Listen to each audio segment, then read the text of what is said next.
All right, this is going to be something of a different stream for me this time.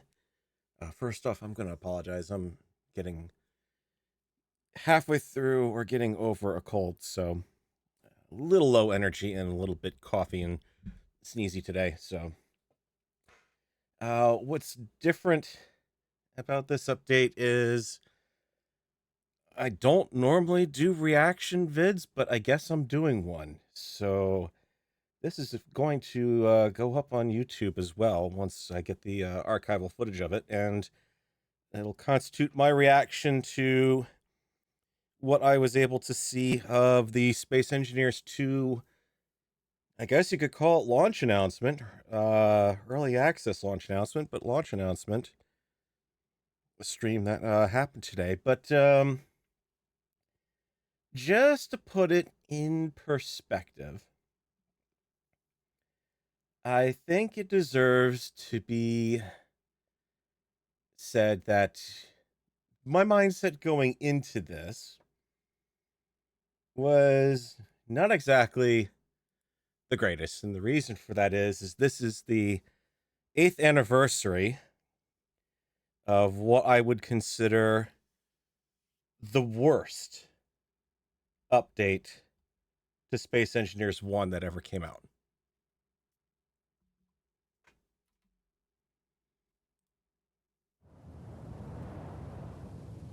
Low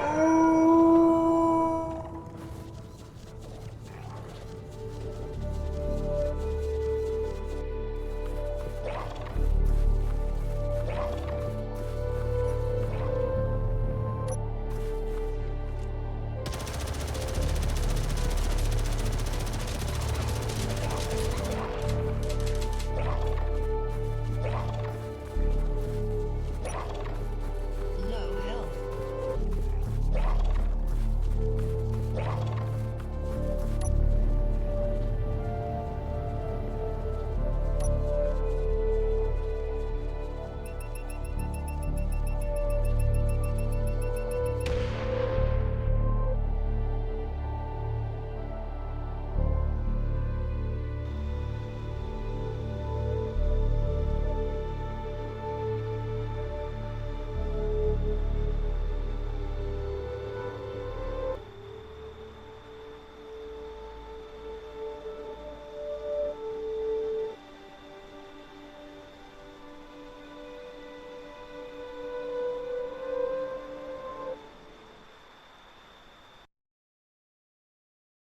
So yeah, this was 8 years ago, not quite to the day, but close enough, that Keen dropped the Cyberhounds on us. Despite what it said in the description in the video, you could not turn them off. They were there constantly, nonstop, and constantly blowing up your base. I wish I'd had the time. If I hadn't been sick this week, I would have had my old NAS out. I would have gone back to old footage I'd been trying to record at the time, because I was trying to start up a survival series, let's play for Space Engineers back then. And that was the week I tried to actually start doing the recording. If you go back to the group survival series that Wasted, Capshack, and Worf did, they had to take time off because they couldn't do any recording, because it was just non-stop Cyberhounds showing up at night, blowing everything up, and blowing everything up, and blowing everything up. And heaven help you if you didn't gather enough ammunition, or gather and make enough ammunition during the day to keep your turrets going all night, because, oh yeah, they just keep coming. Anyways, what we got today was, here we go, 8 years later, the announcement of Space Engineers 2 Alpha, aka Early Access. Hopefully this will work. I'm not going to watch the entire stream, largely because A, it was still going on when I loaded this up.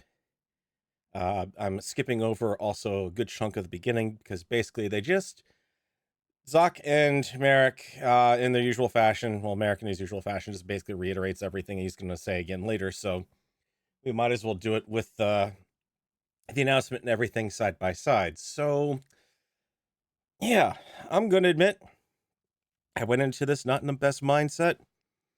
Coming over being sick, being reminded of the good old "Don't let the cyber hounds get you down," as Zoc put it back in the day in his update announcement video. That was back when he was still doing them. Um, so what we got, I think, was a mixed bag. I think there's a reason to hope, and I think there's still reason to be concerned to some extent. So without further ado, let's go ahead and let these guys start yapping. Oh, that was the wrong one. Roll this clip.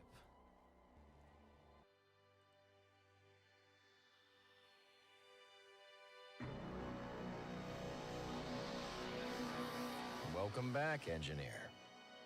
After 10,000 years in cryosleep, you have awakened to a new dawn in the Almagist system. 10,000 light years from Earth, our home is but a distant memory. Here, the bright star Almagist and the brown dwarf Delphos form a double-star system. Among the first wave of space engineers, you stand at the threshold between void and possibility. Armed with humanity's most advanced tools, you'll build with unprecedented flexibility using the 25-centimeter unified grid system with undo-redo support. Blueprint building becomes seamless. Partially copy-paste, snap to grid, and assign to toolbar. The new voxel hand helps reshape asteroids and alter materials. These intuitive tools ensure that every engineer, veteran or novice, can bring their vision to life.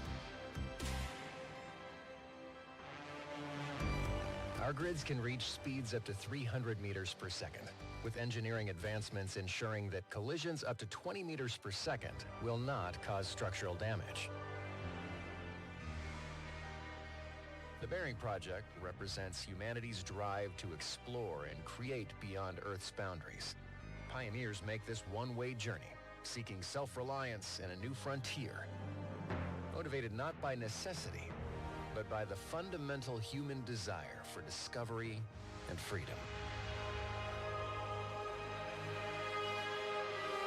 Join us in the Almagist system, where every act of creation shapes our destiny.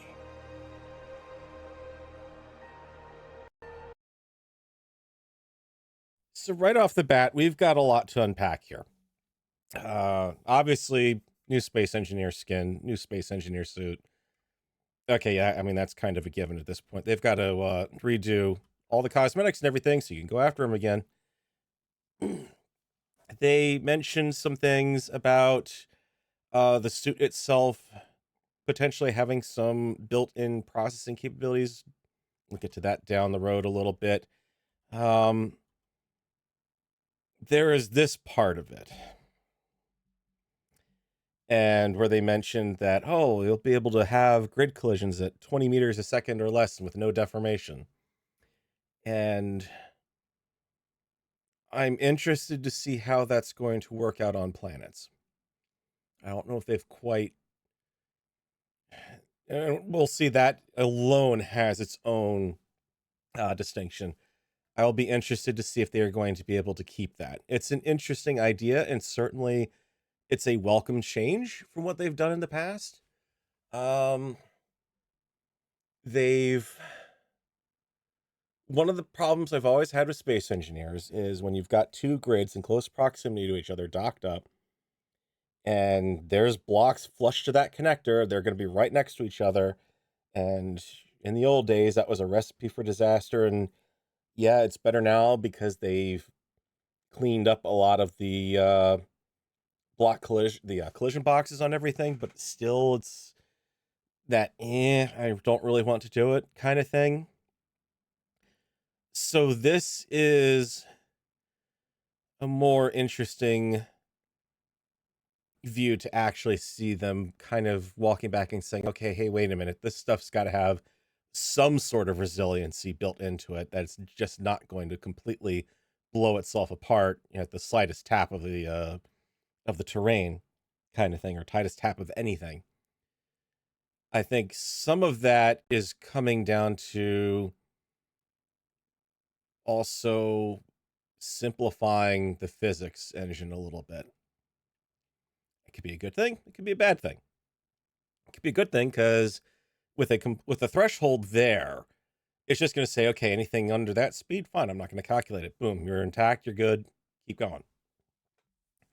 So this long term sounds like it's pretty good for the engine. I mean, because now we're talking about things like, okay, you've got grids that are, oh, one of the bigger problems was if you were landing gear locked to another grid and client desync had it so your grid was a little bit underneath the other grid and they would get into a fight with each other. So stuff like that, I'm willing to bet some of that's going to wind up going away as a result of it. But the other thing, and I'm just seeing it now that I was questioning, was the cargo grid size. Because they've touted this whole, oh, we're unifying everything up. We're going to have one grid size for everything. And it's just basically a super detailable grid where you can do, you're doing Boolean operations on it, basically saying, okay, I'm going to subtract this block from this block and get that. What I was questioning was the conveyor sizes. And you can see it right around here. I was questioning whether they would be going to a unified size or not. And it appears the answer, at least in this trailer, is no. Which is not exactly encouraging.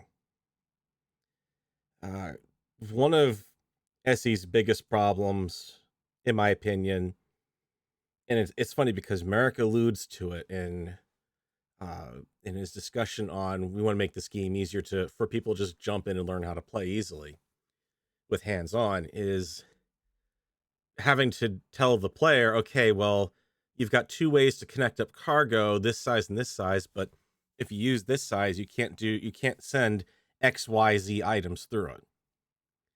Oh, sir, you've connected your small hydrogen tank up to that. Well, that's great. I'm sorry, you can't actually send a small hydrogen tank or a small hydrogen bottle into that tank to refill because you can't send bottles through small conveyor belts or conveyor tubes. So the fact that I'm seeing this little guy back again, not encouraging. Maybe they'll still have gotten rid of the limitations on it, but I don't really know what to expect out of that.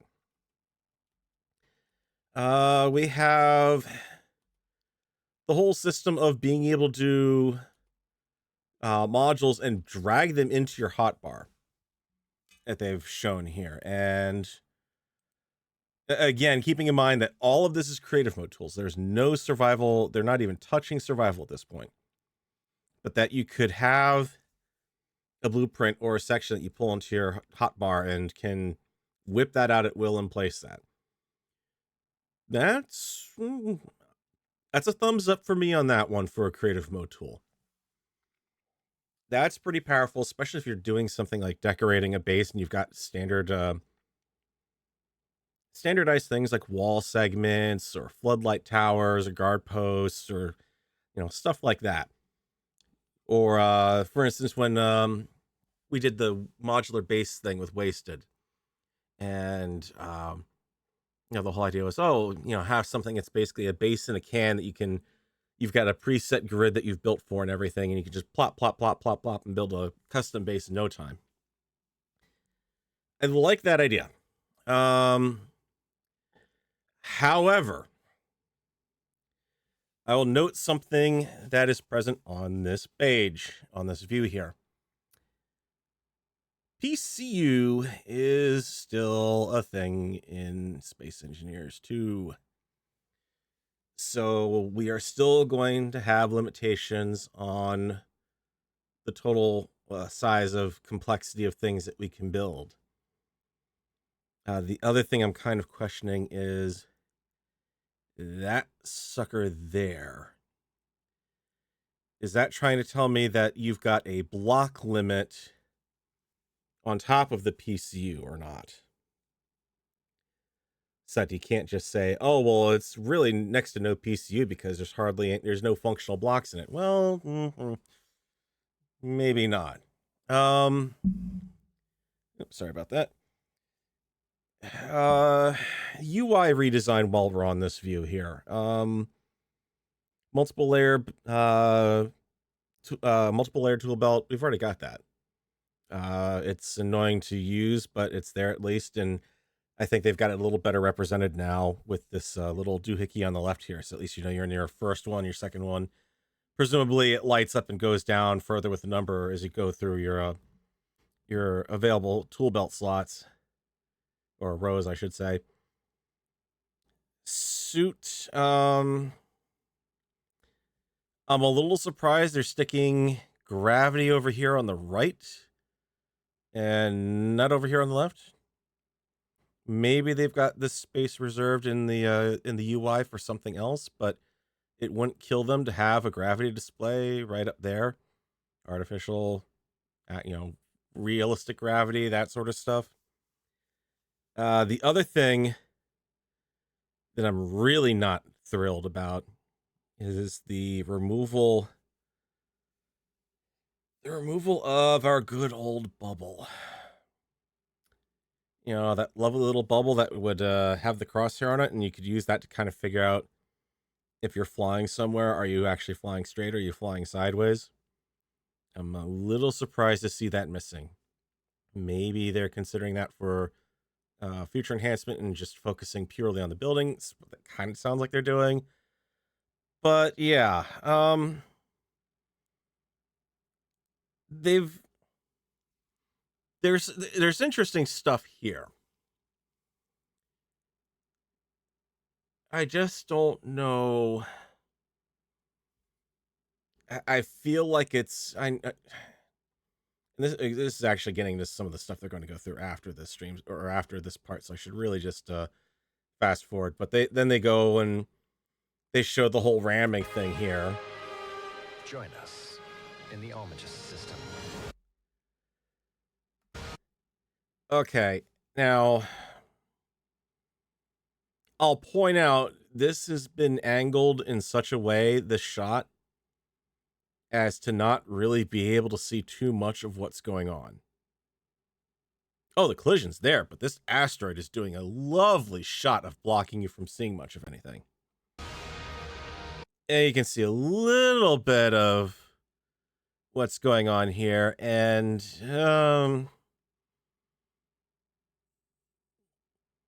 they made a big deal about the whole deformation thing, and blocks are going to shear and everything, but I don't know if it really looks like there's much shearing or anything going on. It still looks like old armor deformation behavior to me. For every act of creation, maybe I'm wrong. I'm willing to say I could be wrong.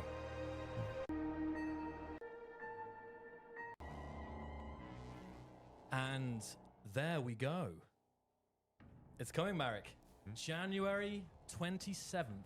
Yes. 2025. Now, that caught me off guard. January, they've only been working on SE2 for 2 years. And most of the stuff I've seen for spoilers coming out has all been focusing on, we're going to have water. We're getting water in SE2, VRage 3. It's going to be awesome. We're going to have water. And when you see what's going to be coming up, it kind of shocks me a little bit that they were going on and on about that when in reality their focus is in a completely different area at the moment. Only 1 month, basically, and then you will be able to play the vertical slice one creative mode. Now, this is He made a reference there to vertical slice 1, and that goes back to what Keen is doing. I don't need that full screen anymore. He's come back to what Keen is doing with how they're doing their development this time around. And what they are doing, let's see if they actually had I thought he had a screenshot of it in here, but I guess he didn't. To summarize everything we're getting, it's basically, okay, you've got it's all the stuff that I've noted before, where you've got great undo, redo, you've got better creative mode, new voxel hand. The old here's the problem I have with that. The old voxel hand looked exactly like the same as what was on the old on SE1. And voxel hand in single player mode on SE1 is fine. Voxel hand in multiplayer on SE1 is not fine. It's laggy as all heck, in my opinion. Symmetry tools. I mean, symmetry tools itself is going to get a big boost from having a unified grid. No doubt about it. I'm hoping they've cooked up some new options for it, made it a little more intuitive to use, because it's not exactly all that intuitive. Line plane building in creative mode, great. Paint tool, long overdue. Best mod for SC1, hands down. Please don't lock it down so you can't paint stuff that you don't. Grid ownership. I wonder how they're going to mess around with that. Grid speeds up to 300 meters per second. I think that's more of a function of they've been able to take advantage of tapping more cores than they could in SC1. I think that's what you're kind of looking at there. Safe speed system, no damage under 20 meters per second. New mag boots with camera stabilization.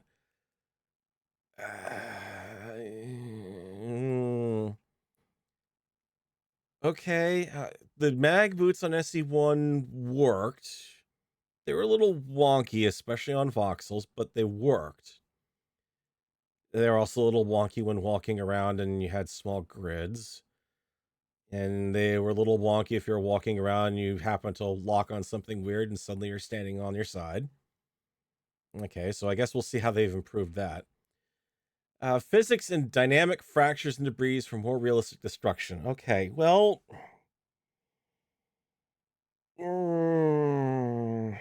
what they're talking about is the popcorn debris that you would get from SE1.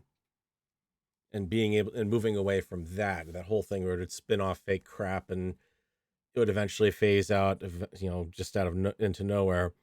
Now, from the example they showed on one of the other streams, or one of the other trailers, it looked like they were slicing like a landing gear in two, and it had all sorts of like cut up, damaged internals and everything, but it didn't quite look right for the block. And I mean, it did, but it didn't to some extent. I don't know. I'm curious how physics and dynamic fractures, the way that damage was working in Space Engineers 1 is the reason why medium cargo containers are just a death trap on any grid. Because you will inevitably take a hit that transfers all of the energy into that location, and the medium cargo container will become the weakest thing, explode, and now suddenly you've got more stuff physically inside that space that can fit in it, and there goes your craft.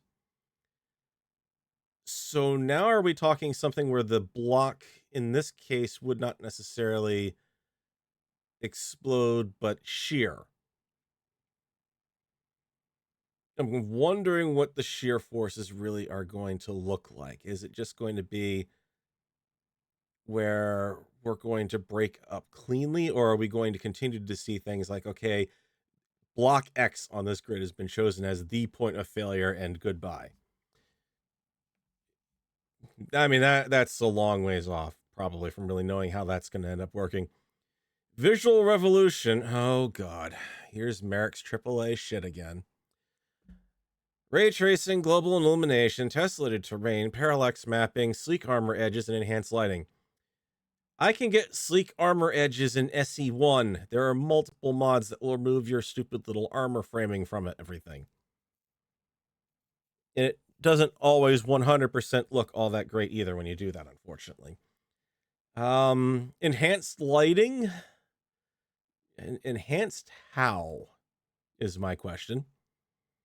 With SE1, you cannot bulk illuminate areas, realistically. It's impossible. You can light up corridors and everything to your heart's content and get it looking nice and beautiful, but if you want to light up a big giant area, forget it. You're chucking down lights everywhere, or you're having to invest in something like the room lamp mod. And at that point, now you're badly breaking the light engine to make that work. So, yeah, there's a reason why. There's a reason why the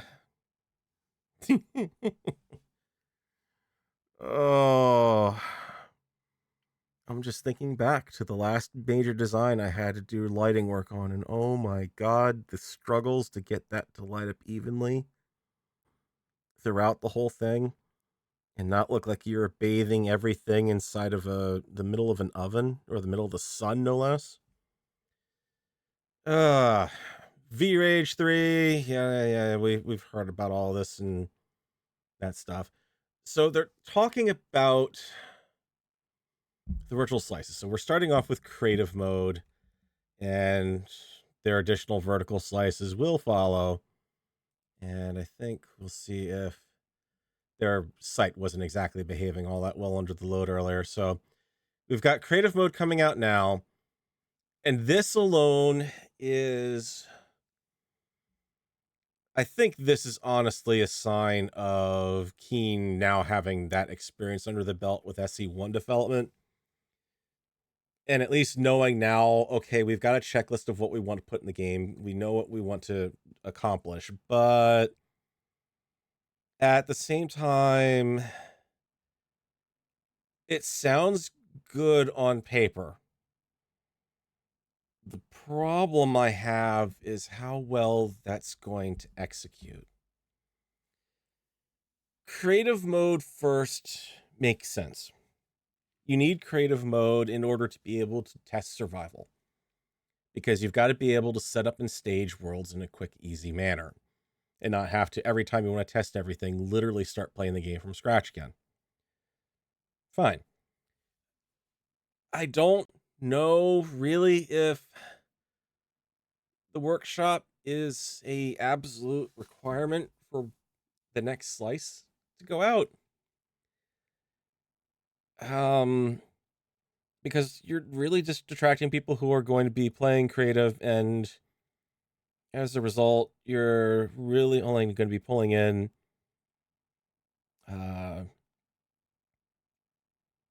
you're going to have an audience that's going to be there for the first week or two, and then it's going to fall off because there's nothing else to the game aside from bare bones creative mode. So I don't know if really focusing on the workshop is exactly a high priority. I would argue improved mechanics and interface refinements is more important than the workshop. And again, yeah, unfortunately, it looks like we're going to be completely stuck with mod.io with no choice this time. I'm sure they're not doing workshop integration, so oh well. So much for that. Improved mechanics, interface refinements. Yeah, that's a common sense iteration to come out next. Then they talk about adding in the modding support. Oh boy. Keen? How do I put this? SE1 has lived and thrived off of mod support. It would not be still here today if it had not been for the mod support, for all the mods that have come out over the years. Because it's a sandbox game, it's through modding that you can help build the environment more to your personal preference, or the preference of your friends, or the preference of torturing your friends. All that depends on how you look at it. The problem with modding, and this is a massive problem in SE1, is when you implement the modding support too soon. And what do I mean by that? Like, in this case, we're implementing modding support even before survival mode has come out. We're implementing it before planets have come out. We're implementing it before water has come out, before multiplayer has come out, before any of these other core mechanics have come out. So what you're going to have is modding that doesn't really, for starters, it's not going to have much that it can do, because you're not going to have, what do you have for modding? You, custom blocks. That's about it. Decorative blocks that they can then take and say, oh yes, we've been inspired by this. Let's build a 99% copy of it. I'm a little worried that they're putting the cart before the horse here.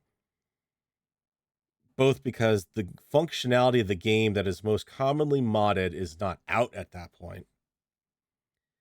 But also, we know from Space Engineers 1 that in an early access environment, modding is a high risk activity, a high risk, moderate to low reward activity. I think you can look at the list of any number of mods that have been popular in Space Engineers 1 over the years of its development. And you'll go up to any SE1 player who's been out there for a while, and they'll remember, like, oh yeah, I remember that mod. That was a great mod. It's such a shame that the mod author retired from modding for Space Engineers.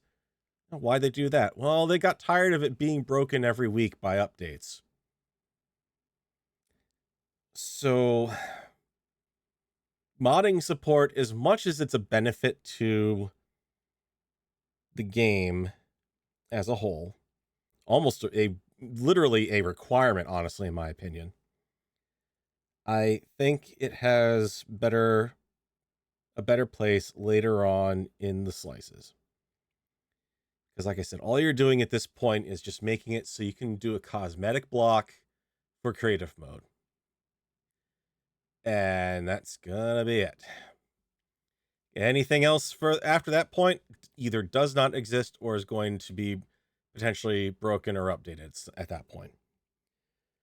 So if you're a modder and you're out here looking at SE2, and you remember everything you went through with SE1, of every week having to deal with the Steam Workshop messages from hundreds of users saying, oh my god, this week's update just broke your mod. When is it going to be fixed? Is it out yet? Is it fixed yet? Is it out yet? And then you having to go back and say, oh no, it's not fixed yet. The update only just came out a few hours ago. I haven't had a chance to play it myself yet to see what needs to be done, or figure out how to fix it if it can be fixed, or find out that Keen has made a change to the modding interface, the mod API, if you will. And that's the other reason why I think they're implementing modding a little too soon, because you know that there are going to be changes that are going to have to be made to that mod interface to accommodate a lot of this stuff. So anything you make for here may not be working by the time you get down to here. It's a great idea on paper, but this is basically still the same kind of thing that we saw with early access before. You had space before, space got developed, you had basic survival come out. Okay, you've got that, great. Now they came out with planets, done. Water, not applicable. The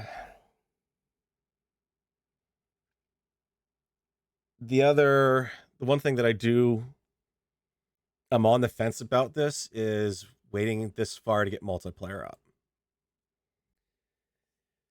Oh boy, is that that's a knife edge one. And I can make arguments for and against this. The argument for pushing multiplayer sooner is keeping interest in the game going.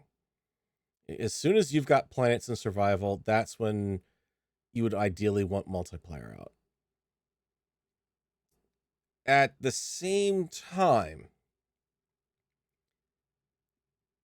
multiplayer coming later does give me some hope that it means that they will have the game engine solidified enough to have a proper multiplayer integration, multiplayer experience where we don't see things like client desync, because every now and then maybe there's a functionality into the game where it can do a periodic refresh just to double check itself, or maybe this time they're implementing a physics engine that isn't going to make things completely random, so it's impossible for all the clients to predict the same result of how, say, for instance, a collision happens.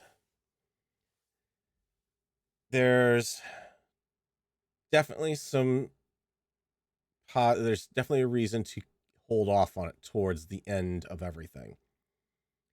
So I can't hold that against them. I can't hold that up as a paragon of an idea either. So we'll have to see how that works out. I think this is a lot earlier than a lot of people are expecting. I was reading comments from the teasers coming up to this, but it's amazing how quickly this kind of came on us. But what did you guys think of the trailer? How are we feeling right now? I always ask this, like, give me one word to describe your feeling right now after seeing that trailer for Space Engineers 2 Alpha. Yeah, this is even right now. I think I know that the team are tuning into this, but this has obviously been a long time coming up to this point. So yeah, and I think pre-orders, Marek. Yes, pre-orders will be starting tonight. Yes. Basically, I can give a signal to the team to release the blog post and release all the materials, and open the web page and actually Steam store page as well. We have new dedicated Space Engineers 2 web page or website where you can also find all the materials. So please go and enjoy, but don't leave the stream because we will go through the blog post, like very long blog post where we are explaining everything. You don't tell me what to do, Marek. Development history to everything. So please stay here because we really want to talk about these things. Let's see if I could find it earlier. The early access release in January 27. So it will be again vertical slice 1 focused on creative mode. Then the later vertical slices will come, and I think it's for people who want to play the game, in its early stages. Yeah. So if somebody's all right, so unlocks in 5 weeks. You can pre-purchase for $30. Which, all things considered, considering most games are running about $20 to $30 above that for a complete game, early access, the price seems about right. Unless you want to buy the Deluxe Pioneer Edition. Yeah, I'm feeling a little bit of the Red Pharaoh coming out on that one, because yeah, that's just, oh, you can have the game soundtrack. Ooh. The game soundtrack, the concept art sketches, exclusive, that's not worth another $15 in my opinion, but I'm sure someone will buy it. How about okay, maybe you can get something a little more physical, like, the start, 3D printed statue or another plushie or whatnot. Maybe we'll talk, but yeah, it's. I will admit that at that price, that actually is tempting. So I think they've got the price point nailed about right. Wants like a final polished, or I would say like complete experience, with survival and campaign and everything. Those people probably should wait. But if you really want to enjoy what you can see in the teasers and trailers, and you want to, but if I wait, I don't get to have the Pioneer Edition, because they'll do something like, oh no, we're going to close off the access to the Pioneer Edition, so it'll be like the Deluxe Edition, but not the Deluxe. The early Founder Edition. I guess we'll see about that, but yeah. Space Engineers with unified grid system and new visuals and everything, I would really recommend trying it. It will also help us with getting feedback and just growing the community.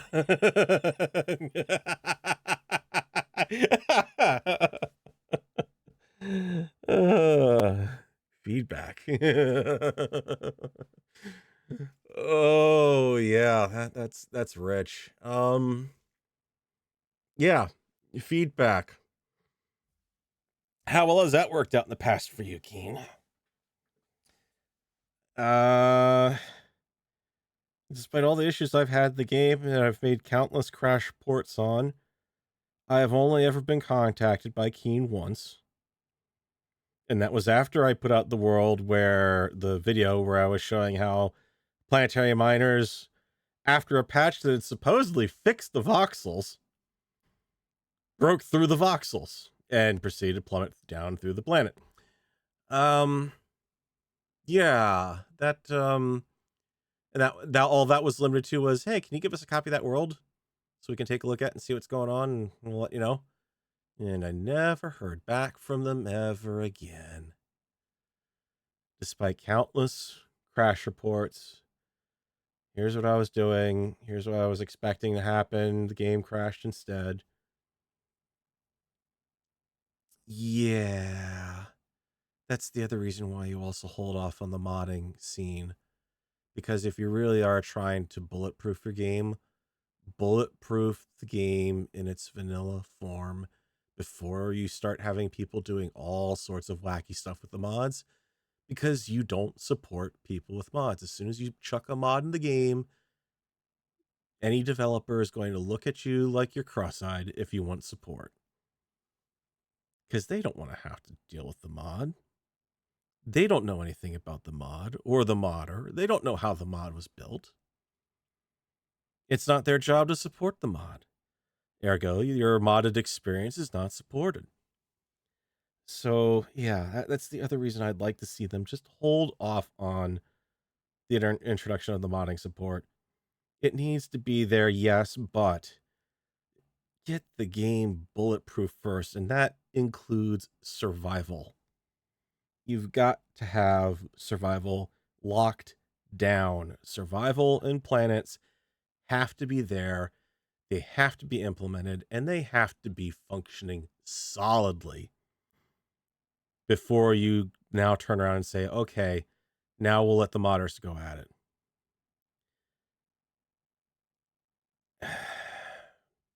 Here's the other interesting thing that I'll point out with their strategy is this particular image here. So these are all the blocks that you're going to be getting with the game day one. Have you guys spotted what is missing among these blocks? There are two very glaring omissions. I'll give you a little moment there. See if you guys can come up with it.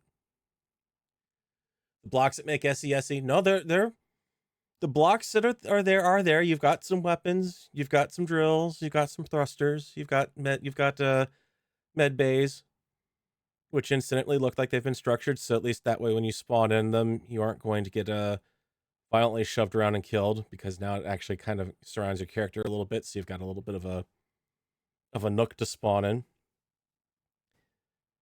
You notice there's no pistons and no rotors. There are no subgrids in this Space Engineers 2 so far. No subgrids. Missing. Not there. Not at all. Also, no, I'll take that back. Let me go to this point. 3 blocks are missing. There's no merge blocks. Heck, for that matter, 4. Where's the connectors? Now, this could simply be because they were focusing on wanting to show the variety on the windows there, and that's absolutely great. I hope they've come up with a better way to sort through that menu to get to all those pieces. But it's great to see them do some things like better support for corner windows. SE1 doesn't have that, but yeah, no rotors, no pistons, and no connectors. Seems a little... yeah. They talked about that in VS2 or 3. Ooh. Oh, no. Oh, no. Oh, God, no. So they're going to introduce modding before they introduce subgrids. Oh, shit. Oh, hell. Yeah, that's going to go great. Oh, boy. I hope they've got that mod API written and figured out in advance of everything they're doing in VS2 and 3 so they can implement it properly instead of having to go back and tell all the modders, yeah, by the way, we're changing the mod API. Oh, by the way, you're not getting any notification about that. So, yeah, surprise, we put out an update and it broke everything. Because that's exactly what was happening in SE1. Yikes. Yeah, it's Space Engineers. You can build a mining ship and then transfer over all of your cargo by hand. Yeah. 25, 26, 27, $30 price range is starting to look a little on the high side at this point. Ouch. So, yeah, we're not getting... Wow. No, yeah, I mean, right there, new tools like, okay, the backpack building that they're going to be talking about during the stream here. Not until VS2. Projection building, aka blueprint support in survival. Nope, not till then. Yeah, that's a really good point. I say, like, this is alpha, so this is definitely going to be for those who really want to get stuck in as soon as possible. To give us, there's not going to be anything to do as soon as possible as we continue to develop this next version of Space Engineers. And I'm just reading some of the comments right now. It sounds like the story. I'm not looking at chat. I saw enough of chat to know not to look at that. Website is live as well, so that's great to see there. Oh boy. Let's go for the blog post. Sure. Yeah. Yeah, let's go for the blog post, Merrick. It's always about his blog. All right.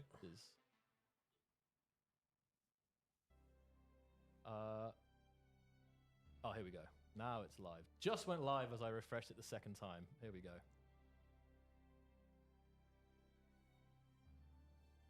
Okay. And we'll switch to a different scene here for this.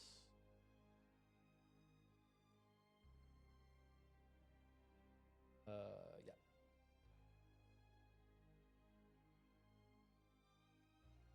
So, here we are, Marek. We have the blog post, and I think I just wanted to also add, like, we're going to have, we'll be joined by some special guests in a bit, and we're going to cover, I say, everything in detail, guys, and we're going to... Special guest, here's the members of the development team we shanghaied into being on camera as part of their job responsibilities. Good luck, guys. Oh, I would hate that, having to be on camera. Answer some of the biggest questions that you have. I'm sure there's going to be some big questions. So we already have some questions that we know that, you know, you guys are going to want to hear the answers to, but also we're going to be looking that we have our team monitoring the chat, and we're going to be following some of the hottest questions from the chat and address them on the stream here. So let's begin, Mark. We've got a lot to get through here. Yeah. I think let's go fast so we get to the roadmap, because I think people are really interested to know what it's about. So in vertical slice number 1, you will get the new unified 25 centimeter grid system, new blueprint building, so you can snap to grid. You can Someone's got a hot mic in that stream. Toolbar. There will be grid undo redo and other enhancements. Also, the grid speeds were increased to 300. I mean, Merrick's just basically going through and reading off the bullet points and not really adding too much in here. I mean, some of this stuff it's hard to just read it off and understand what you're talking about. the grid undo redo is honestly a welcome thing to see. I mean, that I'm not gonna lie about that. As someone who does plenty of creative building, that is very much welcome. I would honestly like to see that extended to the voxel hand as well, if that can be done.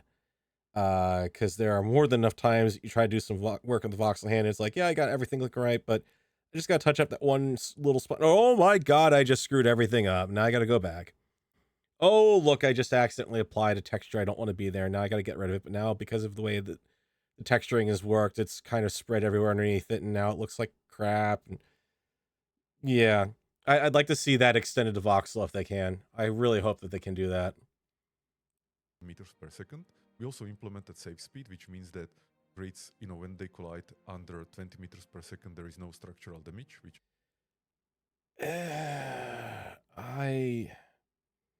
Again, this is one of those things where I don't. Space, yes. Planets, no.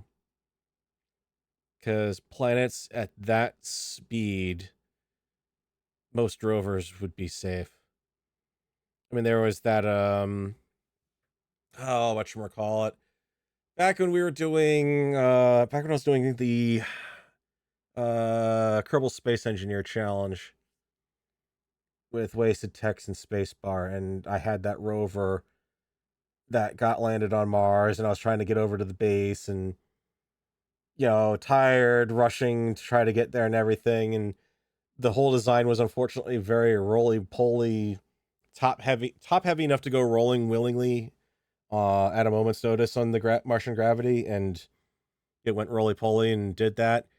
If that speed limit had been, that safe speed limit had been there, it might have survived that, because it would not have been shedding parts off while it was grinding along the voxel ground. I think is very useful, and now the ships feel more like like a good solid ships. Instead of glass cannons, Mark. New physics and new fractures that you could see in the video. Now things are breaking much more nicely, more realistic, and the new visuals. So we have ray tracing with global illumination with more realistic destruction. Hold on there. Hold the phone there. Cleaving as if a giant sword was thrust through the whole thing. Not exactly realistic. Because that shot that they had shown in trailers, the earlier trailer about the landing gear, realistically damaging. You can't see the air quotes I'm doing around that. That makes sense if that particular piece of equipment is a monolithic structure of sorts, where it is just all one giant thing. But that gear itself is made of many different things, and it's not going to cleanly shear on a straight line like that. It's going to fragment. It's going to break up around internal bulkheads and structures that exist inside of the thing. It's going to find weak points where things like, say, motor axles protrude through the side facing of a piece, or there's going to be a gear flying out here and there from some sort of gear train linkage or something like that, or the whole foot is going to crumple because it's designed around a spring-loaded structure that the spring just popped on, and that's realistic, Merrick. The samurai sword through hot butter, not quite realistic in my opinion. Ray tracing, tessellated terrain, tessellated voxels, parallax mapping on the armor. Tessellated terrain. So what's the difference between tessellated terrain and voxel terrain? That I'm kind of curious about. Sleek armor edges, so the edges on the armor, don't have these, they don't look low poly, they don't have hard edges, and also they don't have this extra geometry. They're just like much more rounded with some kind of bevel effect. Hey, Merrick, does that also mean we're not going to have the Cheeto fingers anymore on the visors, so that we constantly have this smudged in our face all the time while playing the game? And enhance lighting. So I think I honestly don't know if the rendering and the graphics can be any better than what we achieved in Space Engineers 2 right now. And all this is powered by VRH3 engine. Yeah. We can continue. Okay. I say, and just to add to the building, like I can say that once you've actually built, it's very hard to. It's in some ways it's difficult to go back to the SE1 building in the sense that the level of efficiency that you're able to build, and we're going to get into it. Of course, I don't know if we should mention now, Marek, but we will have a live gameplay session a little bit later on the stream, so you'll get to see the game. Marek's going to play it, and you're going to have a little live playthrough in just a little second. So, and we also didn't say, but we will have few guests. Yeah. So there will be Chendo, who is the tech director of Space Engineers 2 and Virage Engine. So he will be here in roughly 1 hour. We'll have Karel Antonin, who is the musician working with us for last almost 15 years on basically all games that we made, from Minor Wars to Space Engineers 1 and now Space Engineers 2. So even the music you can hear in the background. Remember Minor Wars, that's going to come back we can later. get into that. But what did you guys think of the music as well? We had it in the intro. I'm turning it up. But it is absolutely stunning. And Karol's going to talk about it a little bit later. So. And then we will have Lukáš Tvrdon, who is the sound designer, also working with us from the beginning on all the games that we ever made. And, now we are doing it again on Space Engineers 2 and pushing the limits and the realism and the feeling that you get from interacting with the world, which is usually through sound. So let's continue. Okay. What we see on the screen is actually there is a roadmap. So and we'll see this in game as well in a second. Yeah. So on the right side, you can see that vertical slice 2 will be planets and survival, and vertical slice 3 will be water. Then so that is to say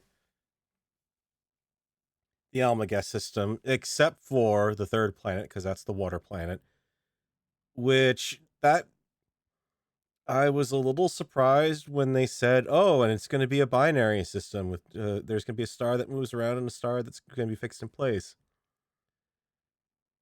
Okay, did you update your dynamic lighting engine to keep in effect to actually reflect the fact that there's going to be 2 primary light sources in a system now? Also, how wide is that binary pair orbiting each other? Does this mean that the sun is actually going to, that mobile sun is potentially going to be something that we can interact with? Does this mean that we are actually looking at orbital mechanics being present in the game? Namely, that is, there is only one time I have ever managed to achieve getting something into orbit in Space Engineers, an actual orbit, and it was completely by accident during the Kerbal Space Engineers series. Literally by accident. I have never been able to intentionally insert something into a orbit where you are proceeding forward at the same speed that you are falling and thus staying in orbit at the same altitude or the same particular orbital pattern. Because that wasn't a perfect orbit that I had. That was barely on the verge of grazing at the atmosphere. And even then, that was only because that particular planet had such a massively modded planetary gravity well beyond what the game normally supports. That was the only reason that even happened. Because the fall off is too sharp in SE1 to pull it off otherwise. So I'm interested to see if we're going to see some changes up happening for planets when they get to that point. There will be other vertical slices, multiplayer, NPCs, and story campaign, and then we'll see. And there will be some smaller vertical slices, sometime at the beginning of next year. First one will focus on adding the UGC or workshop to the game, so you'll be able to share the creations, the blueprints with other players. Then another one, VS 1.2, will be, I would say, like intuitiveness improvements, basically things that we learned while we were finishing VS1, but we didn't have time to put them into VS1 because that would prolong the whole thing, and that's not the point. The point is what? So hang on. So what he literally just said was VS 1.2 is going to be the stuff that we couldn't get into VS1. So we're back now. We're falling back now to the original problem that we had with SE1, which was Keen would push out a feature, say it was done, the feature would be buggy as hell, but they would have moved on to either fix other bugs or work on another feature to add to the game. And then it would be 2 or 3 features releases down the road where you would finally get a fix to the bug in the actual original release, which is to say that was why the game was constantly in a buggy state. Because every time they fixed a bug, they introduced a new bug because they were constantly putting in new feature here and it's buggy, new feature here and it's buggy. And well, with this new feature release also contains the fixes for that bug, and why we were in a constant state of having to wrestle with the game version to say, well, let's see. Joe, if I want to work with a mod that only works with this version of the game, but that version of the game has this set of bugs, but if I go up to the version that doesn't have, if I don't want to play with that, if I give up that mod, I can play with this other version of the game, but that one doesn't have that bug. It has a whole set of different bugs. This is why we had things like the turrets beating a dead horse bug that I joked about in the update parody for quite a while.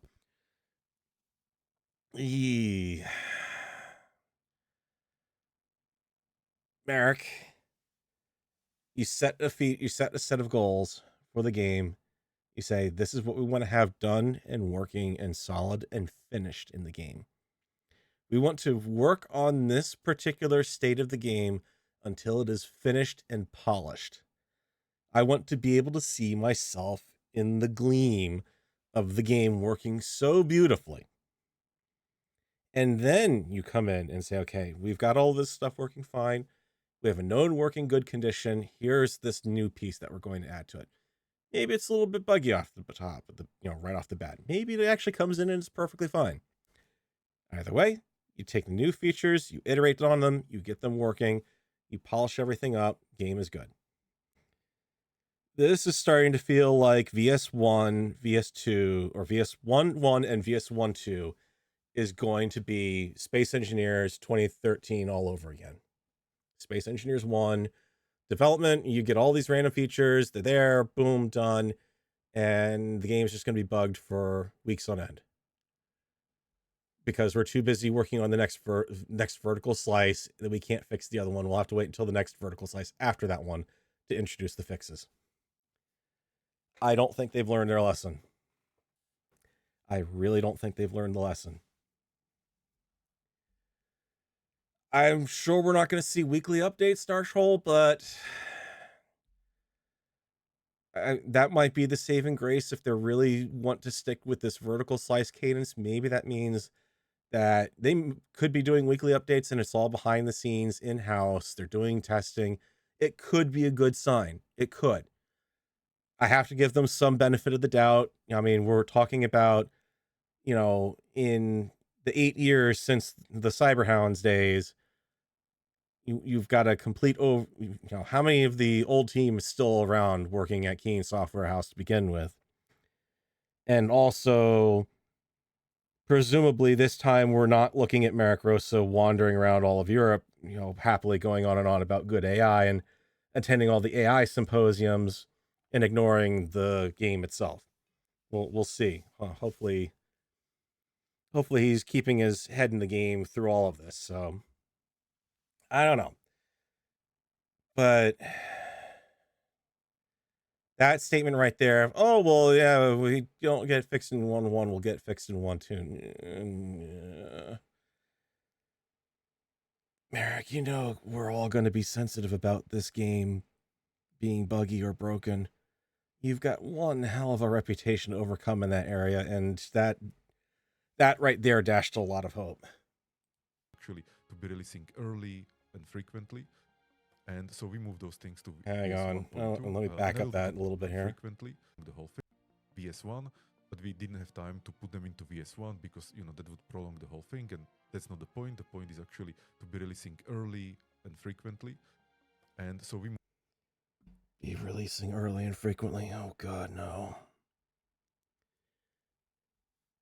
That was the sound of that little slimmer of hope that I had also starting to die out. Early and frequently. Okay.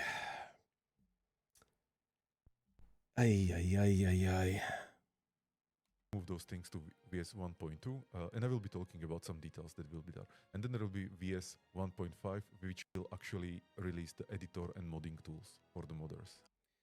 And you know, we go from VS 1.2 to 1.5. So they've already left themselves room for 2 interim stages here, a 1.3 and a 1.4. Which would be probably reserved for things like fixes, presumably. All right. Give them credit for reserving numbers for it, at least. And that's course, a big thing. That is a massive thing. I mean, I should also preface this. I'm not trying to put out the expectation that they should be releasing everything in a perfect, immaculate working order. The bugs are going to get out there. There's enough variance in consumer electronics around computers and everything that there's inevitably going to be something that gets through that can't be caught. You can't build a perfect test environment for everything. And no matter how good the QA team is, there's always going to be something that managed to get through the cracks. Someone out there is going to find some way to play the game in a way that you didn't expect, or do something in the game that you didn't expect, and it's going to find a bug, and that's it. But yeah, We love our modders. And then a big vertical slice, again, planets and survival will come. So you will have 2 planets, Chemic and Verdure. There will not be Byblos, because Byblos is the water planet, or it's... So yeah, I'm trying to remember back to the original SE Planet release. SE1's planets, you had Earth-like, and you had more than that to launch. I mean, 2 planets, no moon. It still doesn't exactly give you a great reason to want to go out into space once you've got your resources. Yeah, you're going to have planets in survival. Yay, I can leave the planet. I'm really hoping this time around they don't do something stupid like say, oh yeah, we're going to not put the resources for this on the starting planet. Ha ha ha. No, you have to go to another planet to be able to do that. Looking at you, Platinum. No, you can't do that. You have to have progression. You must learn how to progress through the game, and screw you and how you want to play the story. Or how you want to make your own story. Ha ha ha ha. 2 planets seems a bit underwhelming.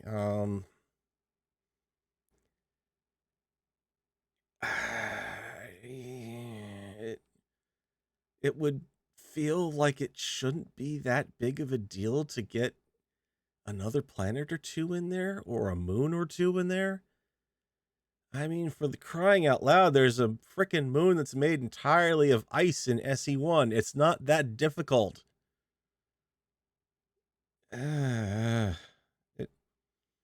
Something about that's rubbing the wrong way, and maybe that's a sign that there is actually going to be planetary mechanics, orbital mechanics going on and everything. Maybe it's because they've got the added complexity of, okay, how do we make this thing hurl through space? I don't know.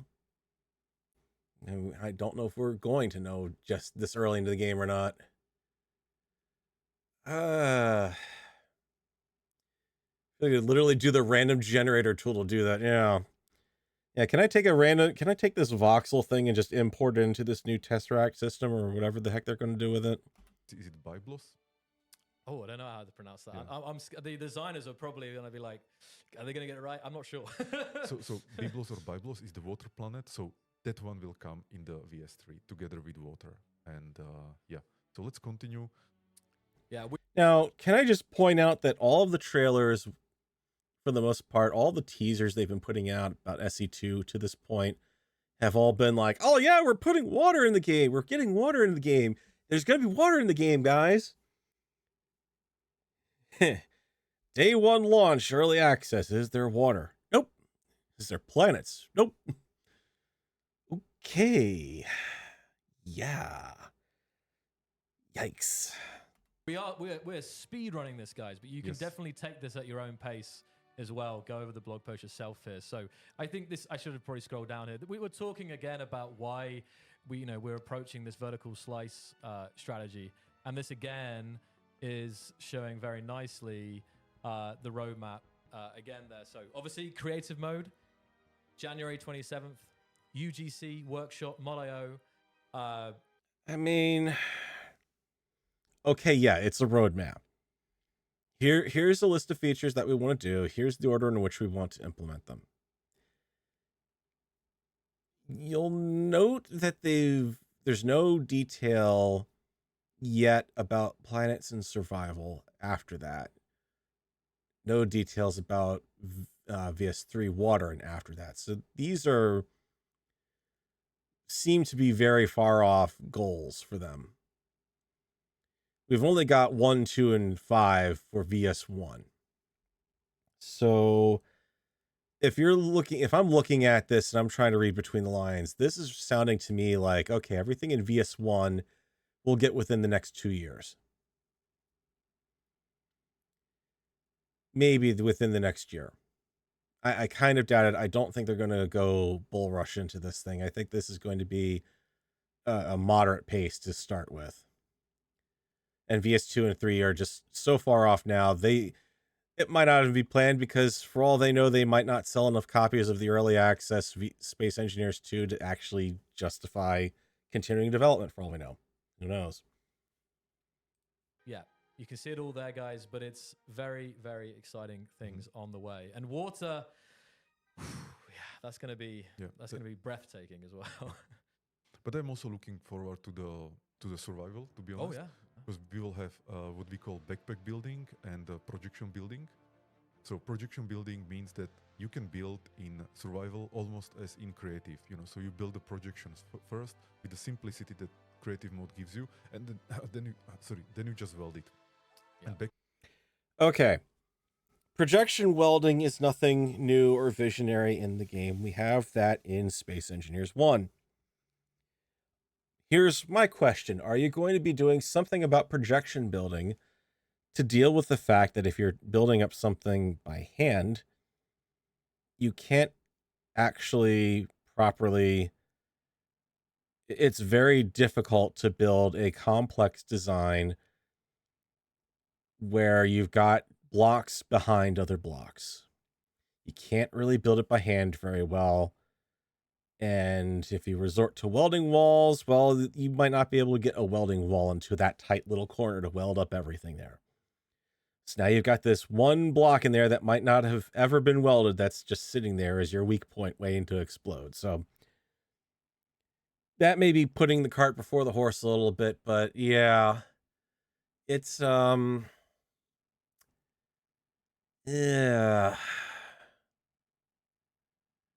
It doesn't sound like that's going to be anything really game-breaking, Marek. I'm sorry. It sounds like what we've got already in SC1.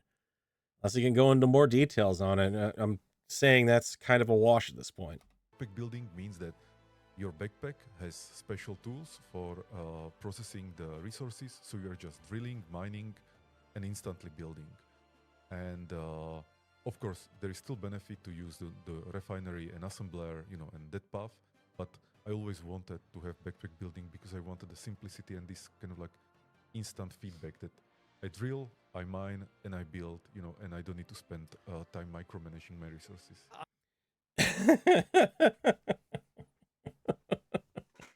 I'm sorry. So who then decided that Space Engineers 1 needed to have the added complication of the assembler, the basic assemblers and whatnot? How did we go from the system where we had the the little different refineries, the different efficiencies and whatnot, and all that stuff? How have we now suddenly decided that backpack is the best, that we don't have to actually build out a basic assembler and a basic refinery on a grid and give it some sort of early game power to be able to actually proceed? But that's somehow your dream was to be able to have it in a backpack. Then why didn't you just build it in the backpack in the...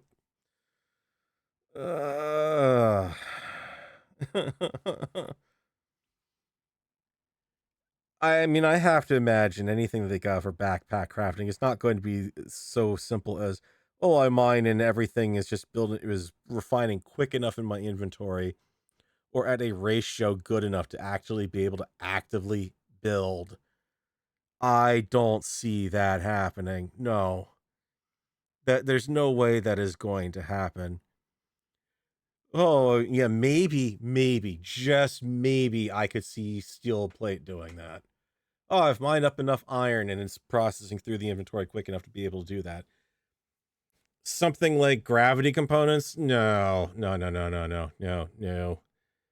Something like platinum refining in your backpack? And then here's my next question. Are you guys going to remember to put in a toggle to turn that off so that way I can actually do mining by hand and take it over to a more advanced refinery / assembler / whatever to build instead of building in my backpack and therefore wasting the material because it's not refining it necessarily a great rate?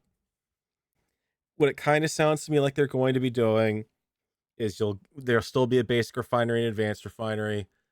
Yeah, this is my prediction. They'll have basic refinery, advanced refinery, just like you do in the current game. And your backpack refinery is just going to take the place of what's being done in the survival kit. That's going to be it. There's nothing surprising about that. Same thing with I would not be surprised if they also leverage that to do onboard O2 processing. So that way, O2 and H2, so that way you can just mine some ice and have it automatically refill your suit and refill your bottles. Because that honestly makes just as much sense as having a mini refinery and assembler somehow strapped to your back too. Or maybe he's talking more about it's just going to be refining capability. I don't know.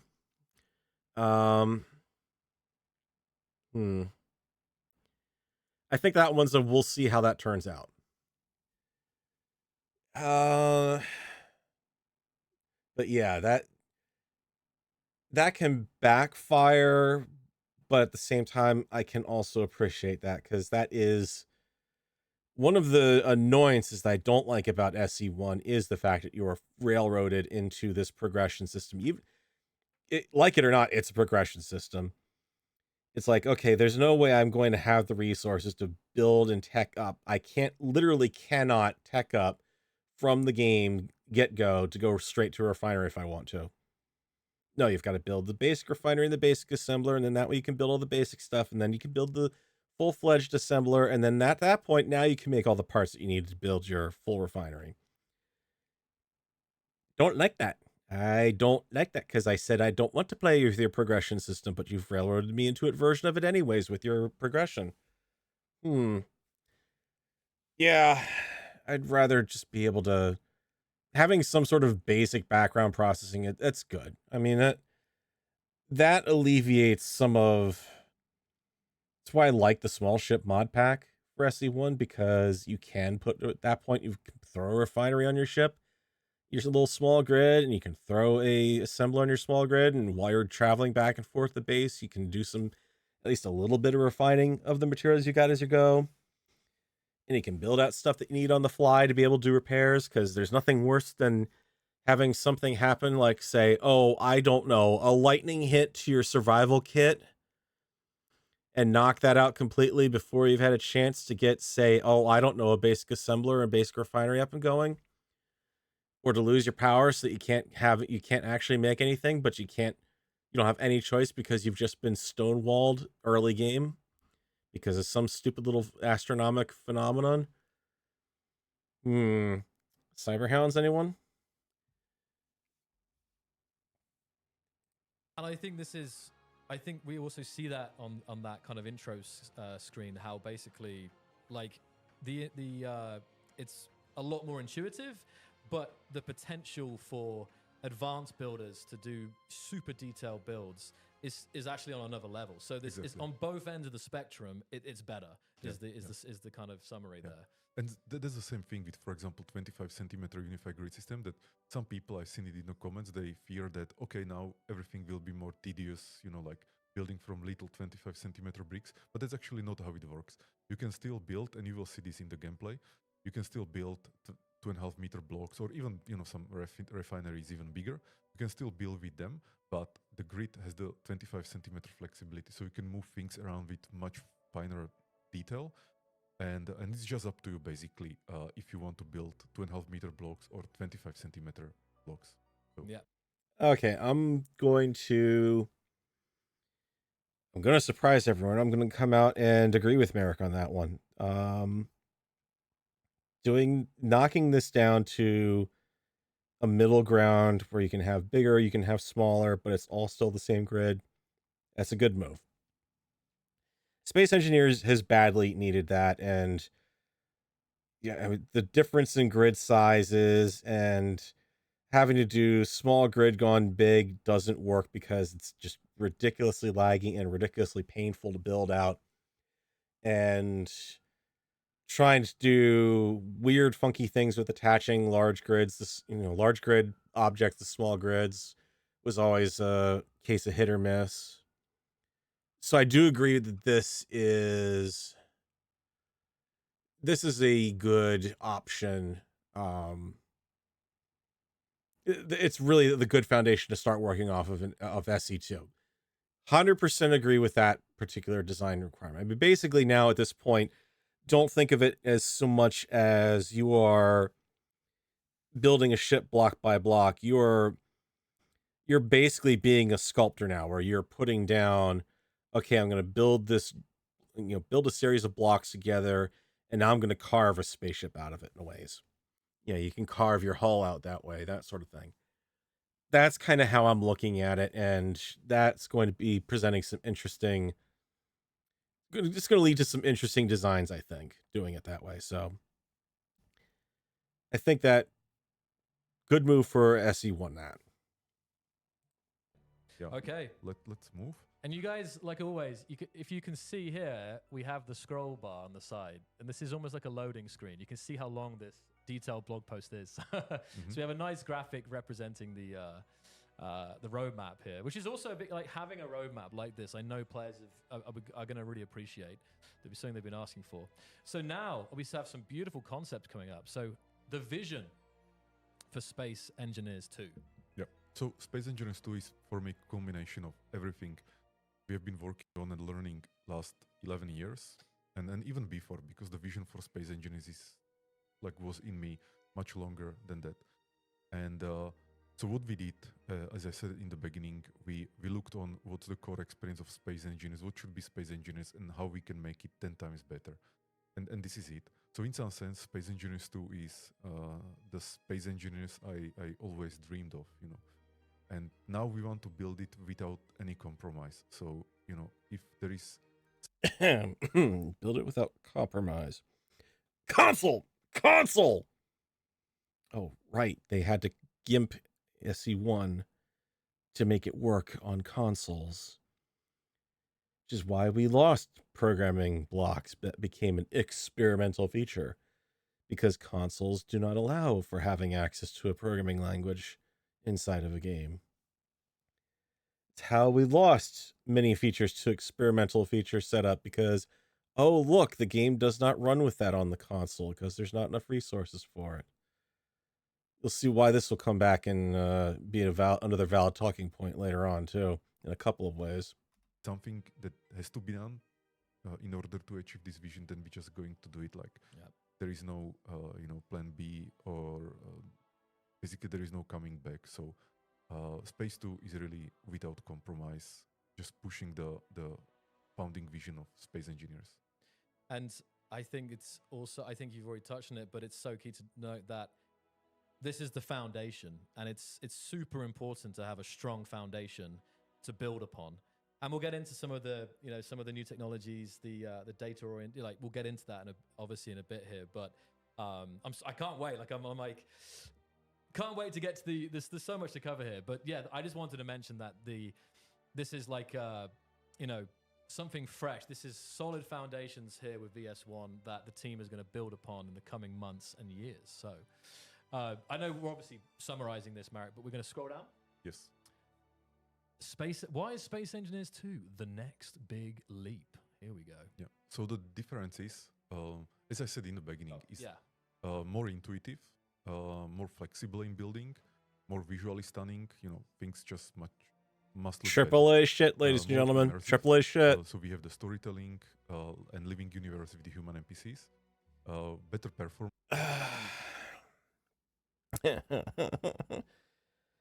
That's right, ladies and gentlemen. Good AI bot will be coming along for the ride from SE1 to SE2. They're already talking. He's already been hinting at large language models for stuff, and it's like, oh, good grief, please no. Are NPCs really needed? Here, and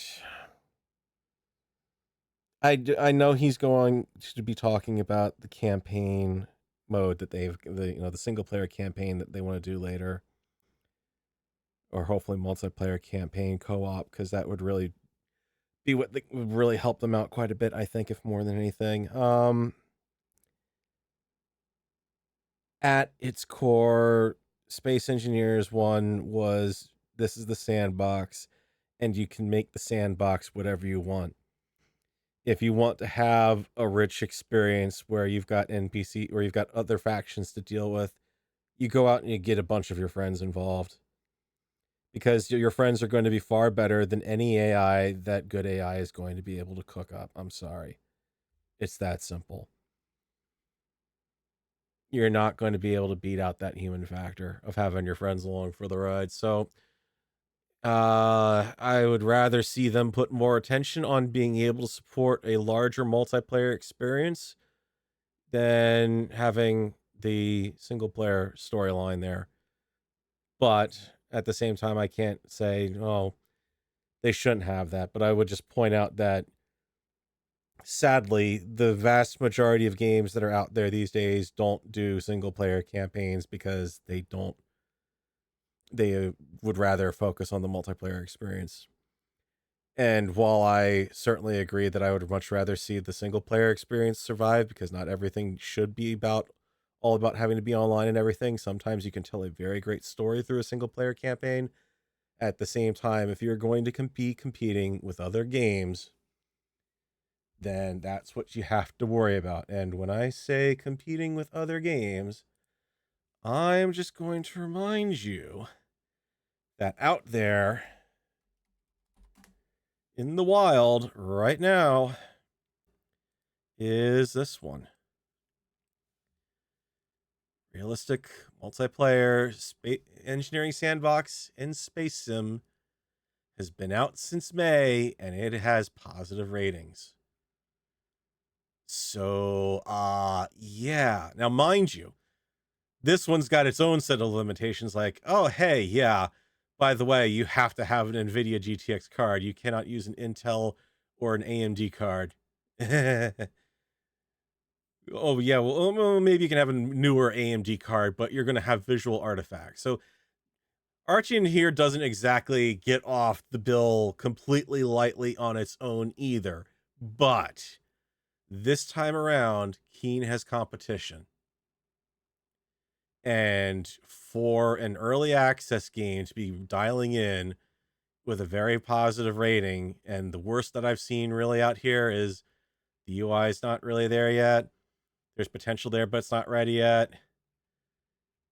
I mean, that's pretty darn promising, honestly. And you've got some people out here with, 143 hours on record, 998 hours on record. And this was, I like how Steam's doing this now, where they say this is how many records they had at review time. So that was 785 hours at review, and they've racked up another 200 hours since then. So, yeah.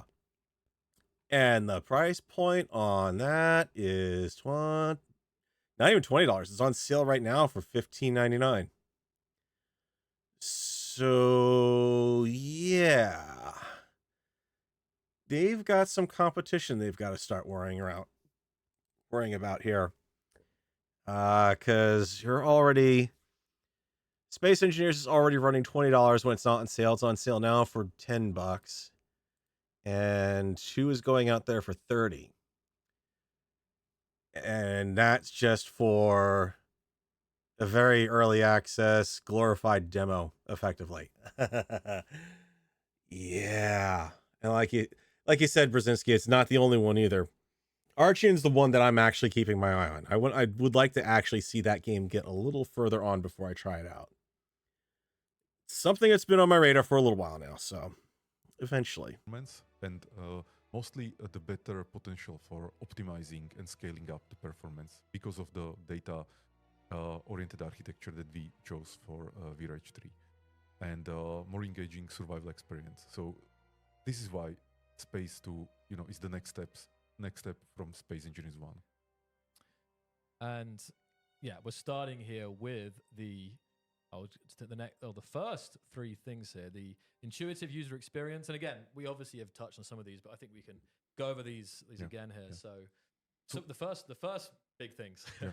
So for me, Space Engineers is mainly about interacting with the volumetric physical world and feeling the feedback, that the world gives me when I interact with it, like while building or destroying or just walking around and jumping and, hearing the sound of your footstep and so on.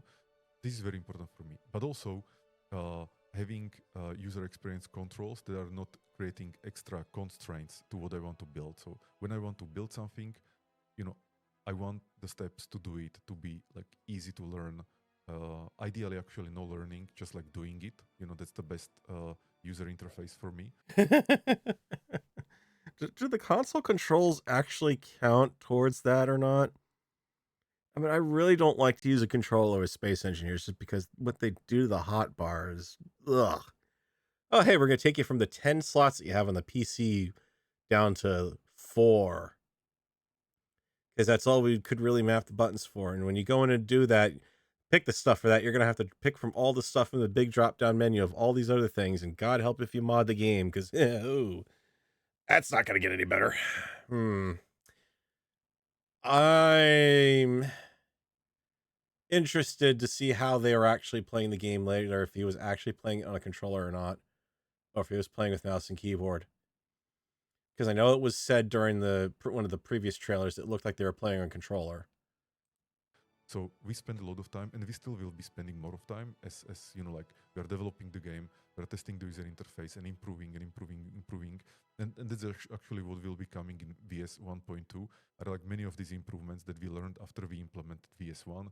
And we'll be just doing this over and over to make the game as fluent, intuitive. Oh, and yeah, I know it's only glorified creative demo regardless. 25 centimeter. We went over that earlier at the start of the stream. Kind of like get rid of the small versus large grid and really add the flexibility for players. The whole thing about whether it was just creative or not, we already knew that going into this. The signs for it were all there in the previous trailers because they didn't show a single thing in the previous trailers that was a survival level experience. It was all creative mode stuff.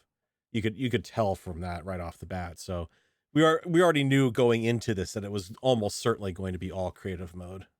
But there are other things like undo, redo. So you make some mistake, just press the undo button. It's undone. It's so satisfying. It's so satisfying. Yeah. Even today, I was doing something in the game and I just made some mistakes, like undo, no problem. And then you can redo if you want and so on. Then there is a blueprint building, which means that you can select some blocks on a grid. They are then copied to a clipboard. You can create a blueprint from it. You can assign that blueprint to your toolbar and then actually build with that blueprint as if it was block. Can I point out these are all experiences that exist within Space Engineers 1? Aside from the undo redo.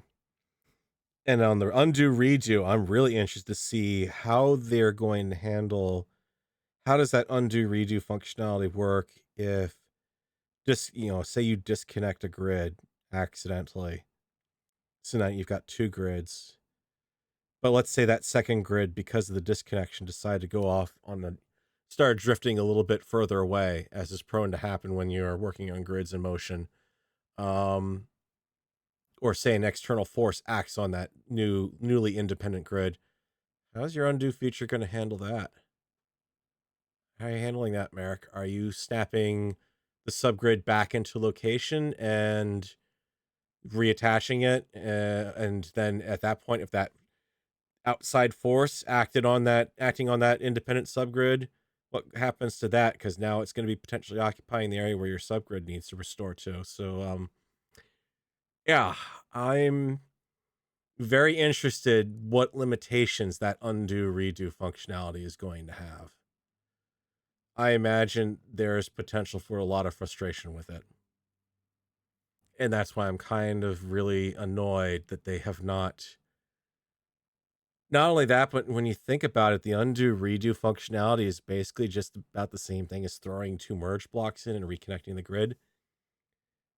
But merge blocks are explicitly missing from the blocks that are going to be available at game launch, and presumably not going to be present until survival. So if you don't have the code in place for merge blocks yet, how are you remerging everything back into the previous form? It's interesting pondering there. So you don't even need to. Basically, you will see this in the gameplay. It behaves like a block, and then I would say like standard tools for symmetry and so on. But also we have new paint tool that helps you to repaint, things around you. Are we going to have the same bugs regarding grid ownership and whether they'll let me paint it or not? Physical revolution. So better not. As I was saying, ray tracing, global. Better have the ability to have that be player selectable. All these things are helping to make the game look like more and more realistic, but it still has some art style. That is very important for us. That it's stylized in a way that it's almost like a romantic space. AAA shit. Yeah. AAA shit. And just say it, Merrick. You've said it before. The differences or the reasons why we have our own engine and why we are not using, some other commercial engines is that none of those actually can support. Well, yeah. What are your two major options? Unity and Unreal. And you definitely don't want to be going on to Unity with everything that's been all the fun they've had. Yeah. A game with such dynamic, destructible environment, and also environment that is so large scale without loading screens and seamless transitions. So in our game, like you can build. Hang on, loading screens and similar transitions. Okay, loading screens is just you throw a wallpaper at it with a pithy quote thrown on it, and that's your okay, fine, that's your art version, I guess. Transitions. What do you mean by transitions? Are we talking about there's going to be some sort of fancy animation that you have to go through now when you want to jump in a cockpit? Where they actually show you climbing in and out of the cockpit or something like that? Or are we talking transitions as in... Oh, are we talking transitions as in planet to space transition? Did he potentially just show a little bit of an elephant in the room about how they're going to implement planets in SE2? Are we looking at this turning into a little bit of Star Citizen, where you're going to transition between your planet and orbit, and everything's just gonna be covered up by a layer of clouds kind of thing? Or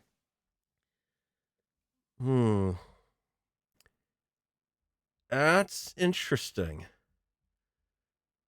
because that's one of the things that they love to point out about SE1 was, oh yeah, you can launch off a planet and go into orbit, and you don't have to wait for a loading screen or anything. Everything's all there and seamless in the same space. It shares everything. But maybe are they looking at planets as a completely separate environment that's running off in its own simulation, potentially even own simulation, isolated in its own grid environment, and you're taking your creation from orbit and you want to go land on a planet? As part of that landing sequence, you're going to phase through and transition between the two environments. That that could be interesting because then I can see why they would want to approach that also from a resource perspective. Because if you don't have to whatchamacallit, you don't have to deal with running your planet and having your voxels loaded up and everything. Because we already know the original SE, who boy, you start doing any serious level of voxel modding on that game, and yep, you are fucked long term. Plain and simple. Oh, you want to go start mining for ores? Oh boy, better not mine for a lot on that planet, because yeah, otherwise all that voxel deformation catches up because it's got to record everything you change as part of that, and it's got to store that in the game file and play it back every time it loads. It's one of the reasons why we had to constantly. Yeah, it's one of the reasons why whatchamacallit, the Martian survival series that we had going on, why we were brought all the way down in uncooperative survival, why Mars absolutely killed us, because we killed the game with all the voxel deformation that we had done. That giant cavern to drill out to build that escape ship in, that was the last straw for that engine. That was not going to be running much longer on that world. You could feel it just doing anything in that world towards the end, that the game was not going to last much longer at the rate we were pushing it. That is usually when you see us do, when you were seeing us transition scenes in, you know, in uncooperative or moving around in Vanguard, you would always see us transition somewhere else, usually because the game performance was going to get worse.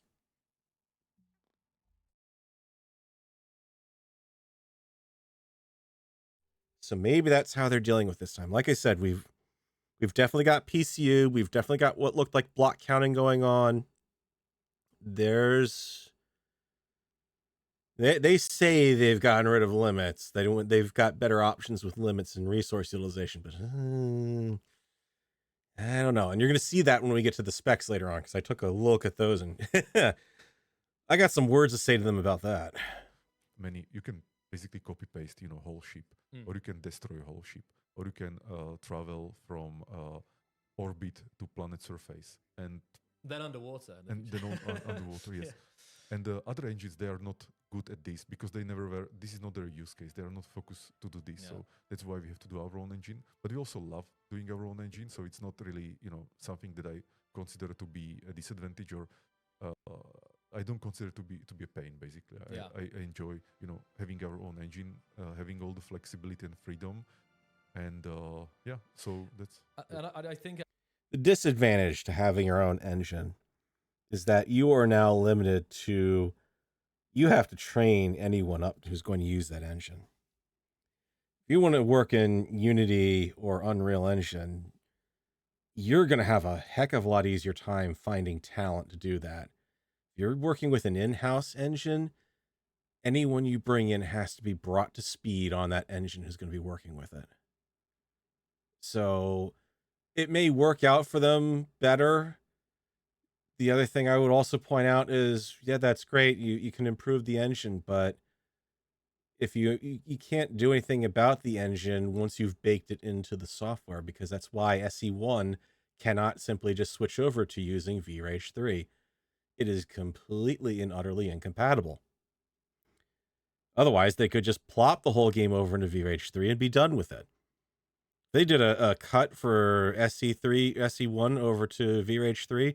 I'm sure their performance would probably be much better because, yeah, they do have control over the engine. They can optimize it for what they want it to do specifically. That's definitely an advantage for them to do that.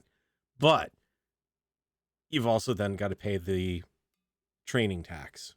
So actually, just quickly touching on the engine, I think we'll get into it more with Chenda later, yes. Again about that process. So just to quickly, I know we just pause here quick, just I see lots of questions, guys. oh, I bet. I think some of the questions our team is addressing right now, but I think the blog post will answer all your questions, but also, again, we will be pulling the top questions from the chat and addressing them. So just sit tight. we'll definitely get to it. I've also I have the team on my shoulder here giving me some feedback and just making sure that we go over everything that you can do in the alpha. And that we have a system requirements page as well that you can access, so you can see what kind of hardware you can expect. So I think we'll get to that System as well. requirements. Thanks, team, for the help there. So we'll scroll down. Yeah, I'm gonna love getting to that section. Okay, I'm gonna give us again. It's hard to shout out every single team member because the whole team, but just to shout out these concepts by Mike Hamlet, they are always superb, always superb stuff. You wanna So here we go. Mike is very talented. Switch back over and do other my differences nice between Space 1 and Space 2. There. Building and survival, and as I was mentioning, this backpack building, making the survival experience like more satisfying. Minor Wars, and more pleasurable. And I'm also doing this for myself, to be honest, because I want the survival in Space Engineers to feel like, it's a game that I want to play, I want to enjoy. And yeah. Then another one is story and the universe, the lore. So we will have the human NPCs, there will be stations, factions, there will be quests, things like that. So the world around you will feel alive. That's a very big difference, something we never had in Space Engineers. And you have factions in Space Engineers, the little trading outposts and the faction system that really doesn't do much in the game, honestly. Now it sounds like they're just going to improve it by hooking it up to AI. Great. Yay. I'm sure that will go well. Who's training that AI? Yeah, let's continue to the technical innovation.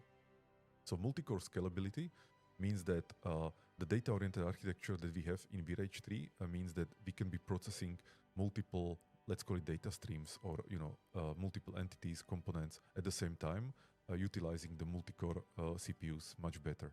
So we'll be able to optimize the game in coming maybe decades. Yay! This is a good thing, basically. In other words, more cores, more that we can throw at the game at. By the way, better hope that your rig can handle the extra heat. Okay. Don't want full screen. Nope. Out. Away. And also it will scale up better on dedicated servers. And yeah, that's the data. Scale up better on dedicated servers. You guys are aware of how server hosting works, right? I'm sure the performance will go up on dedicated servers if you are actually running the Space Engineers dedicated server on an actual dedicated server. It is where you have access to all of the cores that are available, aka another computer sitting around at home, aka very, very, very, very, very expensive hosting requirements if you're hosting that server at a data center. Theoretically, yes. The challenge I have with this statement is that saying dedicated server support that dedicated server is going to run better is entirely and utterly dependent on the bandwidth to that server. You can run the thing into the ground. You can turn it into a giant smoldering slag of molten metal. But if you have low speeds, because you're trying to push too much data now down to the clients, or if you have high enough latency, then you're going to have problems. Especially if the VRage 3 system for physics is going to interact the same way VRage 2 did. which is basically by Keen's own admission, the physics simulations can be handed the same exact parameters. Block A hitting block B at angle C at speed X, and the physics simulation will return different results every time. This is why the replay mod, or the camera functionality, I shouldn't say replay mod, that's Minecraft. It's why the camera functionality in SE is not 100% reliable, because you cannot do close in shots with that tool. If you are doing close in maneuvering of a grid around a subgrid, or even just walking around a small tight area, there is every possibility that when you trigger a run through of the recorded simulation, it is not going to react the same way every time. So that limits, the reason why I'm bringing that up is that limits how much you can hand off to the end user to be able to simulate. Because you can't just say to the end computer, oh, hey, here, this server is saying this and this and this is happening. You go calculate that on your end, so that way the server's not having to process quite a lot.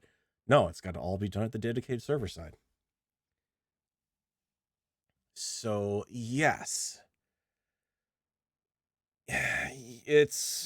Yes, you have more cores you can take advantage of, but I would not go on record right now as saying that is going to guarantee dedicated servers going to run any better.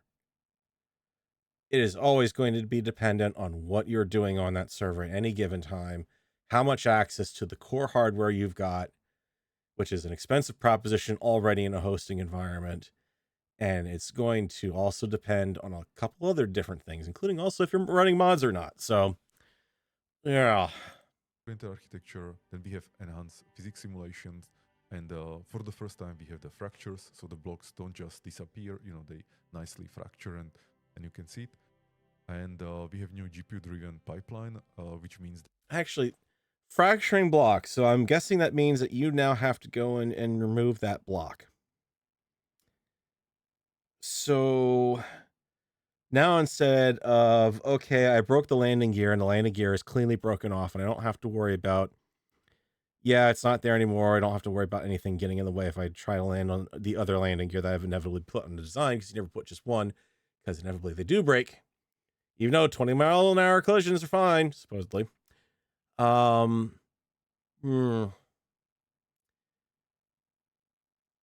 instead you're going to have jagged chunks of stuff sticking off, possibly, until you remove it. Okay. And then what happens to the other junk, that the other piece that sheared off? That's... This doesn't quite... Either that temporary... or what here is actually still going to be a temporary block? Because if you are doing shearing stuff and you're breaking things into, then you're going to have junk sitting around in the environment, taking up extra resources to move around, to process its inevitable tumbling motion, whether or not it's powered or not, all that fun stuff. So are we now not... we're moving away from the temporary blocks, which are not realistic, but at least they get out of the way somewhat quick enough. And then you only have to worry about picking up the inevitable scrap metal that's littering the area and preventing you from building something in the same spot. Are we going to have to go out and grind down these half sheared off blocks to get rid of them?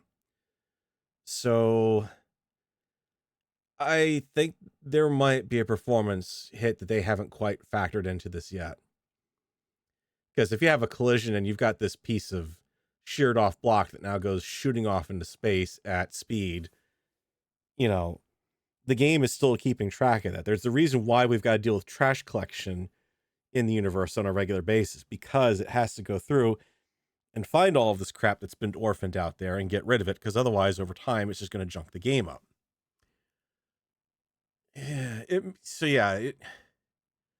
On one hand it looks cool, on the other hand I really don't think it looks that much cooler than the temporary junk blocks, honestly. And I'm worried about the impact it could have. that the render can basically do more, you know, and it's also not slowing down the CPU. So that's another nice thing, and all this is with true volumetric environment. Again, this is another, just to summarize that. True volumetric environment, please. I beg of you, Keen. Give me a light that can light a large room. Something that doesn't have a fall off of 15 meters at max, where the light just suddenly ceases to exist. I beg of you, because you can't build large environments like big giant hangars and light them very easily in this game in SE1, because guess what? You're not going to have any light in the center of that big freaking hangar. So I do hope this means that they've gotten a lighting engine in place that will actually let us properly light things. Like when it comes to, well, there's the visual things, but also like I love that idea that the scalability. That's the thing. Like we have the game as it is now, but obviously more and more features will be added. And one of the questions we always get in SE1 is always, about optimization, and the potential for optimization in SE2 is far beyond, what I think even the team probably even realizes yet, because there's always, new methods to optimize. And I think you touched on the idea of how you implement the features and then you optimize those features. Yeah. So I think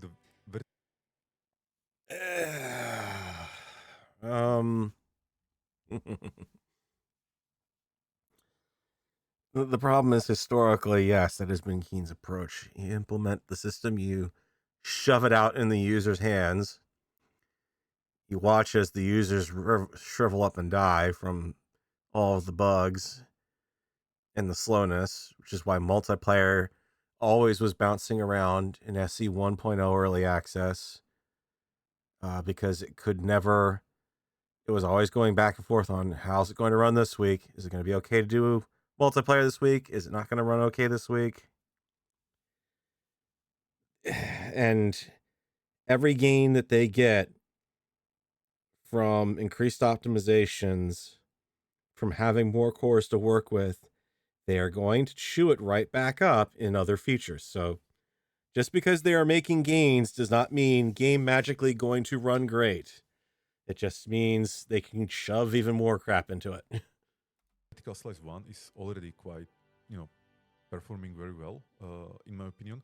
But we have some technical KPIs that we are trying to hit. So the programmers, they are still optimizing and will still be optimizing like throughout, the early access.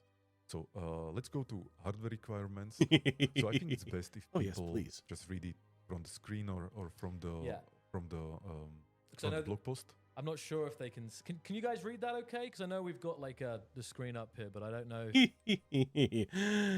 Yeah. Okay, yeah, let's look at this.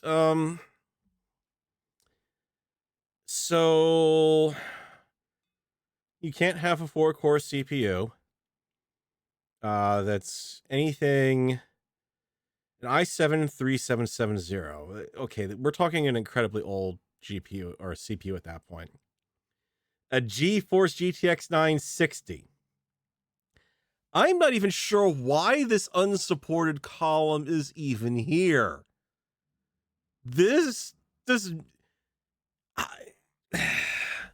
What are they trying to convey here?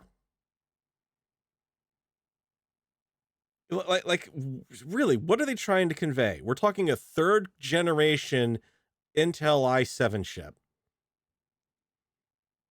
This is stuff, these specs are some of this stuff is like literally from early SE1 early access. Almost. We haven't quite gotten down to the 7th generation GTX cards. It's get rid of the unsupported column. It's confusing AF, especially considering that they have the same OS and DX12 version requirements listed across all of them. So wait a minute, Windows 10/DX12 is supported and recommended, but then also unsupported. Do you see the logic flaw here? That doesn't quite work. No. Not happening. SSD, yeah, well, I mean, that was a given at this point. 8 gigs of RAM no longer supported. You need a whole whopping 16. No, you need more than 16, trust me. I don't think they're going to get away with 16, but they're going to have to, because they're going to have to try to get to play on a console again, which means we got to dumb it down to make it fit on a console. Now we're worrying more about T-flops and 2080 Ti. Okay. Right.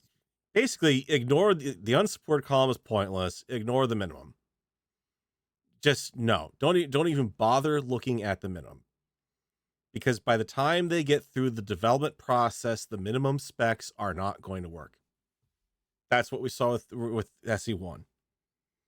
If you're trying to run SE1 on what they published as the minimum specs when it first came out, you're doomed. So, yeah. It's going to need this kind of power under the hood, especially when they're talking about optimizing it to start being able to use multiple cores. That's just seriously, Keen, ditch unsupported, and honestly, ditch minimum. Just don't even say minimum. Just say recommended. Just stick with your recommended column, because in the time it's going to take to develop the game, it's only going to get more and more resource intensive. That your minimum is going to be the future minimum is going to be the recommended. It's a given.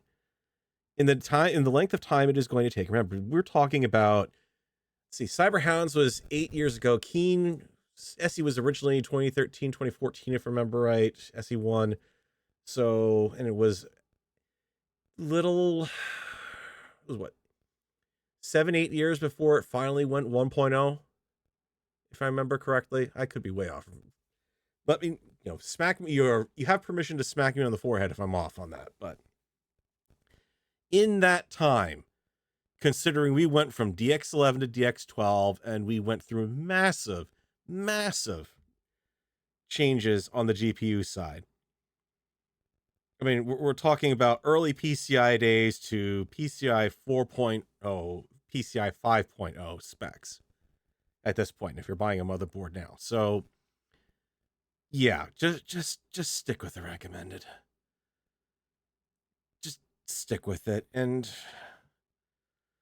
God help them when they try to get this thing to run on the console. I can't see it running that well. How the resolution is, because we've got this 4K monitor here, but I can zoom in actually. Let's just see. No, Zoc, don't zoom in. It's not worth it. I probably should have done that from the start. A little bit better. It's blurry. So you can't read it. I think that because the image isn't scaled. But in general, I can just highlight this. Or you could just load the hardware requirements separately, Zoc. Click on the link. The recommended, we have base being 3.6 gigahertz CPU, Ryzen 7. Or an Intel i7 9700K, and then either a Radeon RX 6800 or a GTX 3080 2080 Ti, 16 gig of RAM. So that's kind of the recommended. But in fact, I'll leave that for you guys to go over, because again, we have so much to get through here. So, but myself, I really recommend to have good compute. I read that as the dev team was desperately waving Zoc off from trying to talk about the hardware specs. The way he had to backpedal suddenly there, that felt to me like someone off camera was kind of giving him the move it along kind of bit, instead of don't get bogged down in the hardware specs, keep going. To run SE2, I think people will really enjoy it. In 4K as well. And in 4K, like I'm so good. Playing the game in 4K, and it just looks so amazing, because we have really good anti-aliasing. So the details. And you can see this in the videos, the details, like, the terrain on the asteroids or spaceships in the distance, they look absolutely sharp and AAA shit. Clear. Yeah. AAA shit. It's amazing. So AAA shit. Play on 4K, and because it's just making it feel, I would say, like twice is better. Yeah, we're gonna, and I But think, Merrick, everyone wants to play the games at 120 FPS these days. Don't you know that? Everyone wants their shooters to be 120 FPS. Everyone wants their monitors to be 120 FPS.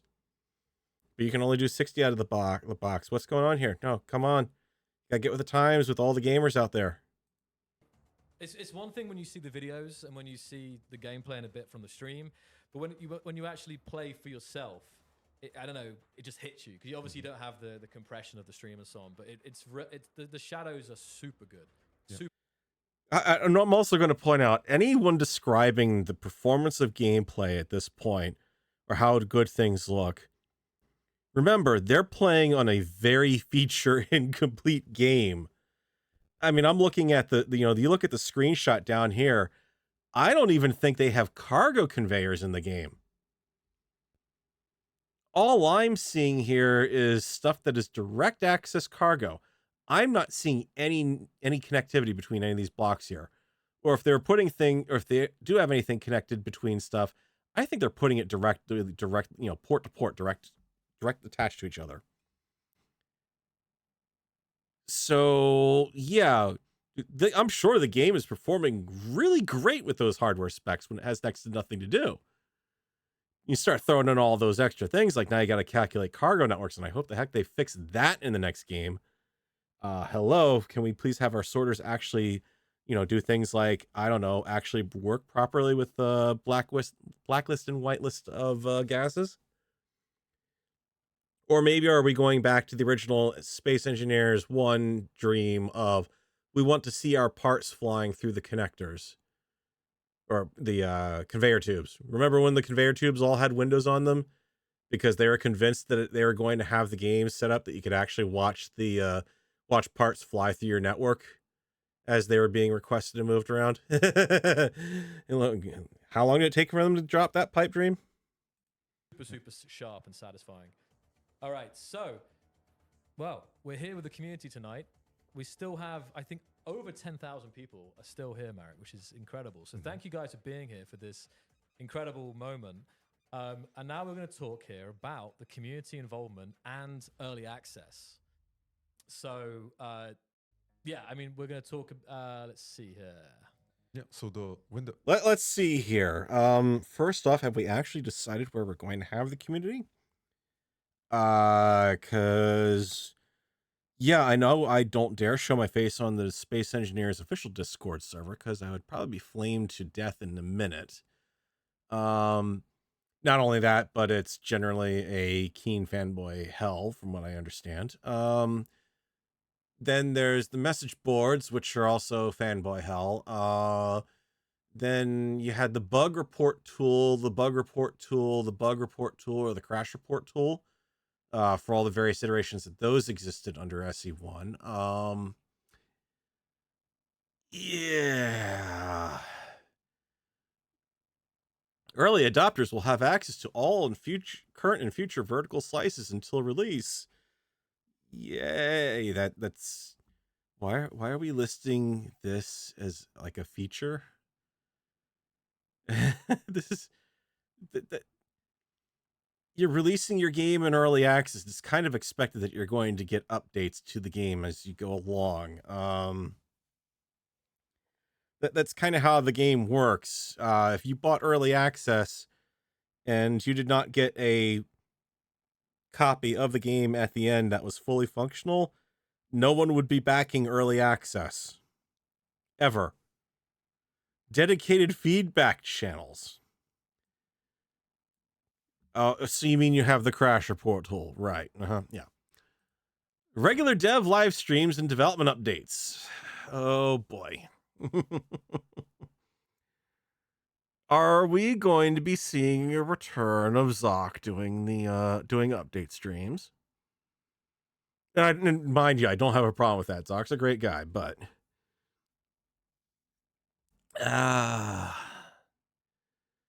development updates. I mean, are we talking just little entries that will be in Marek's blog highlighting here's what we're doing with the game that don't really have any impact on anything, that don't set any sort of time frame, that don't make any promises to functionality that will be in or out of the game? Early access will start in January 27. we'll do the weekly Let's see what they say. dev diaries. We'll try to have releases with the vertical slices as frequently as we can, probably every couple months. And okay, every couple months for vertical slice release. That's not too bad. Again, it goes back to, but going back to the earlier points that they were making, it does sound like it's going to be a repeat of SC1 where we get bugs and they're not going to get fixed and they're not going to get fixed and they're not going to get fixed. And then they'll finally get fixed. But in the interim time, there will be new bugs that will be coming into the software and they will have the same problem of they're not going to be fixed, they're not going to be fixed, they're not going to be fixed. But this goes back to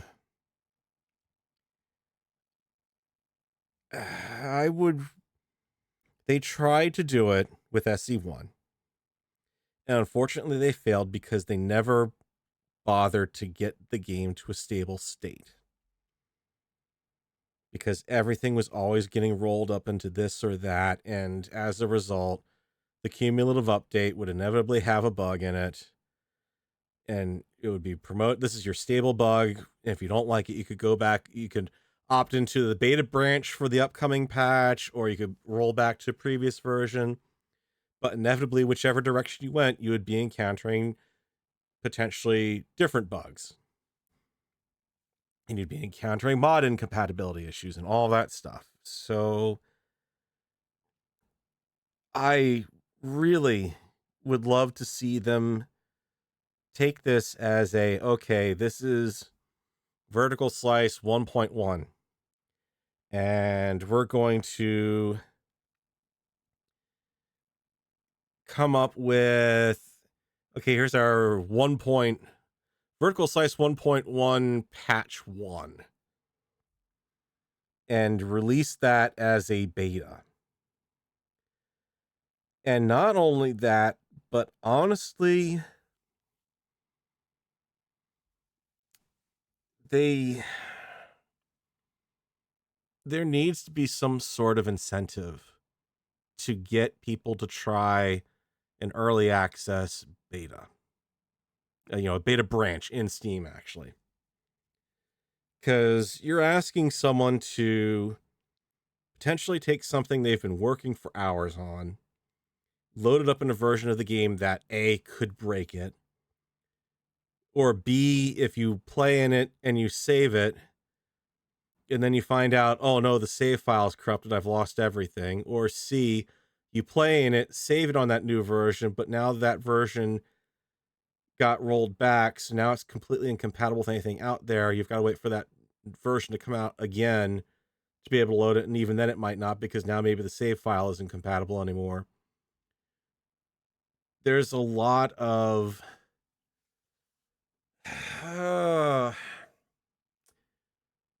there's a lot of things they could do to encourage people to try out the new version of the game in a beta before it hits the main early access branch that they could go down the road of. And that comes even right up to the point of start acknowledging the players who are helping you out. Start doing if you want to talk about the community, start actually. Hey, Raiders. Hey, Lucian. Not much to see here, but for those who are just joining us, I'm going over I'm kind of playing back and reacting to the Space Engineers 2 reveal stream that was earlier this afternoon, and kind of giving my thoughts on it as I go through, because I got quite a few of them. And some of them good, some of them bad, mixed results. So unfortunately, I can't really recap everything because there's been a lot so far, but right now we're kind of going over the community involvement and early access portion that they're talking about here. And I think they'll acknowledge the community up to a point. There's no, I think towards the end they were on SE1 actually acknowledging people who are bringing, pointing out issues with them. Hey, Lying. Same thing to your community. Welcome everyone, and we're here playing around with not playing around with, but going over Space Engineers 2 reveal stream and kind of chatting about the good and the bad that we're seeing in this. And so far, I'm going to give them a C-. Keen's getting a C- on this so far from what I've seen. But I'm kind of reacting to this. I saw some of the stream a little earlier today, but not all of it because I had to unfortunately get to work, and the stream timing was not great for actually catching me on my lunch break. But yeah, I think when we're talking about trying to get the community involved and with the early access process, it's got to be they've got to do a better job of acknowledging the community, helping them out. I mean, it's like people are bringing bugs to their attention, and the nature of development means there's going to be it's going to take a while to get things fixed. They're not going to have fixes necessarily in a next version or in a patch version, but if there's even a way to get anything out there as an interim beta patch kind of thing. Hey, are you dealing with this particular bug? Oh, hey, we've just dropped an update to the beta branch that has just a fix for this particular bug. So that way, if you're dealing with this bug, you can work around it for now. It's not going to do anything stupid like mess around with your game save version or anything like that. And thank you to so-and-so for bringing this bug to our attention, yada, yada, yada. Promising dedicated feedback channels. That's a joke. Keen has not historically done well with feedback channels. There have been too many of them. They have been all over the place. They have changed them randomly. They have changed what they're looking for. The SC1, the features list that they wanted they at one point, Keen had gotten to the point with SC1 where they said, oh yeah, we're going to have this board and you can all post your ideas for the game and you can all vote on them and pick what you want. And what was the number one thing that was being requested for the longest time? And Merrick had gone on record and explicitly said, this will never be in the game. They were in the game previously. It was a mistake. They should never have been put in the game. They will never be coming back. That inevitably came back. Ladders. So history tells me the dedicated feedback channels is we'll iffy. Be listening to the feedback from the community so that we can improve the game. And we want the community to be involved. And the other topic is, of course, the UGC or the workshops of players sharing their creations. And then in VS 1.5, we'll release the modding support and the Virage Hub and Virage Editor. So modders will be able to start doing their magic.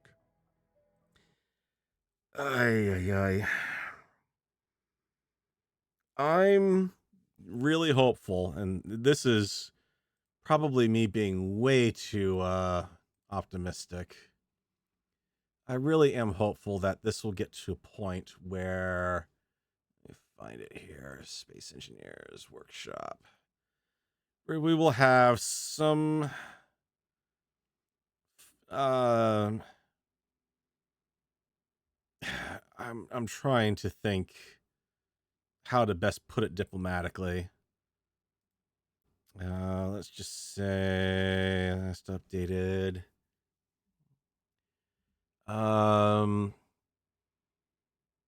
Some things in the workshop aren't exactly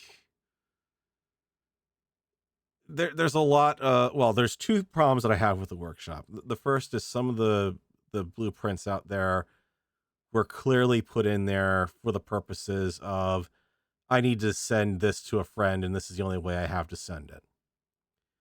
Which that's fine, but it doesn't need to be something that needs to be actually this kind of looks neat. Just a tiny little compact shuttle, but yeah, it's stuff that doesn't need to be published out there. And I have not played around with Mod.io to know whether it's got support for it, but it would be nice if they had a way to be able to say, I would like to share this design, but let's not share it to the entire world so that way the entire world and their friend doesn't see it. Problem number 2 is going to come down to a long-standing issue with the game and the modding community, unfortunately. And I'll give you a great example of it actually here.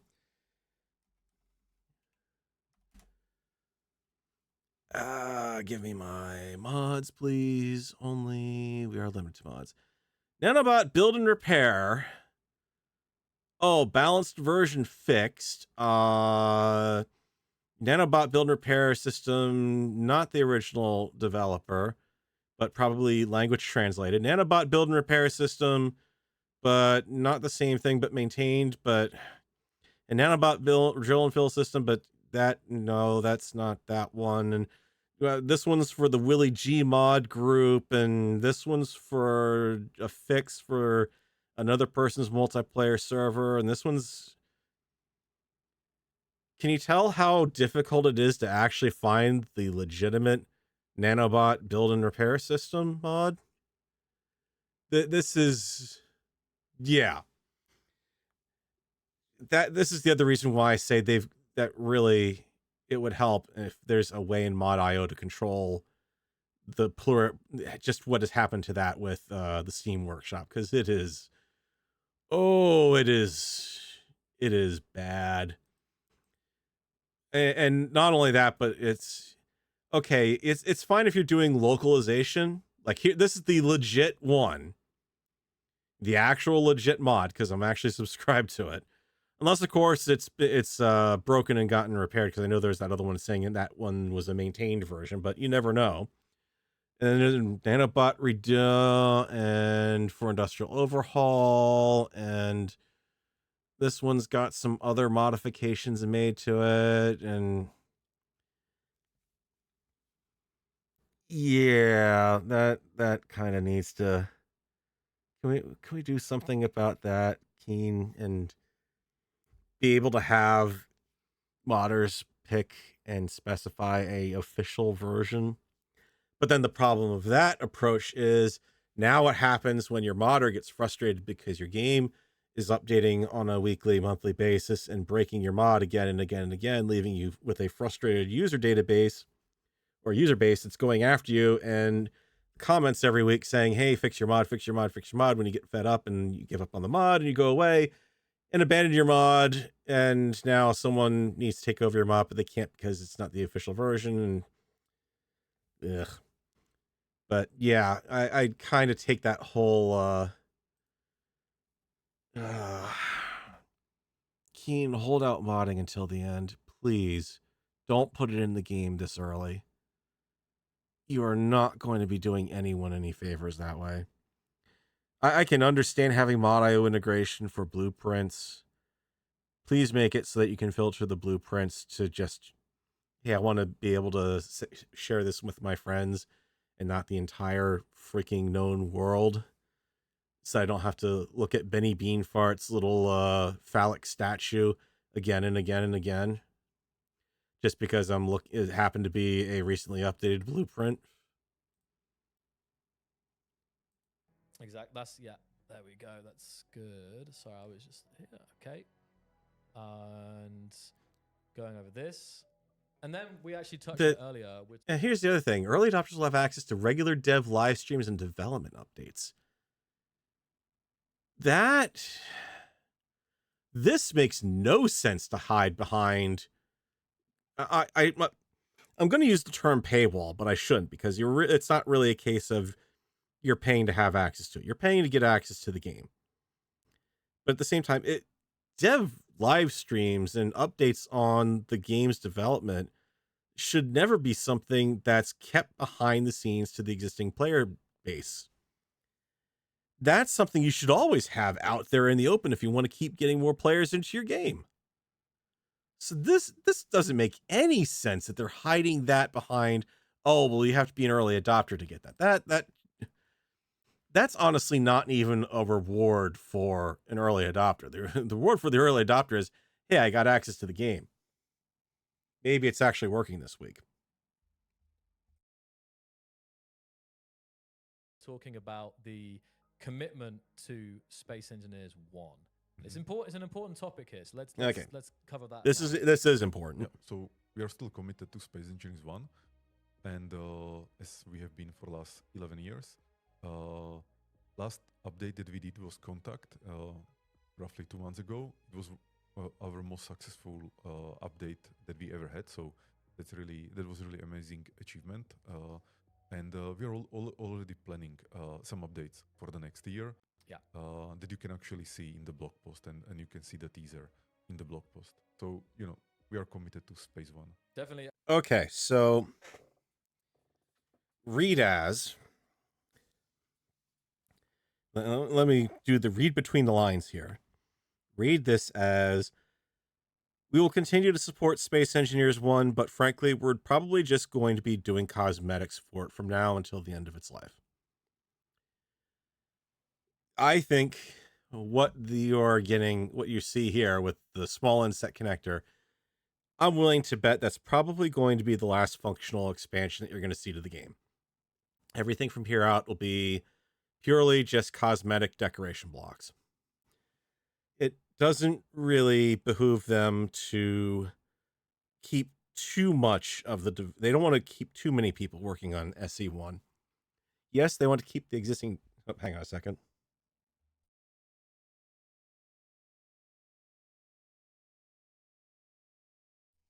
Sorry about that. Like I said, I'm still somewhat sick, so what they have, they can't keep too many people working on SC1. Yeah, they need to keep it on. They need to keep people buying it, to keep the lights on. They need to get people to ship up a cup of coffee, even if that cup of coffee is getting smaller and smaller by the day for the same price. They can do that with the cosmetics. I mean, there's clearly an audience for it. And it's not going to take quite so much effort to keep that going as compared to, brand new functionality kind of stuff. But it is nice to see that they are going to continue to support SE1. It's not being completely dropped, but the writing's on the wall, basically. I think I'm willing to bet you will probably see a cosmetic DLC drop every year until about maybe like a year or two before SE2 is about ready to go out the door as 1.0. I think they can pull that off. There's enough left for it. There's enough left that they can pull in off of the modding community to be able to keep that effort going. And it's now been over 11 years, and the community and the game is as strong as ever. It's amazing to see. We look at the Steam charts, we look at everything, and still new people are finding this game and finding the community and getting involved. So it's still SE1. I know I'm going to be playing a lot of it and streaming a lot of it. So it's SE1 is here to stay.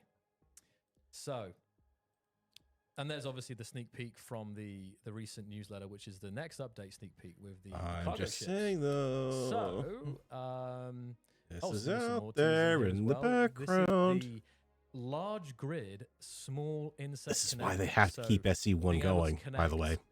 Small grids to large. They don't have to keep SE1 going to keep the player base involved on SE1. They don't. Because they can pretty much assume that anyone who has SE1 is going to have an interest in SE2. And stands a pretty, depending on when you came into the SE1 experience,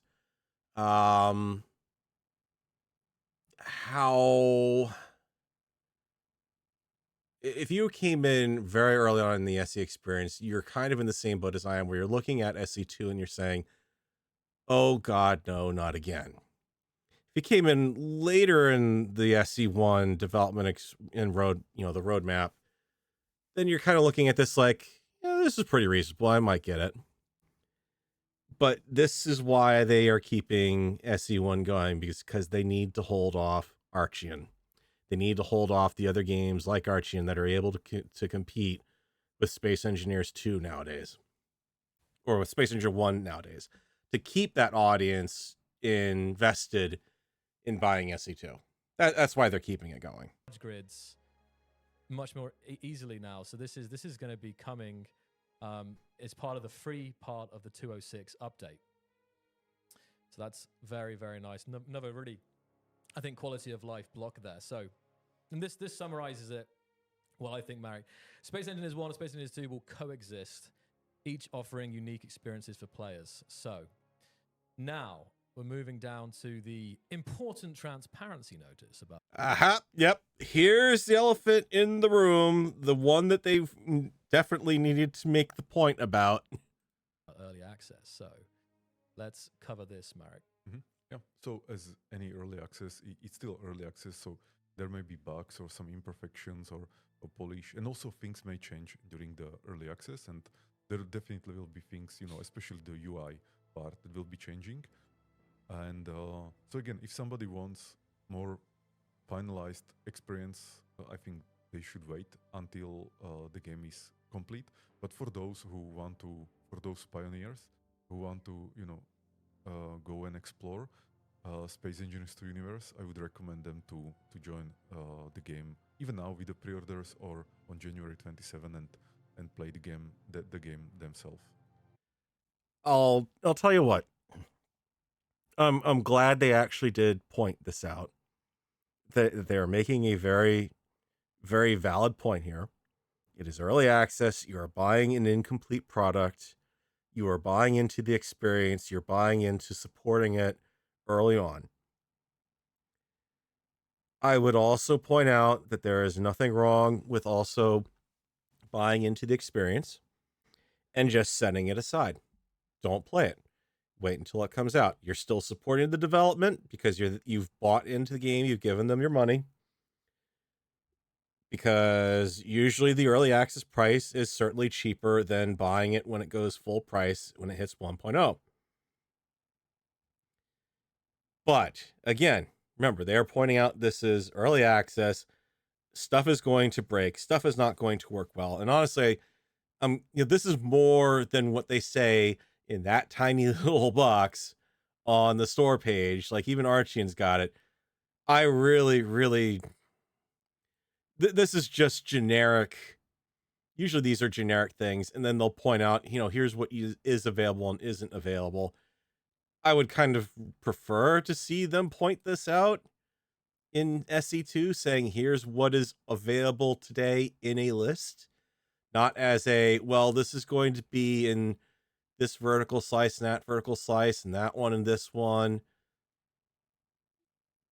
They do to some extent, but that's really about it. Nothing about the mod workshop, nothing about that.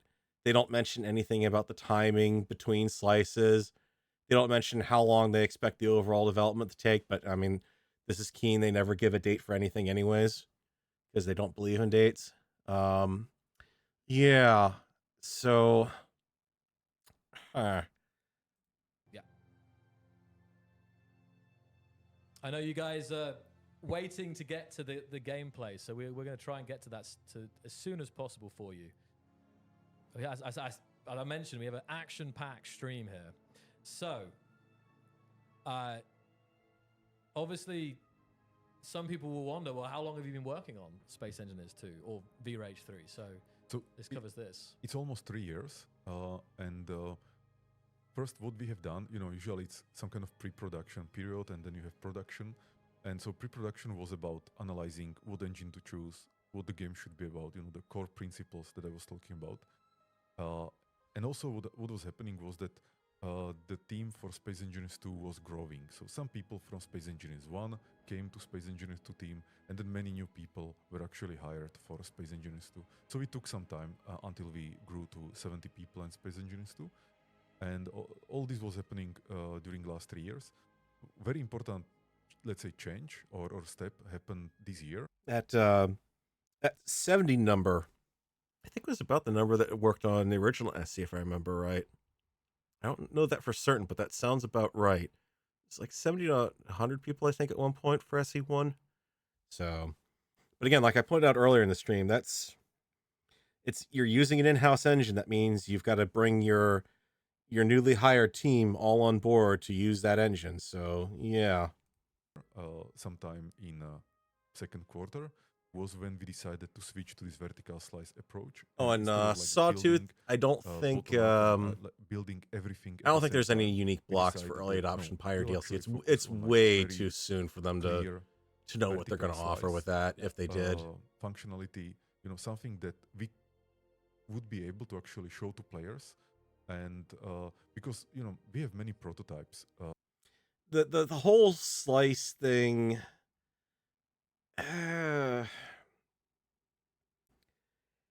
I think they the way I think they're kind of imagining it is it's almost like a slice of bread, and okay, you've got one slice, you've got two slices, eventually get enough slices together, you got the whole bread, the whole loaf of bread. But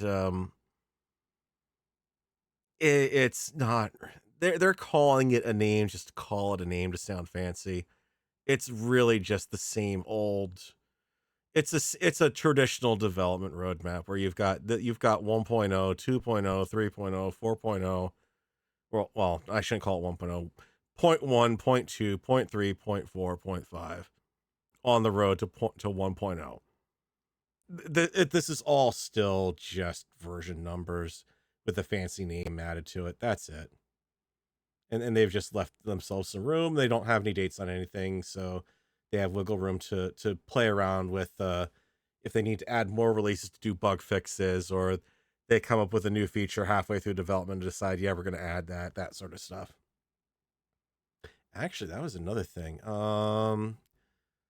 Let me go back to, I take it back because I think there's a fourth block that's missing on this list. Oh, Keen, you're going to hate me for this. Let me get that back to where we were so I don't lose my place. Down at development history, which I don't really care how long they've been working on that engine. It is what it is.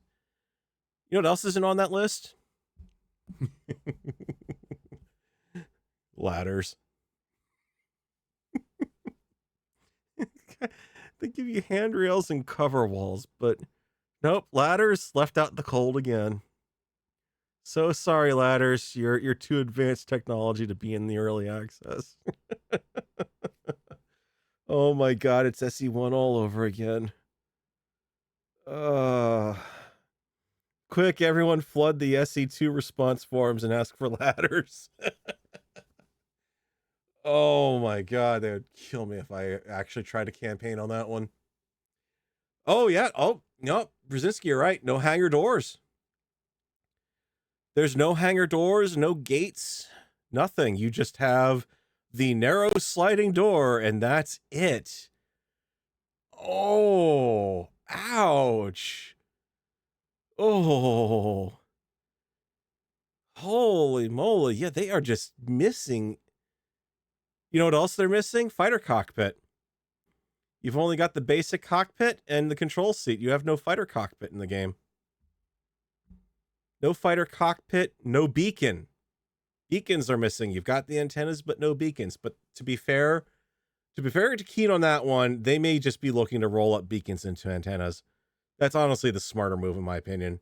Not necessarily the smarter move for making it this mahoose of a block that's got it going on a grid. Holy crap. That's got to be what, 5x1? A 5x1x1 antenna? Nobody's going to fit that on their build anywhere. But hey, it's okay. We've got pillars. Four versions of a pillar block. Oh my god. Not only that, but then we've also got the walls. This was ripped right out of a mod. It's an old mod. It's one that I still use on the I've got it on the old update parody set. That particular type of wall shape and whatnot. Ugh.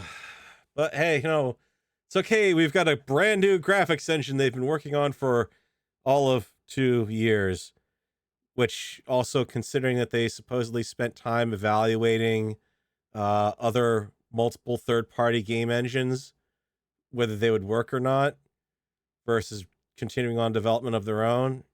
So really, you've presumably only been working on it for maybe a year or a year and a half. In the game already, but suddenly sounds less impressive to people because they are simply not presentable, and you would just disappoint. And with vertical slice, what we are aiming to is when we deliver something is really good. Yeah, that's the key thing. So and here okay, hold on. He said when we deliver vertical slice, we deliver something really good.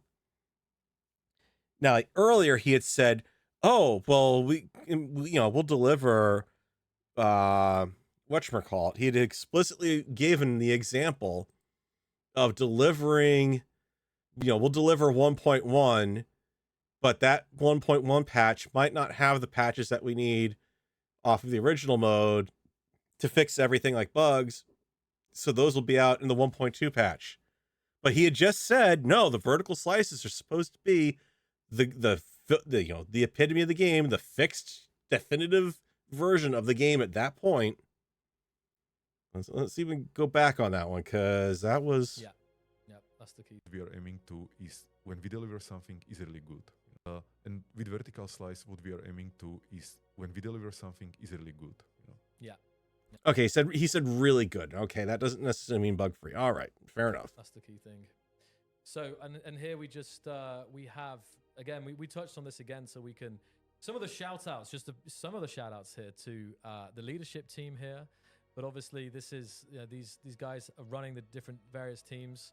Over 70 individuals, programmers, artists, designers. Good luck, guys. That's all I can say. PR. Good luck. Whole list there. So big shout out to everyone on the screen right now. Yeah, thanks again. Yeah, there's still 30 people working on SE1 at this point. Holy crap. I think they really did amazing job, and I'm every time surprised how... So the game they're building from scratch has 70 people on it, which is only twice of what they've got working on the original game. Okay. And yeah, Brzezinski, well, that's just it, Brzezinski. Now we've got this with this unified grid system. Why would you ever build anything large block? I mean, at least, well, no, I shouldn't say that. I think what they're going to do is we're going to see that unified grid is going to have the large and small grid, the large and small variants, just like we do on the existing large and small grid. So you've got a small reactor, a large reactor. Your large reactor puts out more power and is more efficient for its space and footprint. And I'm sure the smaller antenna is probably the shorter distance one, and the large antenna is your more classic antenna with the full range and power consumption requirements and everything. So I'm sure that's how they're going to do it. But yeah, aerodynamics, no. It's not going to have aerodynamics to begin with, even remotely, because they're not going to have planets out until 1.2. If we're talking about not seeing a single planet until, or not 1.2, to vertical slice 2. We're not seeing planets until vertical slice 2. You're not going to see anything from aerodynamics in the game. There wouldn't be a need for it. There wouldn't be anything to fly in. I mean, as for the aerodynamics themselves, the aerodynamic mods, as I understand it, they're basically just modified thrusters, effectively, and they're just programmed to have a specific provide a specific thrust for given parameters for the wings, at least. I can't quite speak for the other aerodynamics mod where you're actually building the wings out of the armor blocks and whatnot. So. But, yeah, I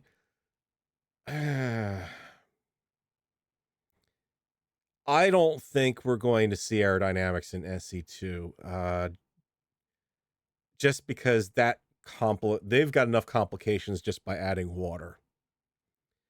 Especially once you start throwing aerodynamics and water together, oh boy. If you're going to have dive mechanics in the game where you've actually got to a bow plane to be able to help guide going up and down in the water without having to necessarily blow ballast. Yeah, that's going to be difficult enough as is if you've got to have a surface that has to react in two completely different ways in the game, depending on the environment. I mean, just out here, it seems like planet survival and experiencing improved progression and engaging challenges. Okay, yeah, we hid the ore type, so it's only barely detectable by your ore detector, which has next to no range on it. Oh, and you don't have ores on this planet, so you have to build all of your stuff out of substandard materials in a way that you really don't want to necessarily build, just so you can get to another planet, go through the search all over again to find the shit that you need to actually build what you want to build. Yeah. No changes there, no surprise. But yeah,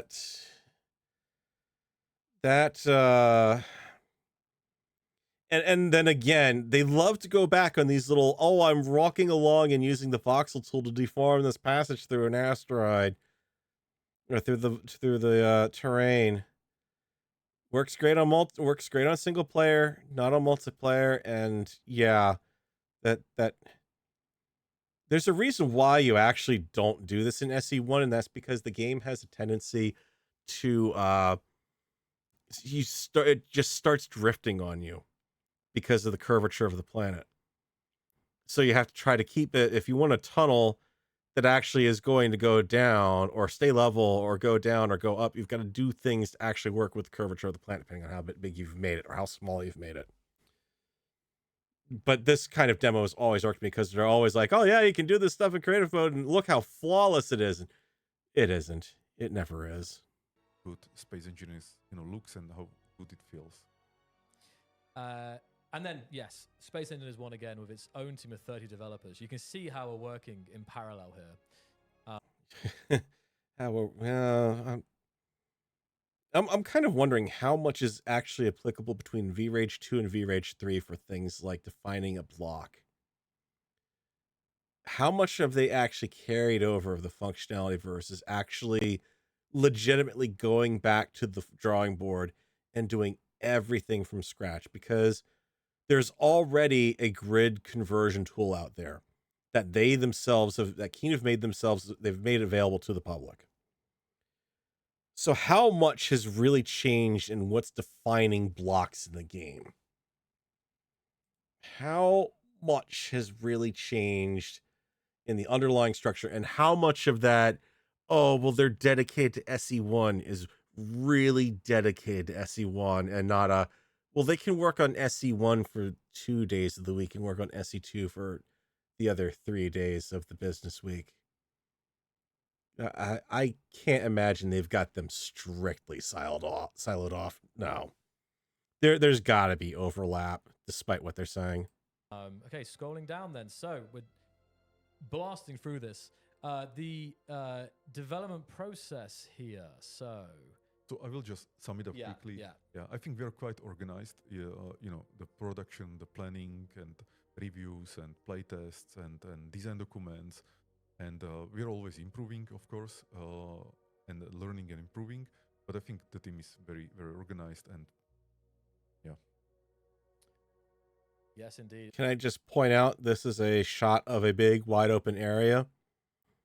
It is completely dependent on being lit from outside through the windows, which kudos to them for ray tracing the shadows for that. An interior light and an interior light. And you notice how dark this whole section is? That's SE's problem, SE1's problem. You can't light a big open area effectively. I'm hoping this is not a sign of what needs to be of it being the same problem in SE2. A lot of stuff was learned during SE1 development. Yes. Okay, so again, this is talking about the teams here as well. All the teams. Yeah. And then what is my role as creative director or game director is that first I come up with the vision, and then I make sure that the things that we come up with are aligned. With he takes the AAA shits, is what he's saying. Like that's very important, because what we also learned in the past is that when you have too many cooks in the kitchen, the result is not good because it's too mixed. So, Merrick, as I understand it, you basically just went off gallivanting around promoting good AI constantly and abandoned your duties on SE1 for years. It wasn't the case of too many cooks in the kitchen. It was the case of the lead cook was out back taking a smoke break for 6 hours. Let's be honest here. I mean, come on.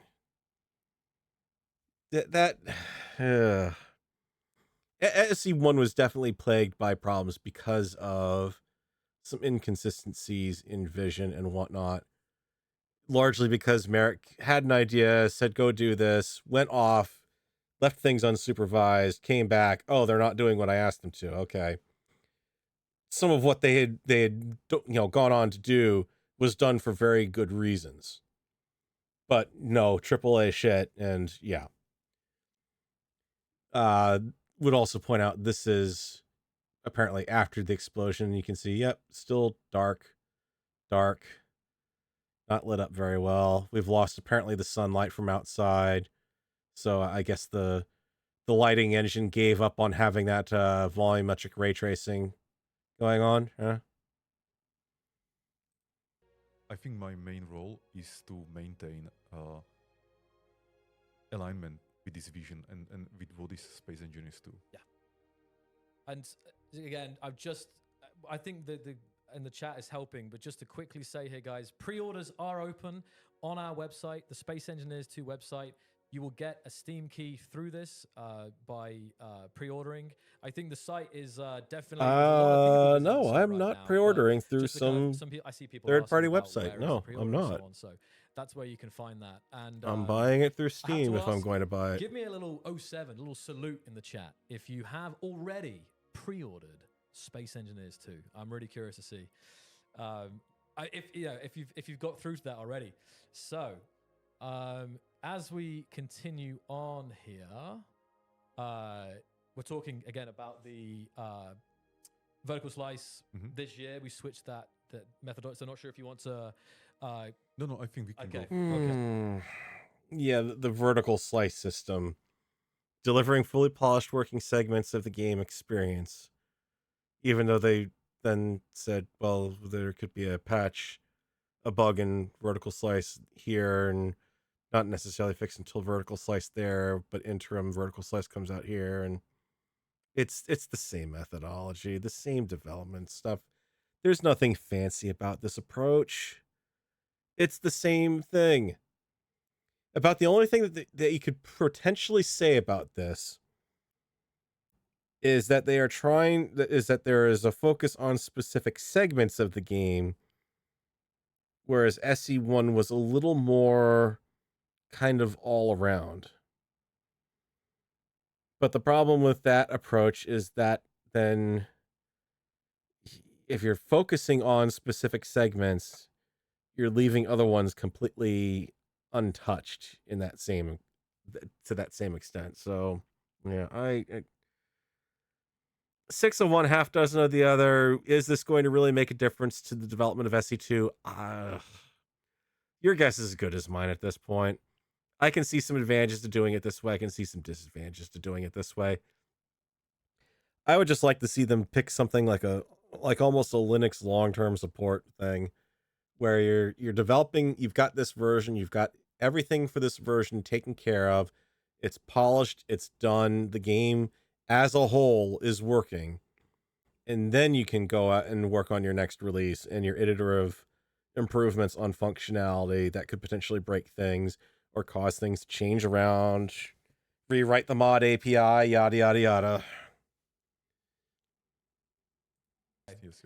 Nice picture of planets, work in progress. Planets and water, work in progress there, but they're absolutely stunning. And there's been lots of images shared, actually, over the last year of the development of this. So, planet size looks about the same as what it is nowadays.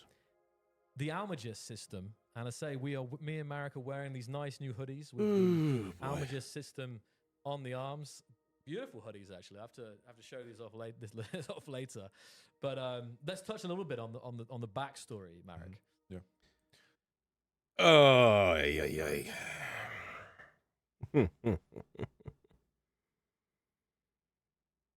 Okay, here's where I'm really worrying they may be going off the rails on this. Space Engineers, at its core, is a physics sandbox. Period. End of story. No debate. It is a sandbox. You craft the experience that you want. You can play around with the engine. You can be completely creative in the engine and decide you don't want to play survival. You like to build big fancy ships that look great.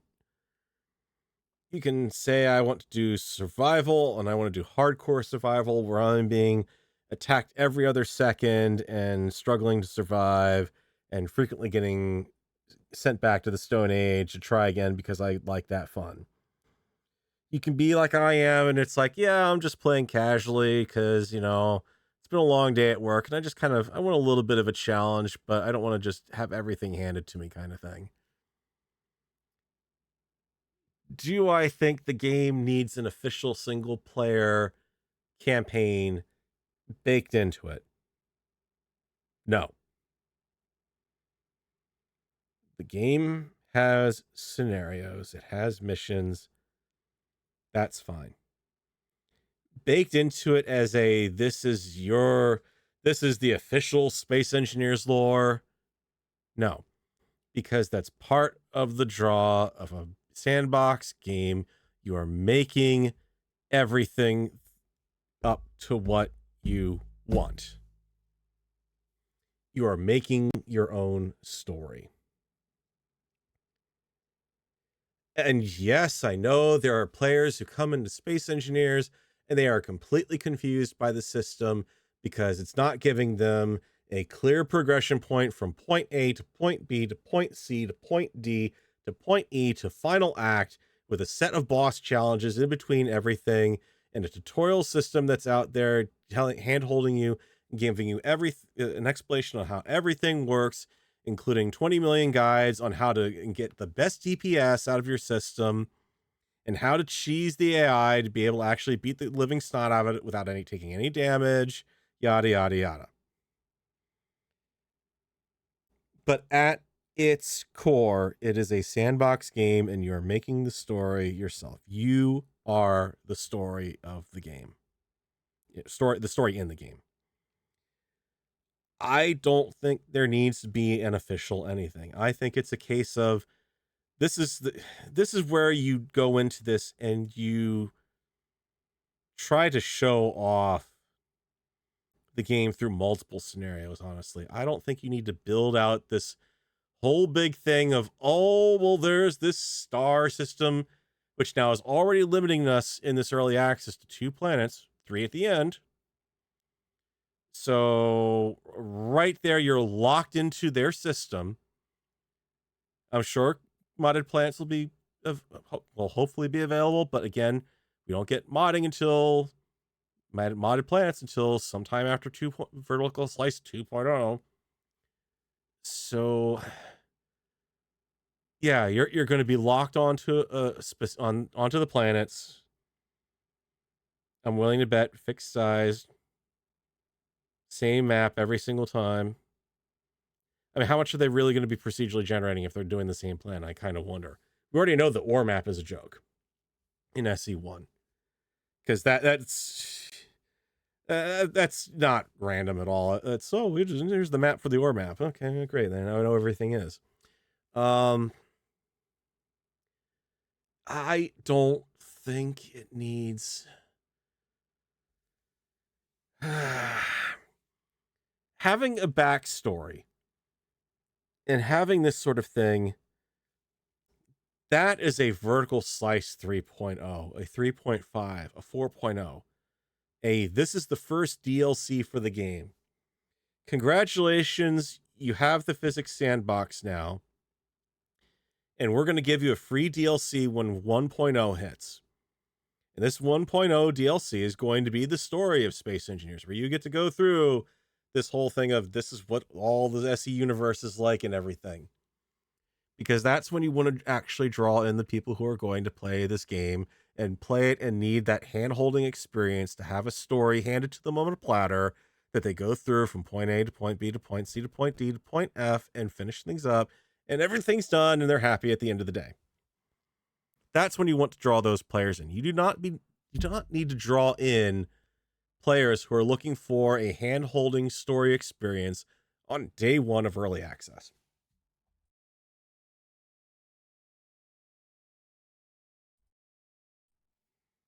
You save this for when you've got a polished game.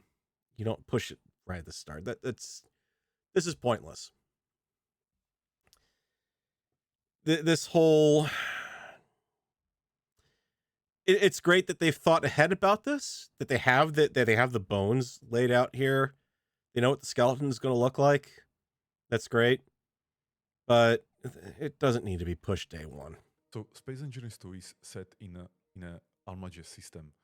and it's a system that is 10,000 light years from Earth.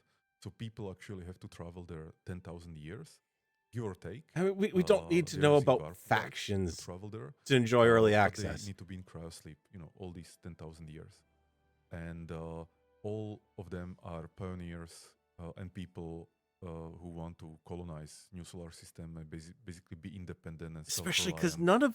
none of this is going to be implemented day one as it stands. There's no planet, so where your factions are going to be limited to space installations at best. Right now as well. And even then, they're not implemented yet to begin with. Yes. That's what. So this is the backstory for Space Engineers 2. When do they even say when they're going to introduce factions? We're talking. Here's the. Yeah. And now about the Bering project. Complete Space Engineers experience. That basically sent the base of colonists to tools and progression, engaging challenges. So probably vertical slice 2 is when they'll introduce it.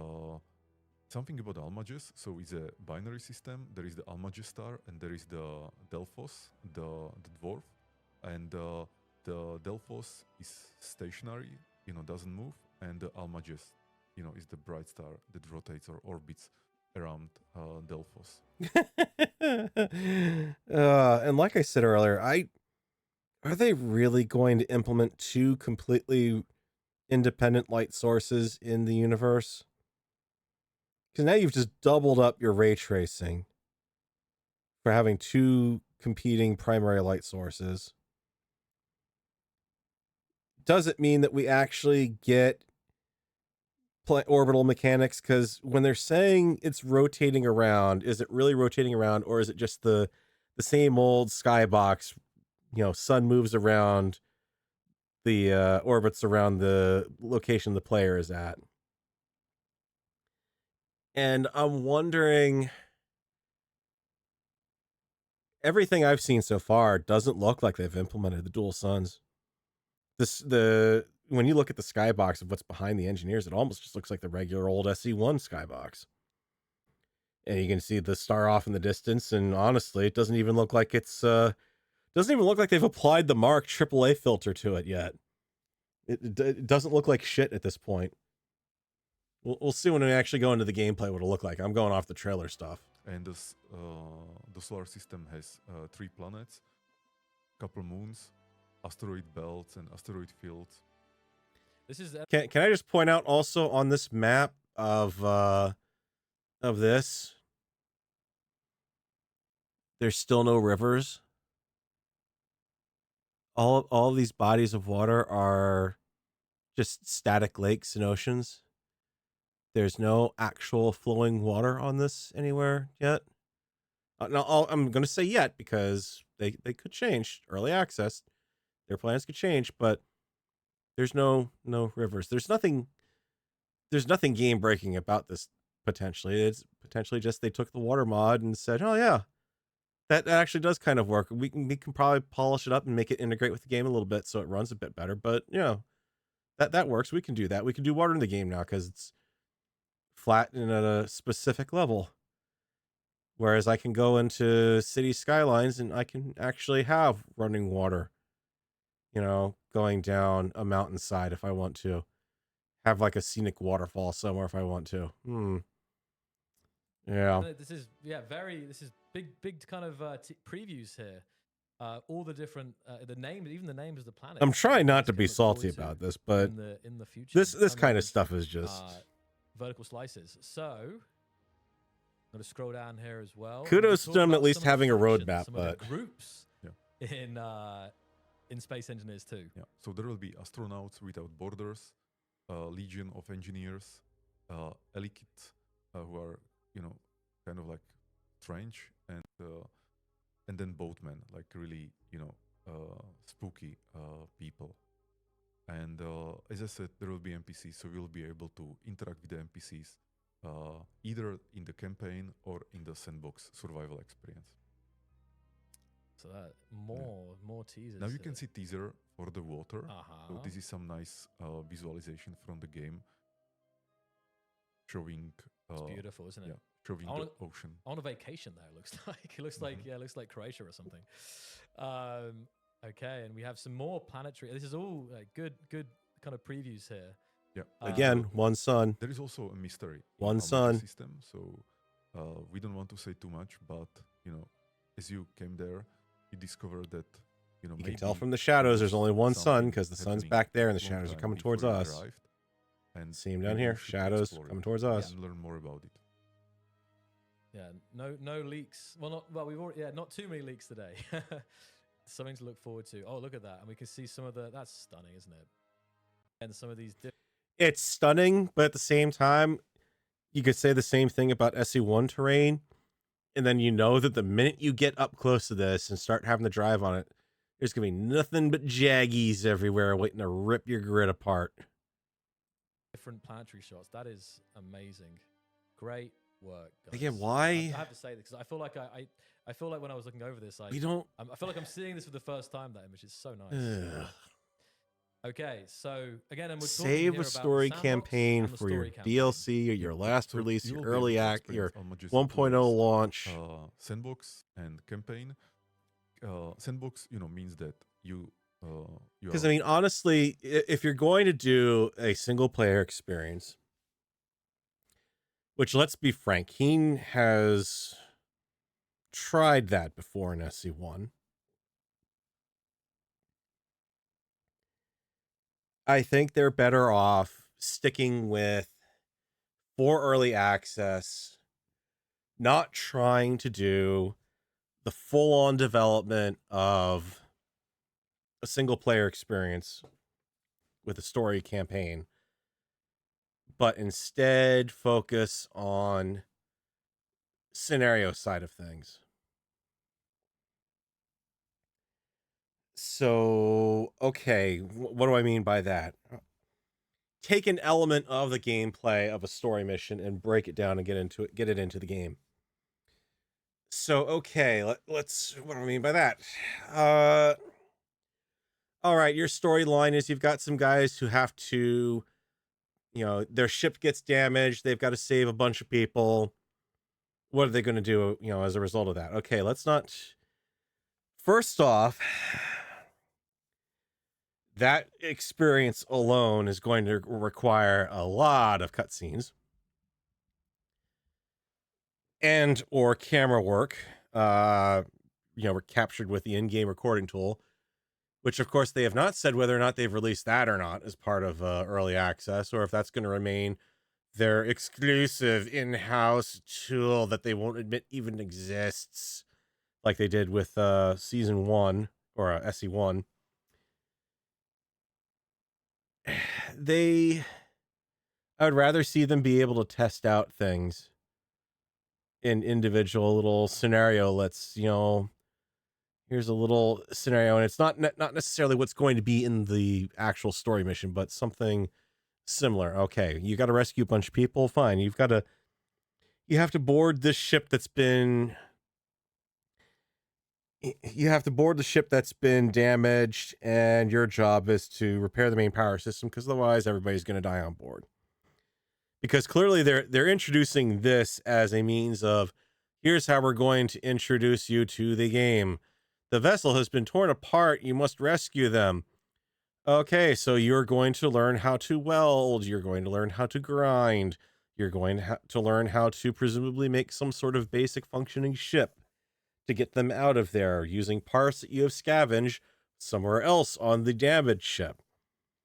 That's what I'm seeing that mission as, and certainly work on a single a version of that as a standalone tutorial. But I don't know. That just doesn't seem like it's really needed. This all is fluff here to distract you from what's going on. Which is to say, okay, yeah, we've got this great idea of what we want to do. Fine. But none of this has any impact on SE2 right now. You are building your grid. It's not going to have an impact on it until they're all the way down here.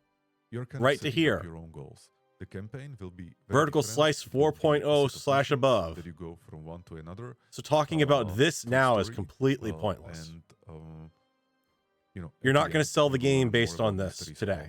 You're selling the game based on the improvements that you're making in here. The stuff you're doing at this level of the game. Everything that's here. And then eventually you'll get another boost of players once you get through this stuff. Once you get the modding and the planets and survival in. That'll be your next big boost.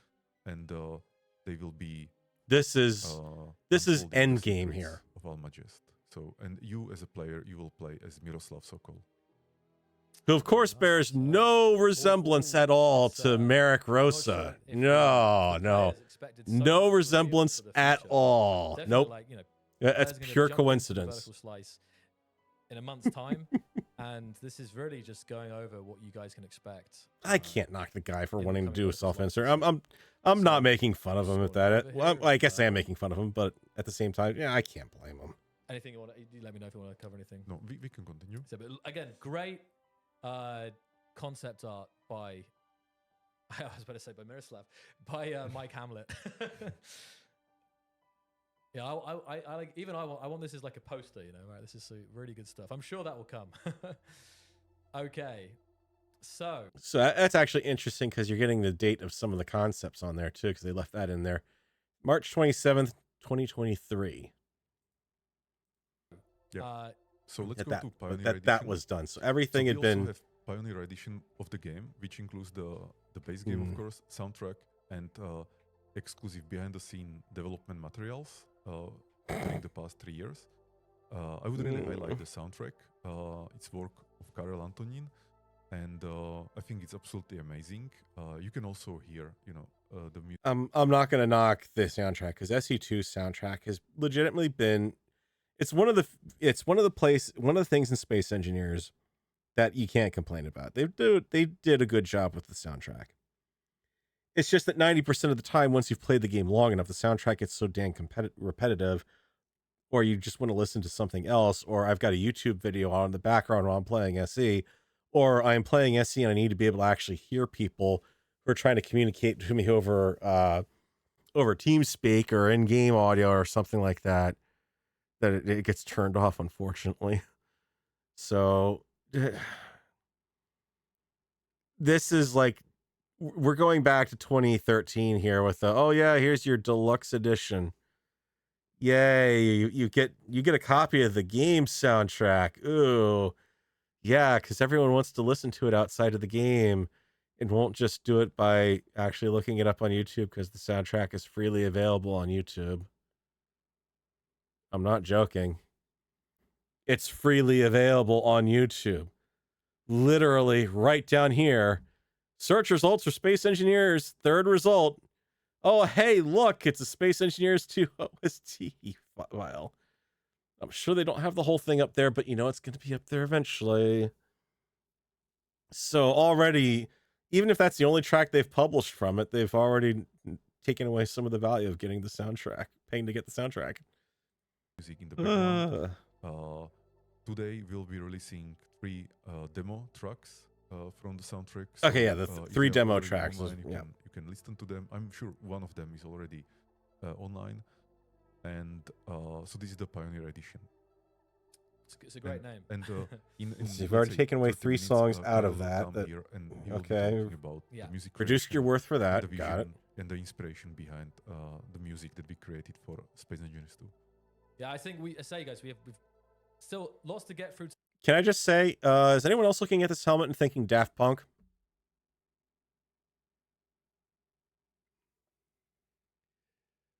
Come on. I'm not crazy. I really am not crazy. Hello. Nope. Totally not ripped off. Nope. Hey, ladies and gentlemen, Daft Punk is coming back. Come on. Oh, good grief. Oh my God. Tonight, I think, the stream will be a little longer today, which is it's a good thing in many ways, so we'll get to it all. Suck, you don't have to shortly. explain the stream's going to be But if you longer. You wait guys are demoing few the more game. minutes, It's you will going to get be see the longer. gameplay. Yeah, no matter a few what more you do. minutes. Gameplay's coming up coming up next, guys. So you're going to see Marek playing Space Engineers 2. That's not a selling point. Get access to come January 27th here. And so yeah, we're again talking about very talented Carol, who is going to be joining us soon, and talented musicians and a full orchestra. And this is actually a big deal. Like, I don't know how many of the tracks, but a lot of the tracks are recorded with a full. I don't know. He'll probably tell us, and we'll wait for a bit. We'll tell us for a bit, yeah. But many, huge orchestra, and this, I love this. I love this. Yeah, this is Alex's work. This cover art, and it's absolutely amazing. The inspiration we had. Space Engineer 2's is coming to my house. Or Renaissance painters, and we just wanted to reimagine it for the soundtrack because it's. Like the goal was to really real gameplay I think starts off probably not not too far from here. It looks like yeah, and you got my timestamps are going to be off because I loaded this while the stream was still going, but it looks like it's okay, so we're very close now. We're at the FAQ. Kind of about another 30 minutes there. Yes, we can cover this now because there will be questions later anyway, I think, right? Yeah. They pretty much just rip through the facts straight up. So I'm going to skip this because they're literally just reading it off straight off the board. Nothing really interesting being noted here, aside from the fact of, can I transfer my grids from SE1 to SE2? Yes, we have developed a transfer tool. Tool and its user guide are available at. However, please note that Space Engineers wanted to use different grid systems, so not all blocks can be transferred directly. And any incompatible grid sections will be automatically replaced with armor blocks. So, since there's no conveyor tubes in this version of the game, your entire conveyor system will be dead in the water. Nothing will be wired up. So those of you who have designs, to pump around air or anything, what else are we missing on here? Okay, there's another block it's missing. I don't see the O2 generator or air vents. Air tightness has not been implemented in this version of the game. Okay, yep, that also explains the missing hangar gates then. Because the hangar gates would be a critical part to pressurization. I'm surprised they even bothered putting the door in, honestly. Because that would have to be reworked once they put pressurization into it. Oh, good grief. They are really, really... They really should have been much closer to this for this early access to come out. I mean, let me put it this way. There's a great comparison for this. And it happened recently. And it's also the most recent time that I got burned by early access. City Skylines. Very feature complete, very well liked, very much still competitive city builder game. Everything that has come out for city builders has generally not been able to touch it. It was the shining jewel in Colossal Order's crown. It was a perfect game for the Paradox lineup and everything. And then they said they were coming out with City Skylines 2. And collectively, all of us City Skylines 1 fans lost our shit. Because it was like, oh my god, the first game is so solid. And collectively, we were also pretty worried because City Skylines 1 has a lot of DLC.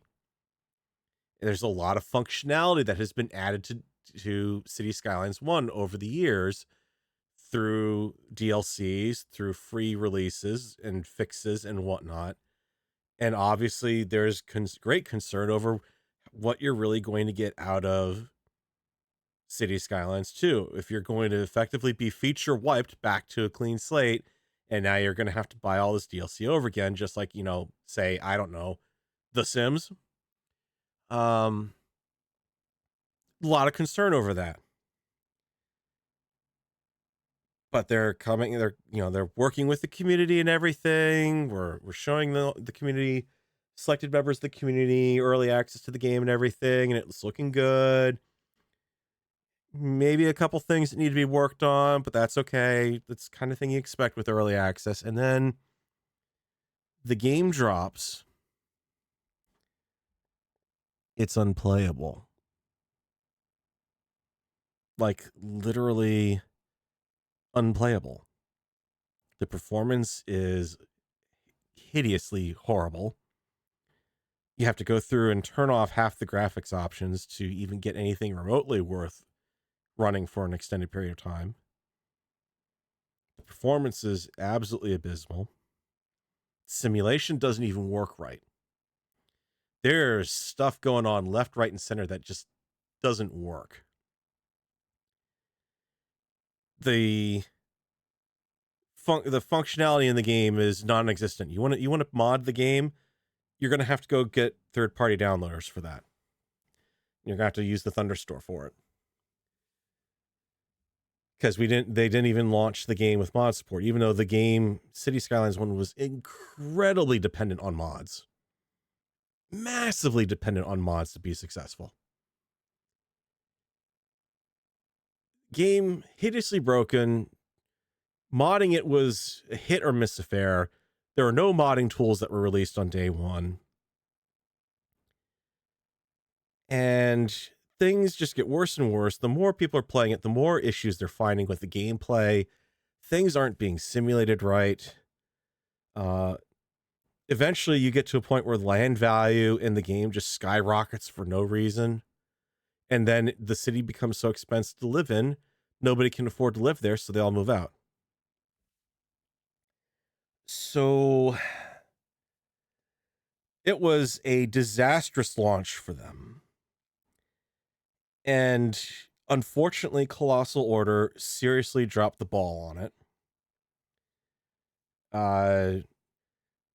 There was a bit of, well, we felt this was in a position to go out the door. Paradox supported them. But then there's also people saying, no, it wasn't ready to go out the door. And then they came along. And while the game was in complete trash state, they said, all right, everybody, it's time for your DLC. Now, if you pre-ordered the game, you got the DLC for free. If you didn't pre-order the game, you had to buy it. And keeping in mind, this is like 3 months after launch date, they're dropping DLC already. This is even before they've got the console version of the game out, because the console game version performance was so horrendous that they couldn't drop it. It was just unplayable. They dropped the DLC, and the DLC is all of 6 houses. And as they level up in land value, they would just add a little bit more to it. A little bit on an extension here. Same lot, same building. Just throw on a different extension onto the building, or make it a slightly different color, or add a little greeble here. And 2 trees. It was supposed to be a beach-themed DLC. There are no beaches. There are no beach accessories. There are no beach props. It's not like you could, it was palm trees, but there was like next to no variation on the palm trees. So you plop them down. They all looked like the same stupid tree. No benches, no beach umbrellas, no people, no way to zone an area to have people walking around on the beach and swimwear or anything. The buildings were all basically housing that was designed to look like, expensive beachfront property. but it didn't have much variation on it. So basically everything just grew up looking exactly the same across the board. It was the most disastrous DLC that they have ever dropped.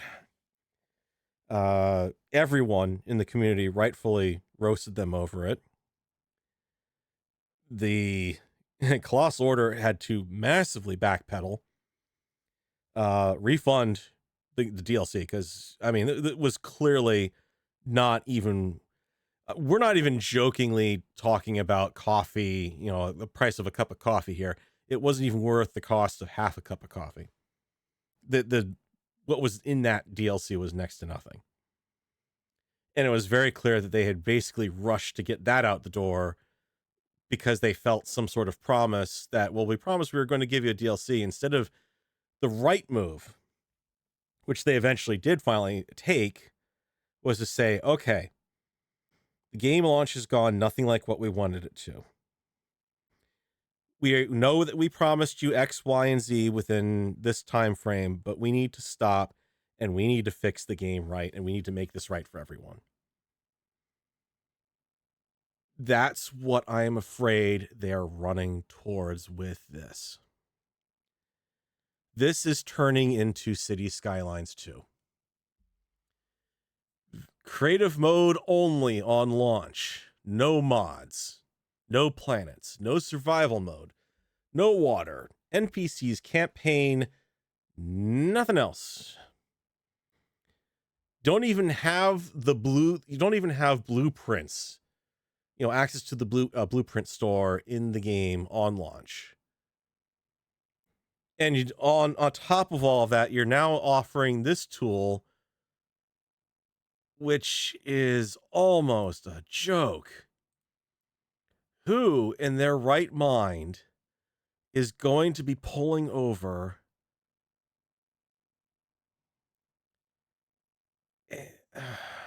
who's going to be pulling over a grid? On top, they don't even warn you, for instance. This is why I'm looking at this, because I kind of want to see what they're explicitly doing. So you got a grid export tool of some sort. That's going to be in mod.io, apparently. Choose mods. Experimental mode must be enabled. Oh, but mods aren't available in the game. So mods aren't available in the game from day one, but then you tell us in order to do a grid export, you have to... Hang on, no, this is regular SE. Okay, never mind. We're talking classic SE, right. So you have to pull in a mod for that. Grid exporter, filter to blah, blah, blah, blah, blah. 120 million mods. Throw a command in. Look at the grid and type the command export. Okay, sure, whatever. You verify that the correct grid is targeted by looking at the axis drawn on the target block, yada, yada. Hilarious thing. They're looking at a Space Engineer's fighter cockpit, which is not a block that isn't available in the game. So I'm sure that works well. First parameter determines whether unknown blocks should be replaced with armor, while the second parameter determines if unknown blocks that were without physics should be replaced with armor, such as lights.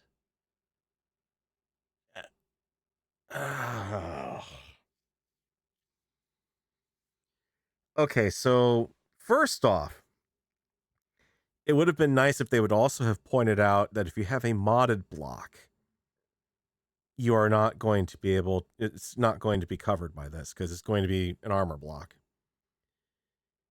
And in doing so, I would point out that there are mods that do global replacements on vanilla blocks in Space Engineers 2 mod, or Space Engineer mods.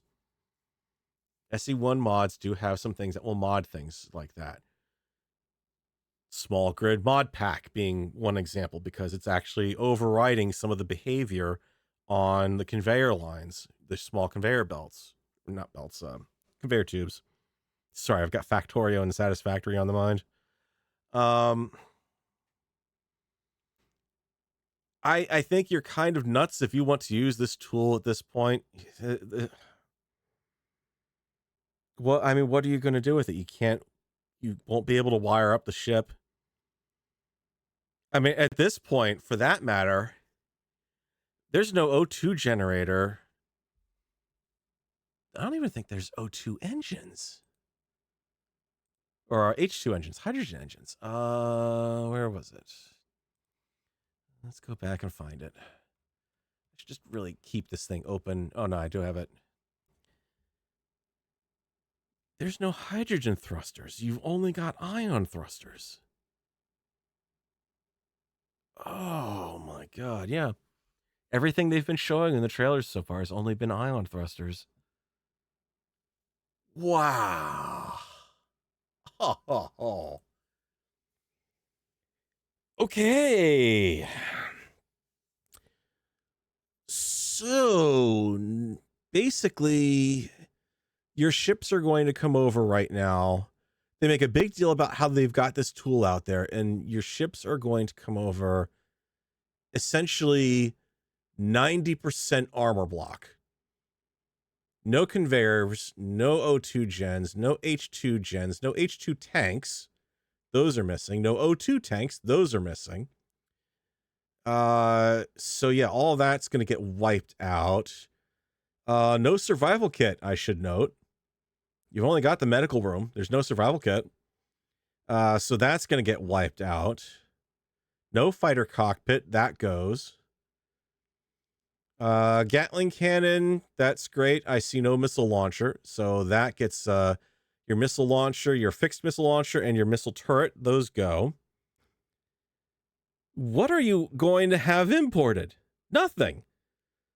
You'll have landing gear. You won't have your hangar. If I loaded up SE1 right now and I pulled up Vanguard, I can tell you 99% of that ship is not going to come over. It just won't.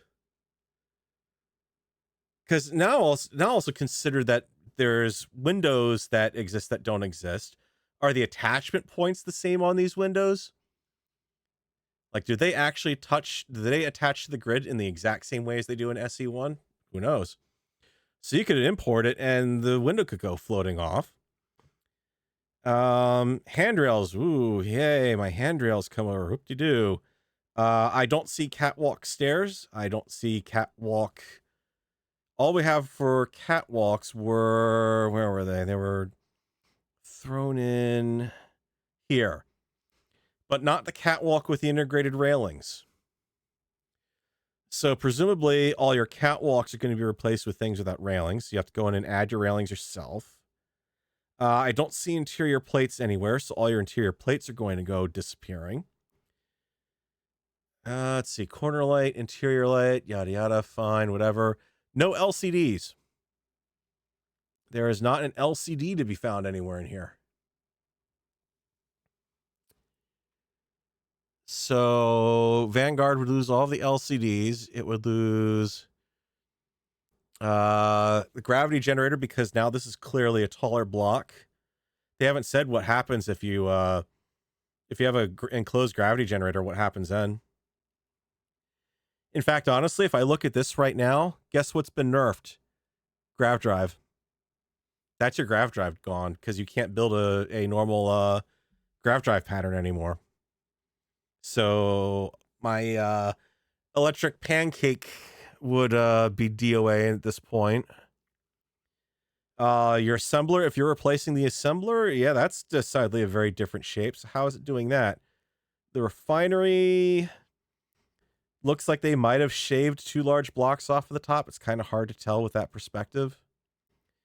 Cargo containers look about the same. They're still very clearly 3x3 based off of that, and then slightly smaller. But yeah, there's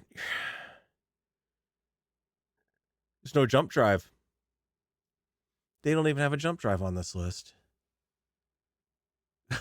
What are you getting at this point? There's no functionality here. There's no point to pull over a grid at this point. It's a joke at this point. What are you going to get out of it? Oh, wow. Oh, my God. I mean, I know there's going to be no wind generator because they don't have planets yet, so that's no surprise there. But for that matter, let's see. I know they had the fusion reactor. Clearly, someone said, "Yeah, we're tired of the we want the new gen fusion reactors instead of the old classic reactors." Okay, fine, whatever. Those at least look like they'd still roughly fit. They look about pipe the same. Not that, that matters anymore. Speaking of which, I'm hoping those reactors don't require uranium actually flowing into them to keep them going, because yeah, if you've got no conveyor belts or conveyor tubes, you got no way to feed them. If you've got design that keeps your reactors locked away safely, like, I don't know, every small ship ever made. Wow. Yeah, about the only thing it really seems like you get is, because of the need to convert everything over, now I've got all these different size ion thrusters, which, I mean, legitimately that I don't mind. I kind of like having that flexibility of design size choices for a unified grid. That I can live with. But yikes. There's no mag plates, so if you've got mag plates on your design, yep, you're out of luck there. Buttons and button panel, but that's it. No programmable block, not surprised there. No, none of the stuff they added for remote controls or any of the AI functionalities there. So you can't have any controlled grids out there. I know it's early access. I know it's alpha, but you're not even replicating a fifth of the functionality in the original game at this point. Even Cities Skylines 2 came out of the launch more feature complete than this is. Holy crap. Yay, I've got a spotlight. Ooh, yeah. That'll help.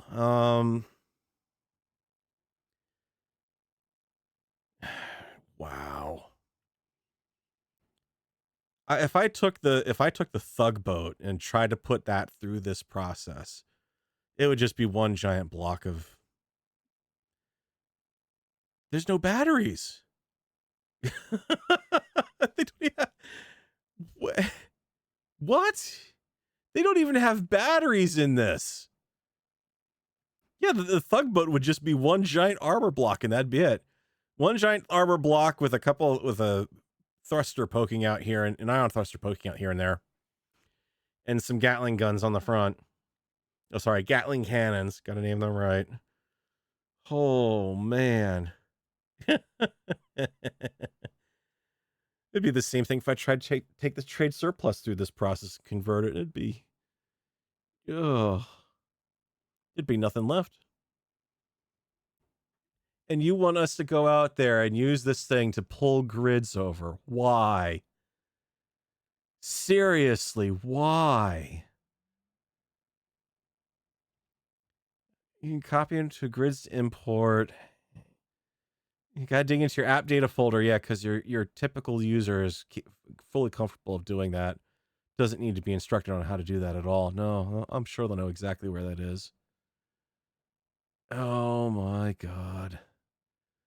There is nothing importing into this thing.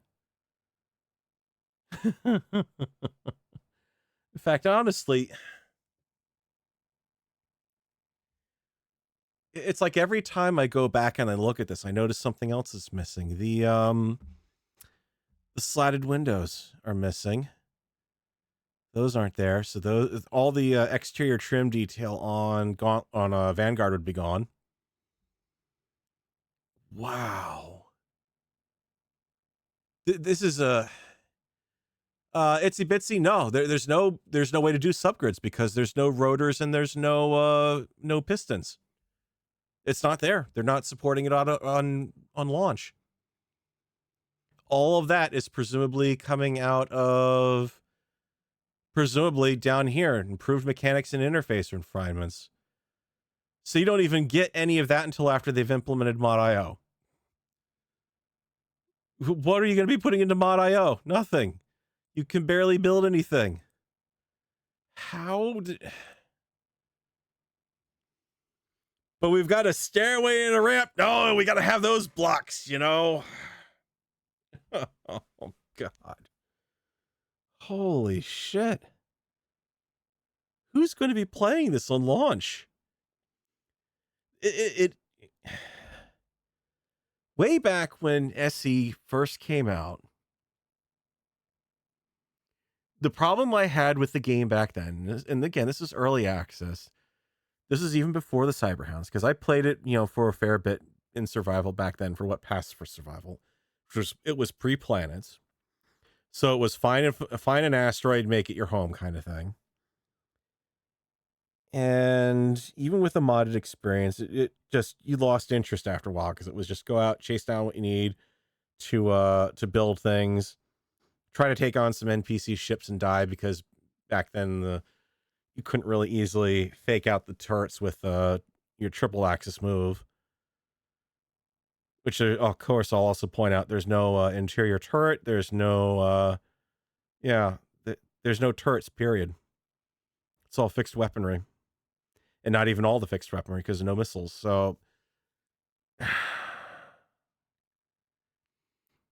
and since there's no rotors or pistons, there's no way to make your own self-controlled turret.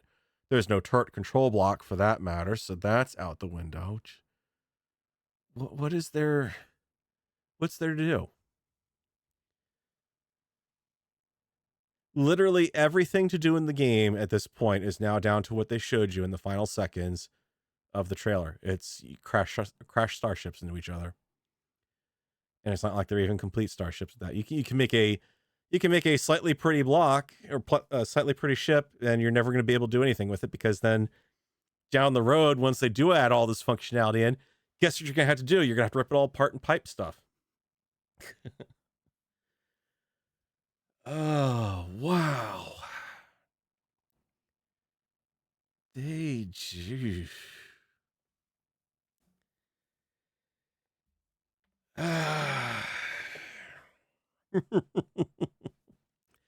The more I look at this, keep in mind, I want to see Keen succeed. SE1, for all the shit that I have given Keen Software House about, it's still a game that I enjoy. It is still in my favorites in my Steam setup. I still have my camera account for Space Engineers 1 sitting on the other PC, even though it's tucked away in storage at this point. I enjoyed Space Engineers. I enjoyed being able to mod the heck out of Space Engineers to get the kind of experience that I want. Even though it may not be necessarily how anyone else wants to play it, but that's what I enjoy about the game. I can craft the experience I want. It's the same way with Minecraft. This is like going back to Minecraft Alpha. Like, this is going back to oh, I'm sorry, that piece of pork is going to occupy an entire inventory slot. No, you can't stack them. This is, wow.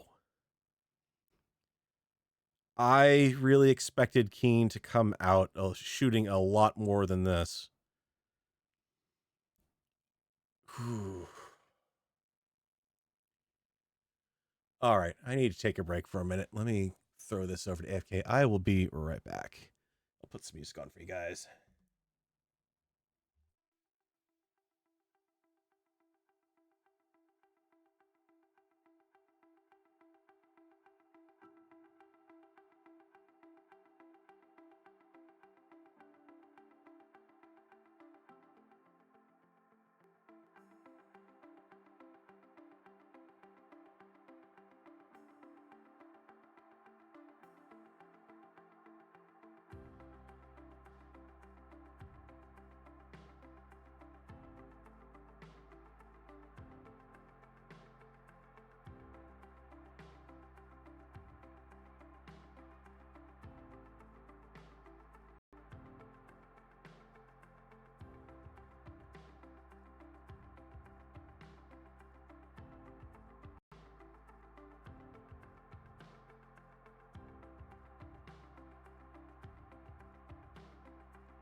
All right, so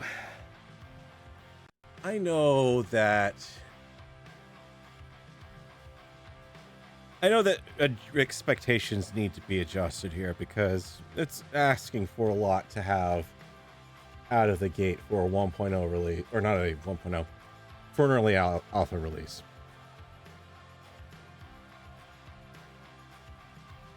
But there's early access and then there's alpha. And they've got it in the corner there. This is alpha. This doesn't belong out in the public yet.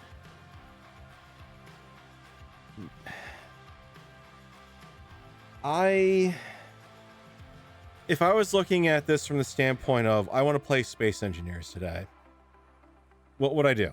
If I had access to this early alpha, if I had access to this alpha, or I had access to SE1, I'd be playing SE1. There's nothing here. There isn't even an ore detector here. So literally at this point, this is all you can do is build a ship. You can build a ship and you can potentially drill some rocks and you can shoot some grids. You can't do anything with the rocks that you drill because I'm pretty sure they probably won't have anything in the refinery to be able to refine it. Not to mention you have to have it connected directly to the refinery to be able to do anything with it because there's no tubes. Also note the comically small connectors coming out of the small drill. Okay. Ooh, oy, oy. That just... What were they thinking? Trying to get this out the doors in early access. It's a tech demo, is what this is. It's not there to encourage the community to try it out and give feedback, because the feedback is invariably going to be, I can't do this or this or this because you haven't made the blocks for it yet.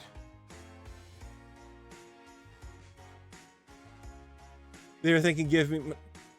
well, if they were thinking give me money, they could have come up with some more DLCs for SE1, even though...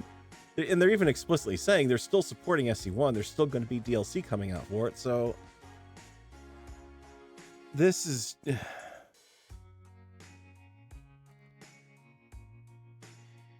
You want to know what you do with this. This is the kind of thing that you hand closed access alpha access to. You go out to the members of the community, the major Space Engineers players, and you say, hey, we'd love for you guys to take some time and play this on stream or off stream, doesn't matter. If you want to do it on stream, feel free to stream it. We'd welcome, you giving publicity for it and showing everyone off what's coming down the pike eventually. All we want you to do is just give us your honest honest opinion when you're done. And we know that Keen can do this. They have done this in the past where you would close out Space Engineers and you'd get a forum saying, okay, what did you think of this in XYZ? They have the ability to do it. That's what you hand the community and say, have at it, play it, give us your feedback, because that community is going to be the one that's going to give you the feedback you're looking for right now. They do not want feedback from the player. They don't want to hear what people are going to be saying at this point. I'm sorry. This is wow.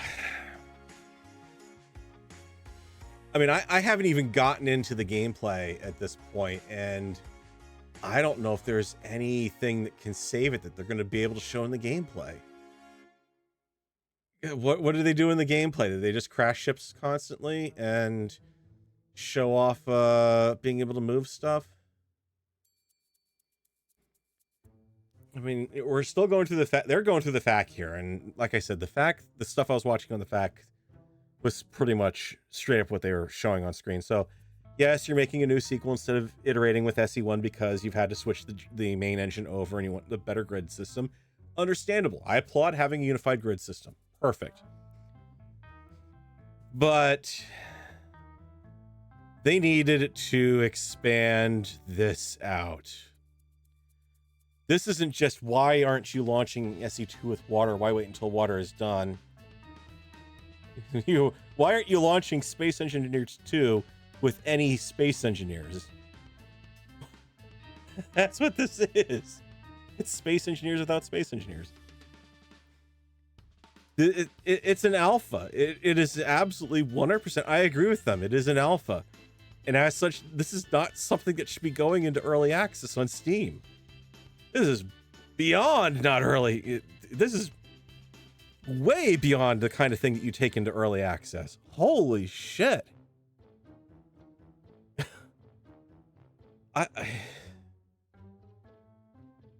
Holy mother of... This is what it is. It's a screenshot engine, basically. That's it. And we can't even take screenshots of this because we don't have planets yet. Then here we go. They brought up the console edition. Yep. Console release processes are quite different from Steam Early Access. The current stage of development requires frequent updates that are better suited to PC versions. Frequent updates that are better suited to PC versions. Despite them saying, no, we want to do vertical slices. And we're going to have these major milestones that these vertical slices are all going to be about. And we're going to make them solid versions. But we aren't when we talk about this 5 minutes later, and we aren't when we start talking about in the fact.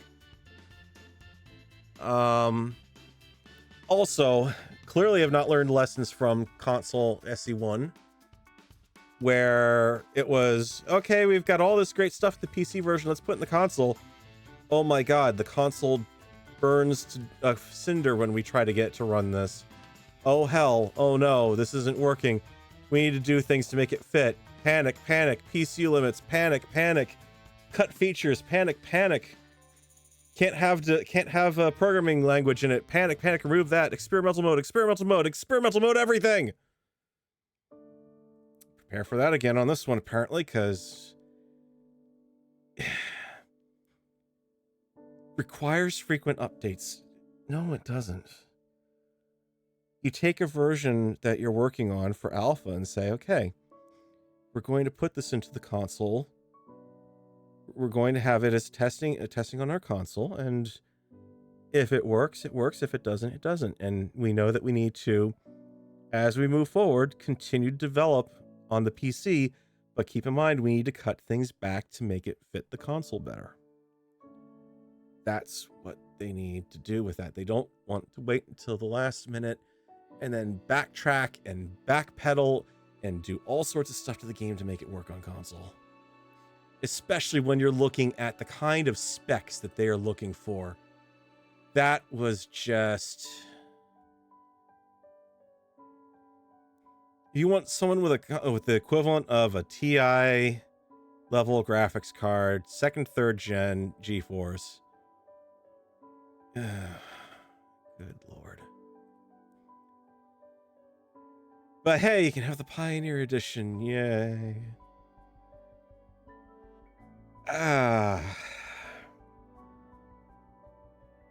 All right, I'm going to try to give them the benefit of the doubt because I have not seen any of the gameplay. I know the gameplay is going to be... I don't know how they... Honestly, looking at this and looking at how long they could not have been playing the game long. What did you spend like 10 minutes on it? That was at timestamp. They go into it at... Oh, that's gonna take used to getting used to that color wheel. They go into it around 2:13 and they are out of it. They managed about maybe a half hour in game. I'm surprised they even managed that much. So, holy crap. First up, will Vertical Slice 1 contain all the blocks? Yeah. This is the fact. We're going to skip past the fact because they just verbatim read it. They didn't have anything transformative to add to that. Come on, YouTube. Catch up with me here. So there we go. And we have a link there. You can. Wow, that just. There we go, Marek. So you're gonna play. Yeah, if you can. All right, let's focus on this. That, and you can put this quite far forward, so it's not in your way. Whatever. Yeah, it's quite mobile. Okay, good. Thank you. Is that good?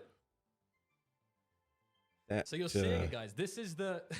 This is what you've been waiting for. This is the screen you'll be greeted with when you first load up the game, and it covers a lot of what we've already talked about. This is the welcome screen that shows you what's new in this. Okay, plus them for doing this. What is our plan? You know how the next vertical slices will look like. I would honestly suggest to them not to let you do this. Or I do hope that they will bring the screen back after they do a major update to the game to include changes and whatnot and bring everyone up to speed on it.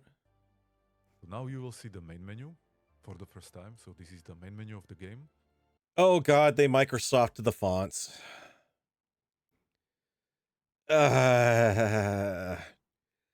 They okay, admittedly this is a nitpick on my part, but SE1 has a very distinct visual flair with the font system that they have. And for them to just throw that out and make it look like that, ooh, wow. That,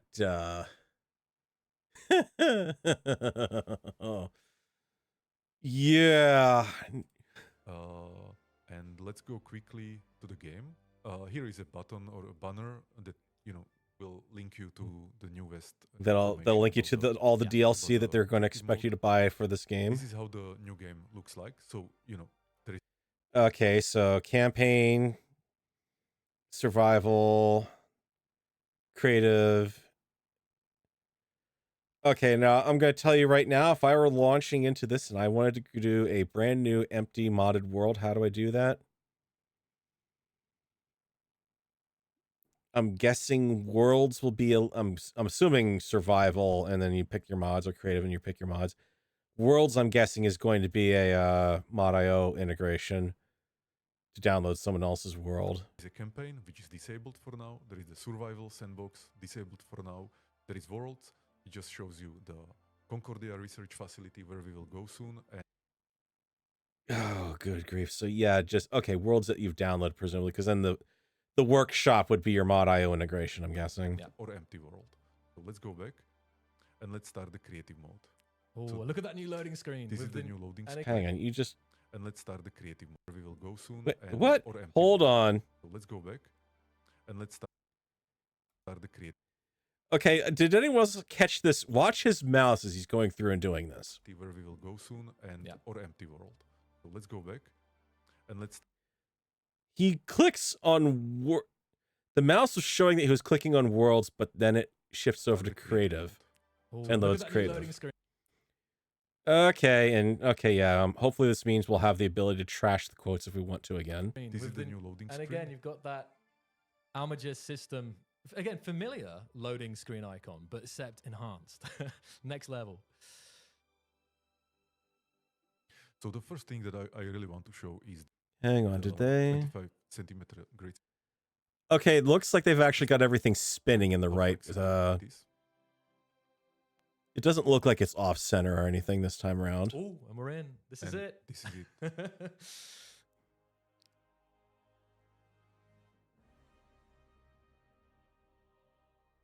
I've got the game user. Let me turn up the game now. I'm watching him use the mouse. Well. I'm not 100% sure it's pre-recorded. All these things. Oh my god, the graphics fidelity on the preview look... Hello, Space Engineers 2013. We haven't seen you in a long time. Oh my god. I'm not kidding you. I feel like I'm looking at a screenshot of 2013 there.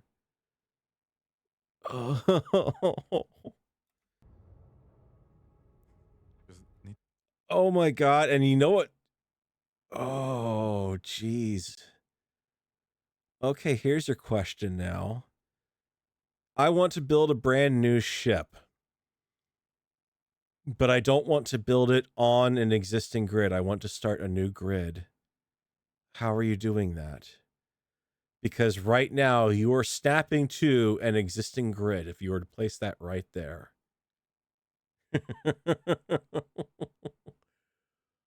Oh my God. Sorry. Yeah, you oh, come on. Now it's upset because the stream finished and not using, whatnot, so I gotta find it again. Step. Okay. Let me turn up the game now. Okay, now we've got game sound as well, and game music. So we have the new HUD with all this. But you just saw it right there. He rotates through. And game music. And it shows him. So we have the new HUD. There's your landing gear. How do you replace that landing gear down without it being part of the existing grid?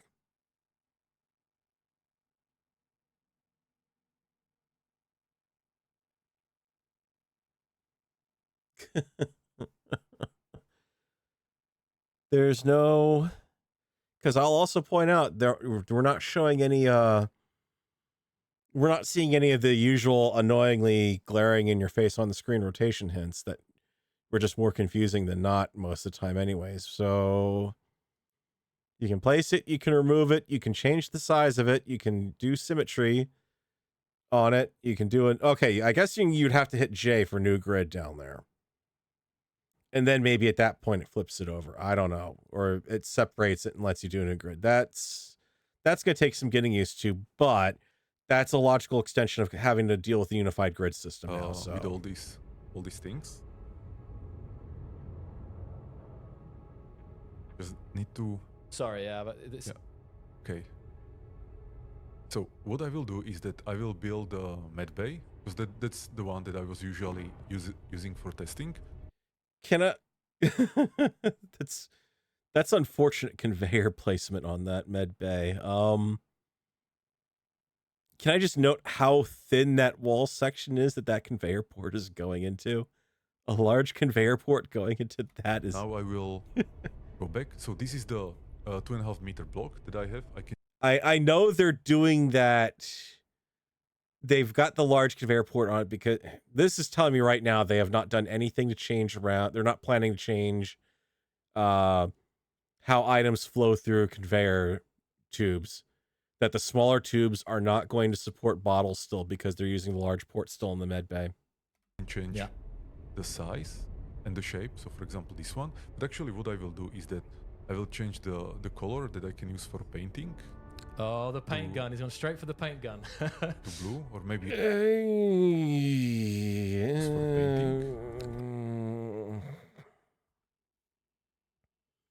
I'm an old guy. I don't really get why everything's got to be a wheel mechanic.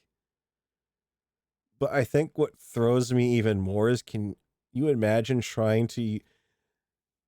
A wheel selection option, a GUI, it's going to work better the fewer options you have in it. Throwing the entire palette right there into one wheel, that's a lot of options, and if you're on a controller trying to use a controller to select that's not great fidelity on that. He's not using a controller. He is on mouse and keyboard. But you could tell from some of the previous stuff, they definitely have designed the game to work better with controllers. Yeah, I'm glad to see that they are adopting the paint gun, because that is probably one of, if not the most popular mods for SE1. But I'm just thinking, what I would really have loved to see them done for direction, one of SE's problems is when you start doing custom colors. Heaven help you if you are not building using one of the standard colors on this palette. Use any different color, you're going to be in for a world of hurt, because as soon as you start customizing it, if you're in a multiplayer session, you'll lose that color every time you load in, because that doesn't carry over for any reason. If you get disconnected from that session or get killed off and, your connection dies, you're losing that color. If the game crashes, you're losing that color. And at the same time, you're overriding standard colors. So if you're trying to help someone else build and they're using a standard color, well, now you don't have that color, but you don't want to lose the custom color. So you've got to try to copy it over into a different color area. And I would love to see something better here, but I don't know what to suggest. Maybe a fly out wheel for storing custom colors and make that as a present that similar to the toolbar down below, where it is something where you could cycle through custom palettes of colors and you could have those be persistent to the character. So that way it is always available. If you go into a multiplayer server, you still have your palette. If you go into a single player world, you still have your palette. If you go into creator, you still have your palette, and still present the original classic slate of colors here.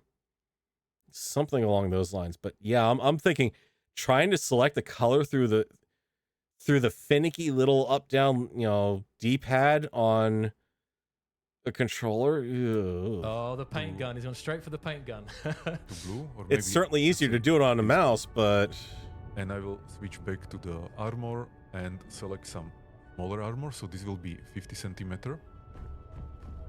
I will turn on the light so I see better in the shadow, and now I can build like this, Inside of that, Inside. like U-shaped Yes. medbay, yeah. Yes. As my favorite thing, there is no large or small grid. It's just grid. Yes, So and I can build like this. that's kind of... I'll say that I'm impressed for being able to build inside of that. I'm a little... I don't know. how's the sound, guys? See Let the me know. rest I'm of being very this. careful with it. America's playing right now. Do we put Again, all this is the sound survival. up or There's down? no I creative. can give you more. All this is sound. I just creative. don't There's wanna no survival mode. overpower Marek speaking here. So this is how you can. And yeah, build, it's clearly inside just of one the color per blocks block because still. they are not, occupied. Yeah. Now I will show how to build. Let's say I will build here 2.5 meter block, and then another here. But what I can do right now, I will press Control, and I can just move the block like this. This wouldn't be possible in Space One. Mm-hmm. Yeah, this is it. Look at this. The Yep. the granularity of the 25 centimeters is So I do huge. like that, being able to fine-tune And your what placement. I can That's do again impressive. Is I can select the smaller block, and I can build, for example, something like this. There's a tiny You, little gap there, right? you'll note he was That's careful actually not to 22 overlap the centimeter block gap to the that I right.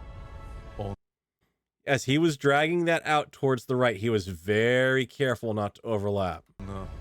On purpose. By the way, this is how the undo redo works. So let's undo. Amazing. I That's think I'm gonna he steal was this trying quote to from avoid a bug comment I there. saw. It'd be useful to have Or- that in real life, wouldn't it, Mary? Or redo. Amazing. And now It's I will super satisfying as well, the sounds. And we're going to obviously talk to Lukasz in a bit. He's And I'm going to, again, point out, this is probably something for survival mode only. There is really no expectation of any possible way to duplicate that in a survival. And I don't see it as really necessarily being possible in multiplayer. I don't know how you would sync up that across the servers. patiently waiting here. But yeah, the sound as well. It's like a... All right, now is he going to actually fill that gap in? So now I switch to 25 centimeter armor block, which we actually call detailing cube. And so I am fill going up to call it this the space pixel. here. Okay, so he was very careful to fill that in exactly. So the behavior I would expect to see would be, if I wanted to build it straight across, I would just build straight across, including that half block gap, and let the game decide to fill in with their quote unquote filler pixel. Amazing. Yeah. And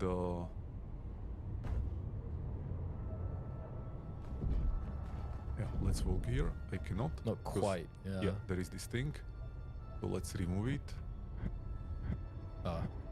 I removed that one. Okay, so let's just undo, redo. Oh yeah. So I'm thinking. I got place it again. You know, even getting used to having that undo redo in terms of your like, you know, memory. Merrick, would you hit that block over there, please? There we go. Yeah. So I can be showing this for a long time, but I think we need to. Okay, he did. So the block did drift off. So the game default there was to, if you sever a grid, it's not going to maintain the same inertial damp locked static grid setting. So that's of interesting note. Yeah. So And, we have a Yeah. So let's look on partial blueprint. So the way I want to show it is I can build some of these. I don't know how they are called. These catwalks. So imagine building something like this, you know, and I will create some kind of impromptu stairs. case, yeah. Not the best ones, but you know, just for the demo. And what Because I it's can the only do stairs that you is have available. is a partial partial copy paste. So I will select one of the starting block, right? starting block, and now I press Control. Yeah, I select it. And then you can move that out, and this is selecting a range of blocks, Yep. and you can control how much you copy using the WSD keys. And there you go, And you've now- copied that. I mean, it's, Now I copied The problem that I've got with doing WSD, I want to go back, so I want to see what's actually being shown on screen there. So the trick to this is the same problem we've got with SC1 when you're looking at the rotation commands. And you don't see a hint for it on screen or anything. Maybe that's because it's something they'd be putting in later as part of the new user experience or the UI enhancements or whatnot. But how do you know what letter corresponds to what direction of expanding the box from the perspective that you are seeing right now? Based solely on what you're seeing on screen. Ignore what we know he was doing as far as hitting things. How are you expanding that?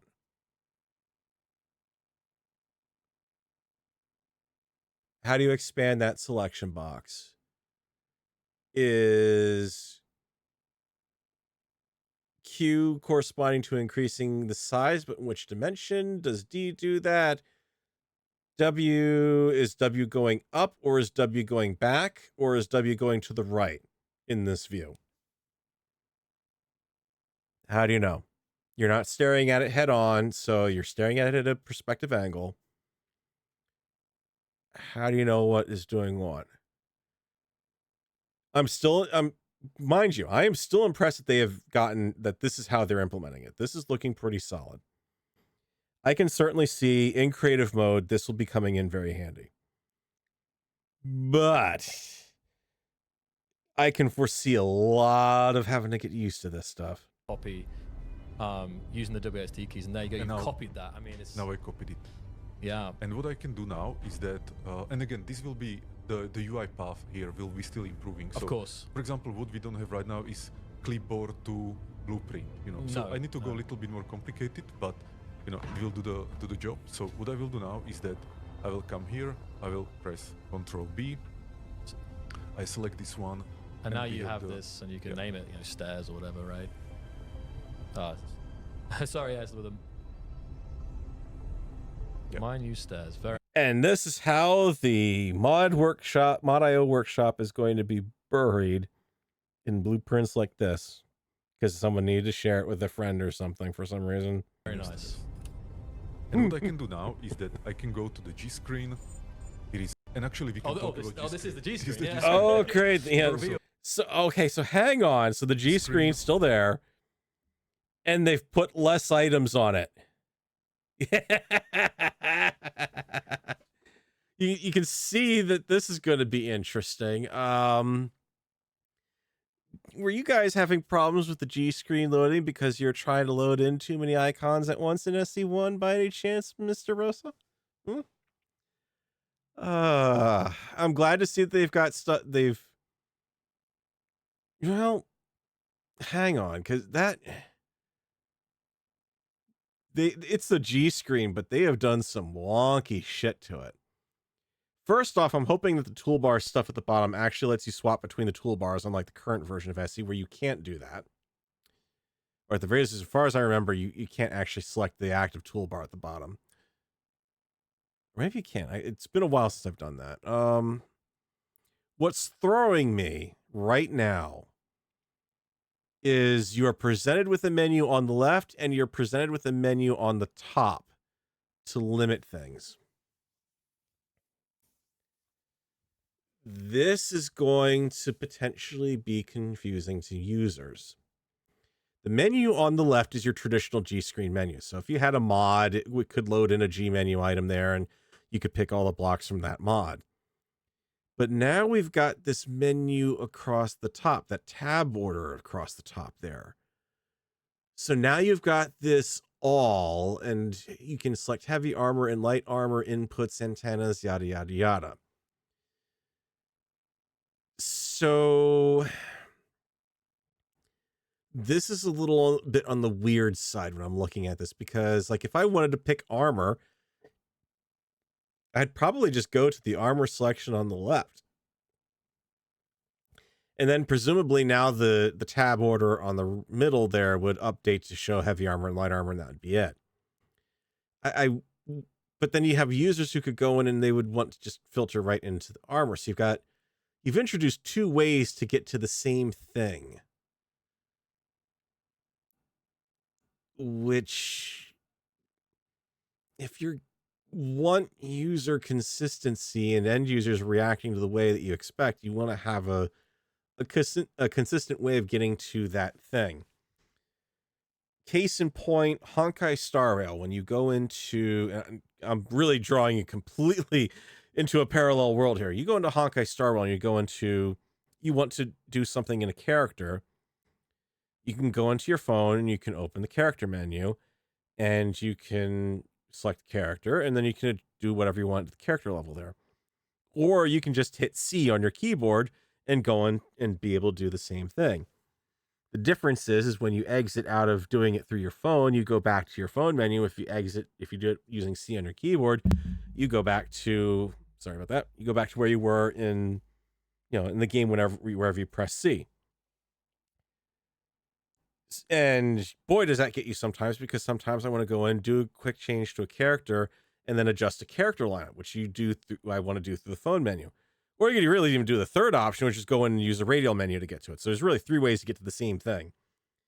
And two of them will return you to where you were, and then you've got to go back into another menu to do what you originally intended to do. And it catches you out, and it throws the flow a little bit, for people like me at least. This kind of feels like the same thing. It feels like heavy armor and light armor really shouldn't be there.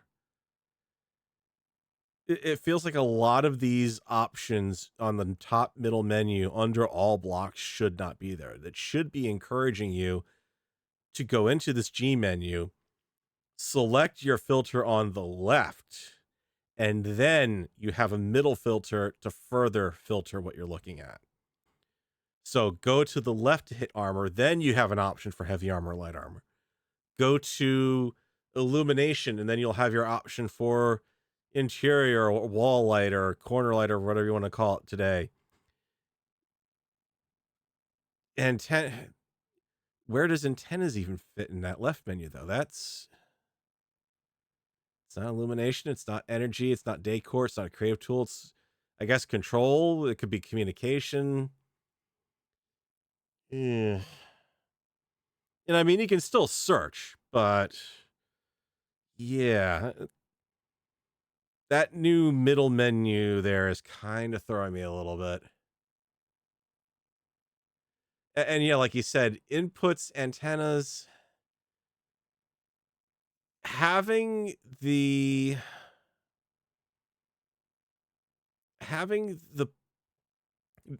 pull up specific size parts is required when you're working within SE1 for the sole purpose of, if you are building a small grid, or you want to build a small grid and you want to absolutely be sure you're building a small grid and you're not going to attach to a large grid. For instance, you want to place that first landing gear, you go and you explicitly pick the small landing gear.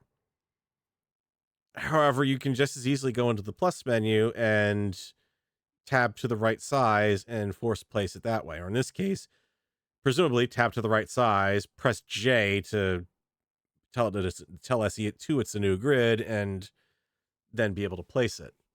Hopefully rotating it before you place it so that you don't have this landing gear just floating there and not locked down. This is...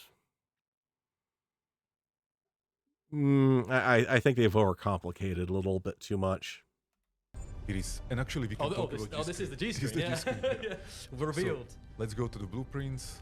I can select it, and now I can put it on my toolbar. Drag the blueprint onto your toolbar. Yep. I mean, this is again for this enables true.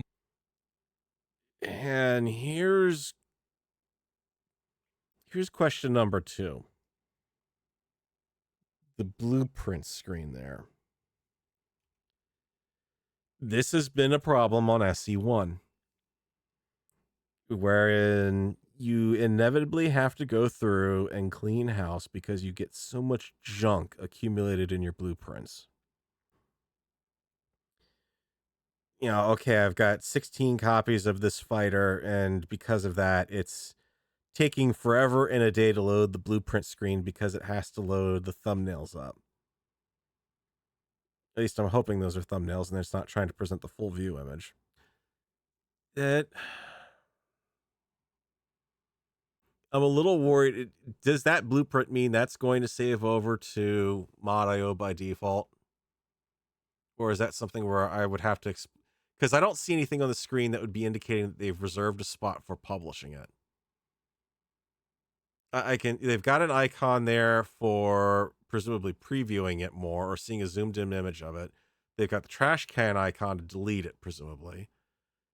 They've got what I'm guessing is a PCU on that. 25 seems a little steep, but that could also be the smaller block size count for it. I don't think it is, because that 25 by 25 would be a or 5 by 5 would at most be one single lap of that, not 5. Yeah. And then folder, I'm guessing, is the folder icon probably opens it up in the blueprint onto your toolbar. I mean, this is again for this enables true modular building. It's incredible. Like when you start like putting, rather than building ships in the kind of classic way that you're used to in Space Engineers, you can just have like. Can I just point out that all of those grids, even though he was moving, placed stationary? That could... I'm trying to think how SE1 does this when you're in creative mode. If you're placing a small grid, it would be inheriting the movement that you've got when you place it.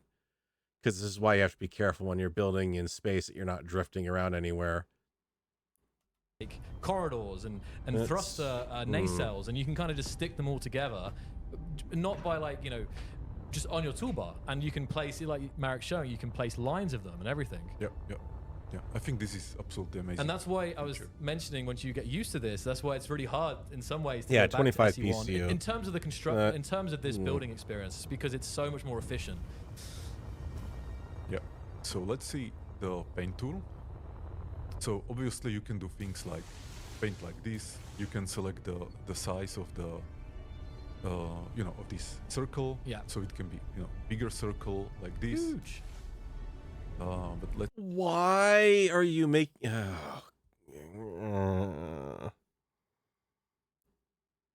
was about ready to say, why are they making it a circle? But I guess that makes sense when you're talking about if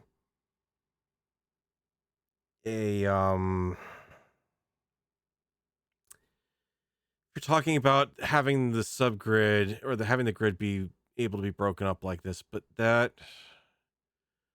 a circle brush is absolutely a mistake. How many times when you're painting something in SE are you legitimately wanting to paint with a circle? I will tell you, almost every time if I want to paint a bulk area, I would be wanting to do it with a square.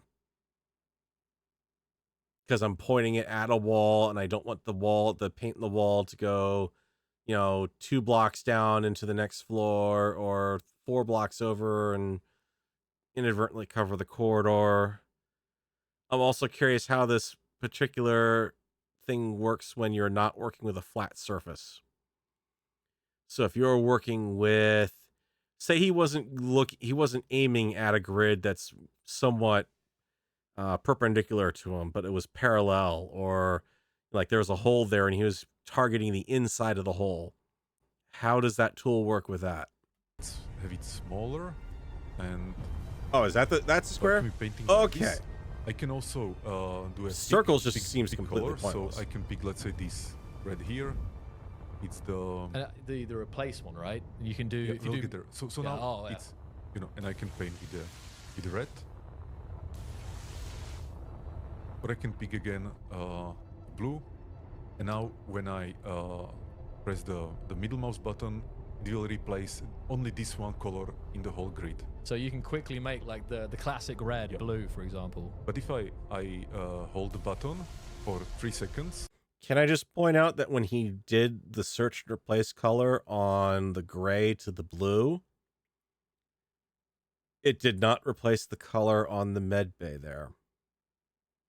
It did replace the color on the stairs or the ramp that's next to it. It also didn't replace the color on the catwalks off to the top right there.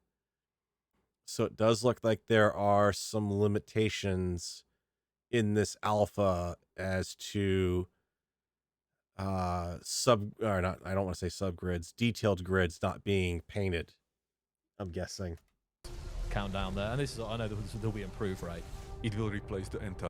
And there you see, he did that whole thing there, and now that med bay is suddenly color shifted, and now the catwalks are color shifted. They've got some sort of bug with that that search replace thing. That something's not doing its job there properly. So it looks like so already we've got one bug out of the gate. It's one bug out of the gate, and this isn't even released yet. Reset to a certain color, and then add the detailing. Yeah, another cool feature is the voxel hand. So we have very nice. Also, it'd be really nice if there was some sort of auto protect feature that you could turn on for the global paint things, so that you don't accidentally paint the entire grid. Because let's be honest, how many of us have done that in creative? Place. Actually, I can maybe walk there. Oh yeah, this is. So seeing some of the new station here. Yeah, apparently Iron Man is the suit today. And this is the voxel hand, you can see, but I will show it here. The lighting as well is this. So I will just make some hole. Yeah, now what are you going to do? You've hit the end of your stable. Yeah, that's... He just demonstrated the #1 issue I have with the voxel is you cannot, in creative, very easily control a straight and narrow path, because as soon as you run out of that platform, guess what? Even if you put your jetpack on, you're not firing off in a straight direction. You're veering off somewhere. Just seeing the sun piercing through there, very nice. That's nothing new, Zach. We've had the sun for a while in SE1. Just saying. I have to read out some of these comments, Marek. Subaru says, loving the sounds of the engineered landing. Sounds heavy and meaty. Yes, that was sound.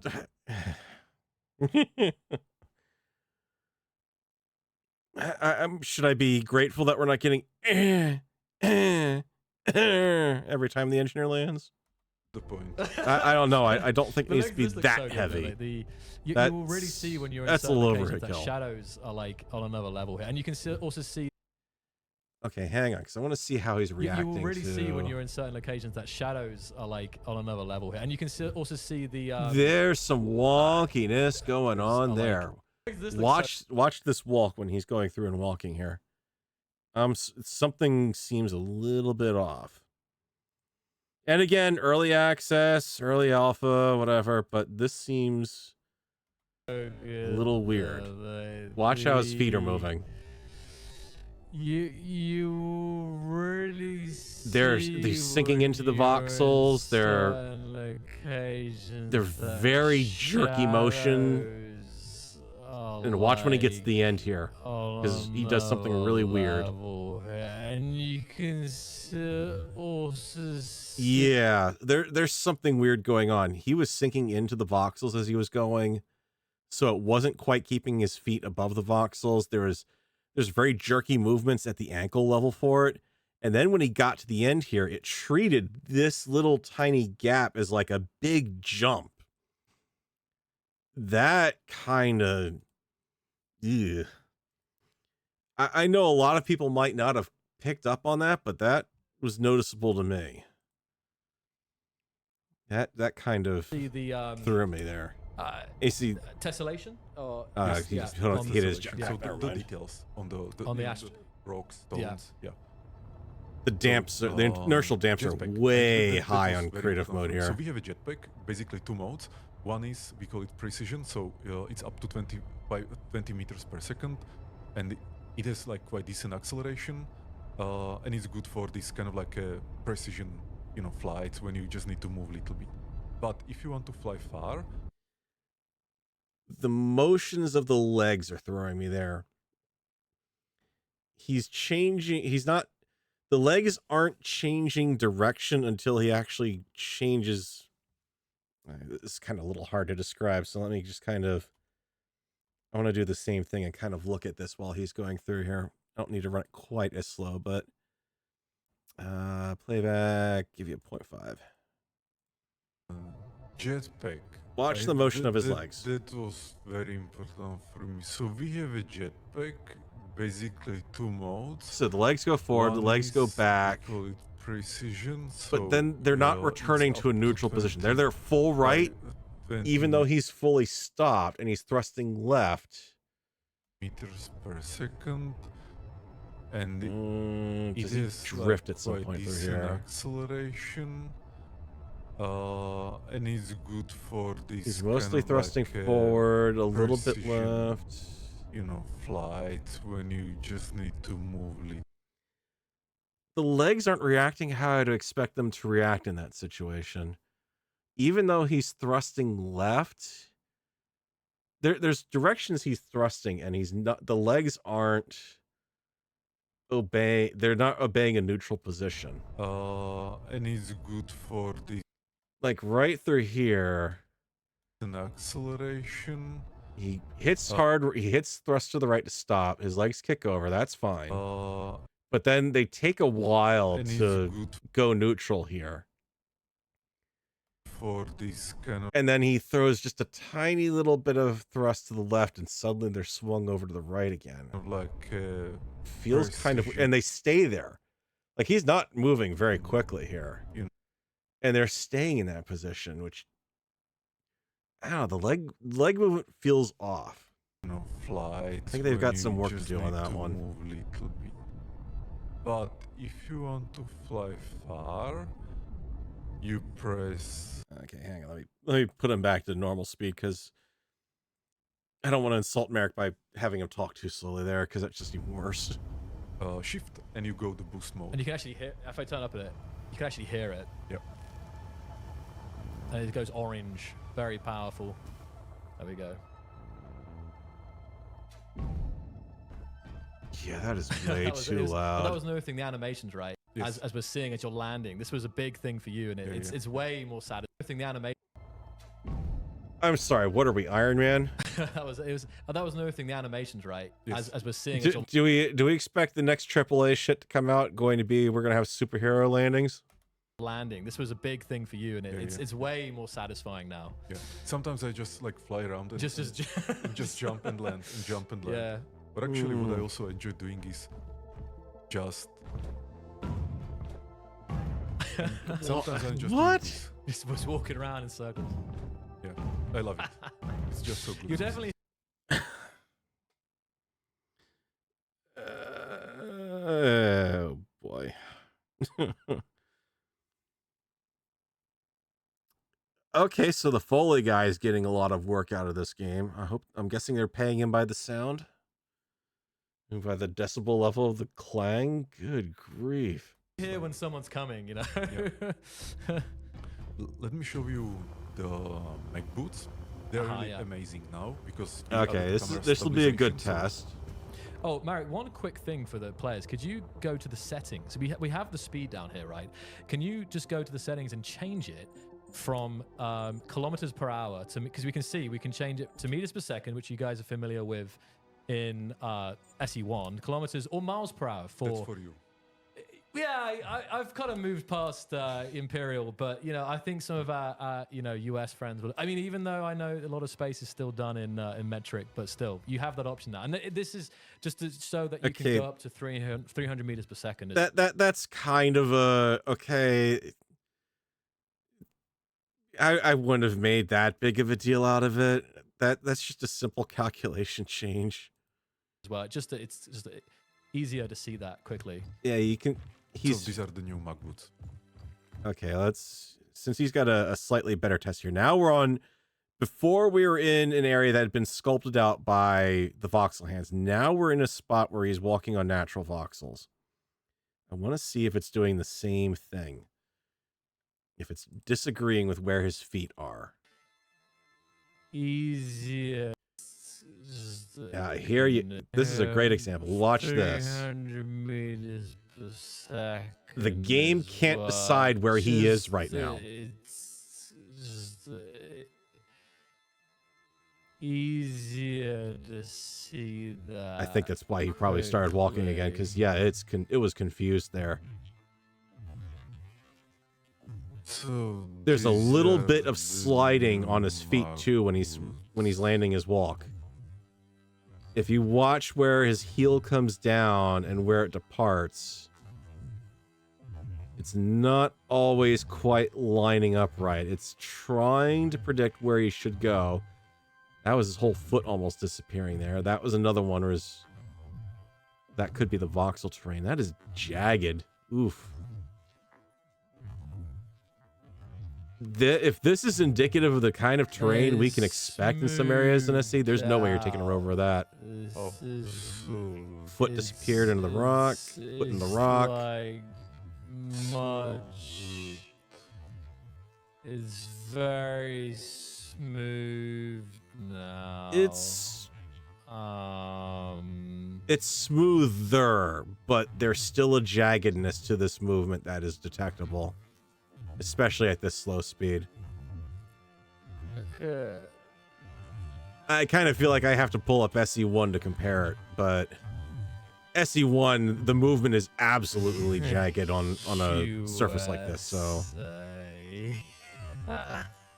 that unfortunately now he's zoomed out so we can't see the feet anymore, but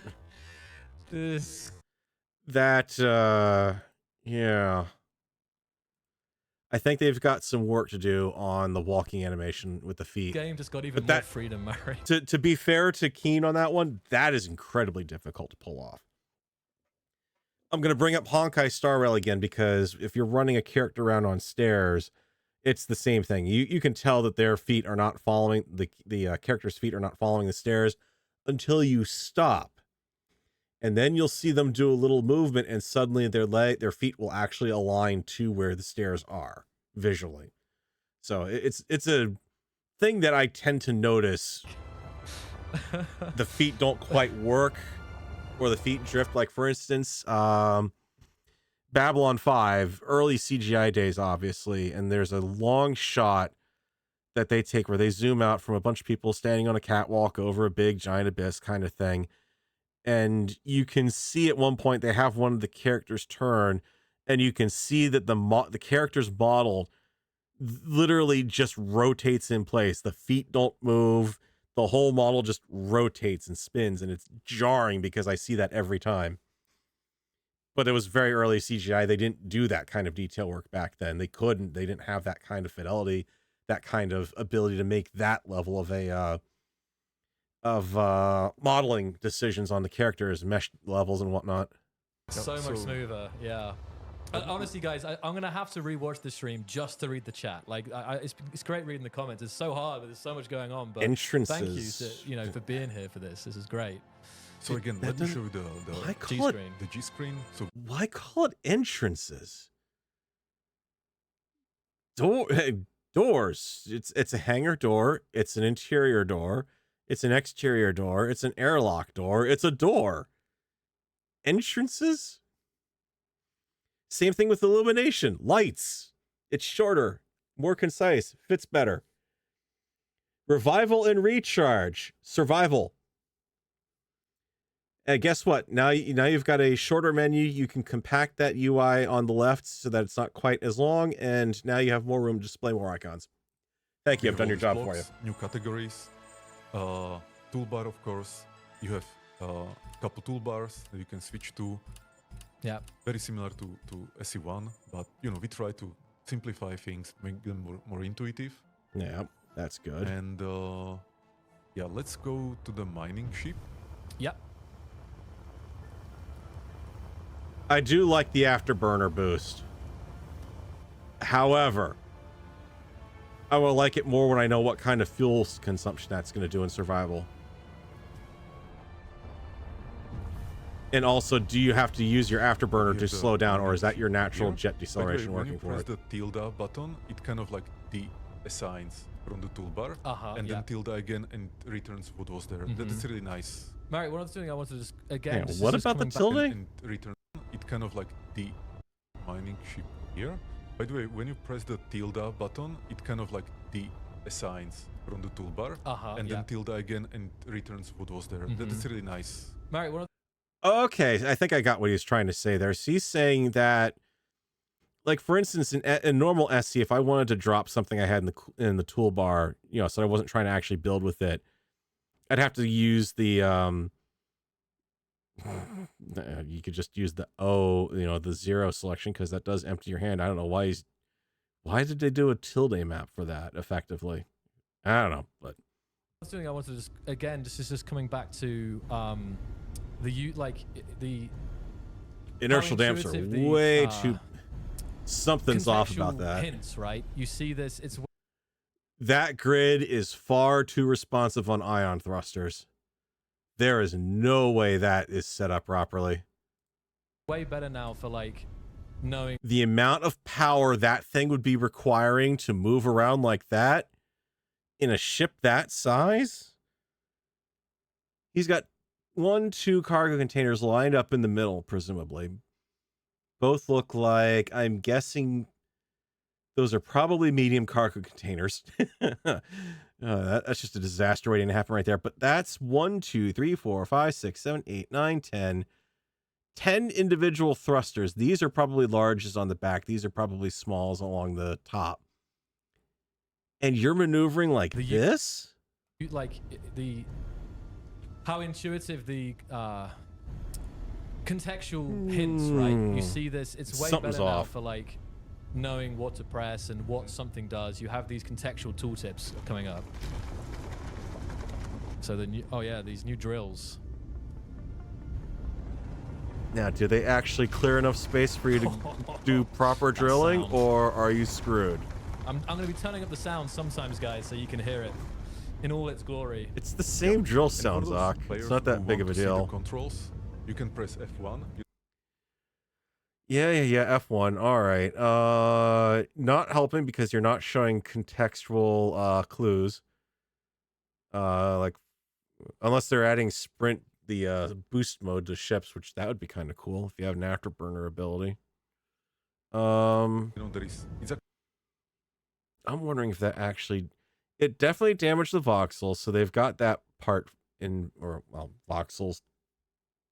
I know I call them tesseracts by mistake earlier. Or maybe that was right.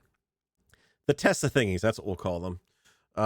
He was definitely damaging that, but I wonder if he was really actually mining anything in the ship. Actually also available here, help screen, and you can see welcome from me. Yeah. But also you can see controls and advanced controls. But again, like this looks like the game has so many controls, but it looks like it. Mark, you don't have all the controls in there because you don't have all the necessary interactions in place. Also, I really do hope that they are going to continue to allow remapping, because everybody's favorite thing, we've been wondering about it, it's still in the game. Guess what, guys? Auto rotation's still there. Still there to ruin our day. Realign everything when we don't want it to realign. Huzzah. Yay. Happy, happy, joy, joy. I mean, it looks like basically everything else is still more or less the same. Spectator mode, character. teleport controls, lights, empty hand, OEM backtick. That's what they call the tilde on that one. Okay. Sure. Whatever. What else did we have that we could poke fun at here and look at? Voxel brush actions look about the same. Toggle projecting brush to voxel. Lean. That is a weird thing to call.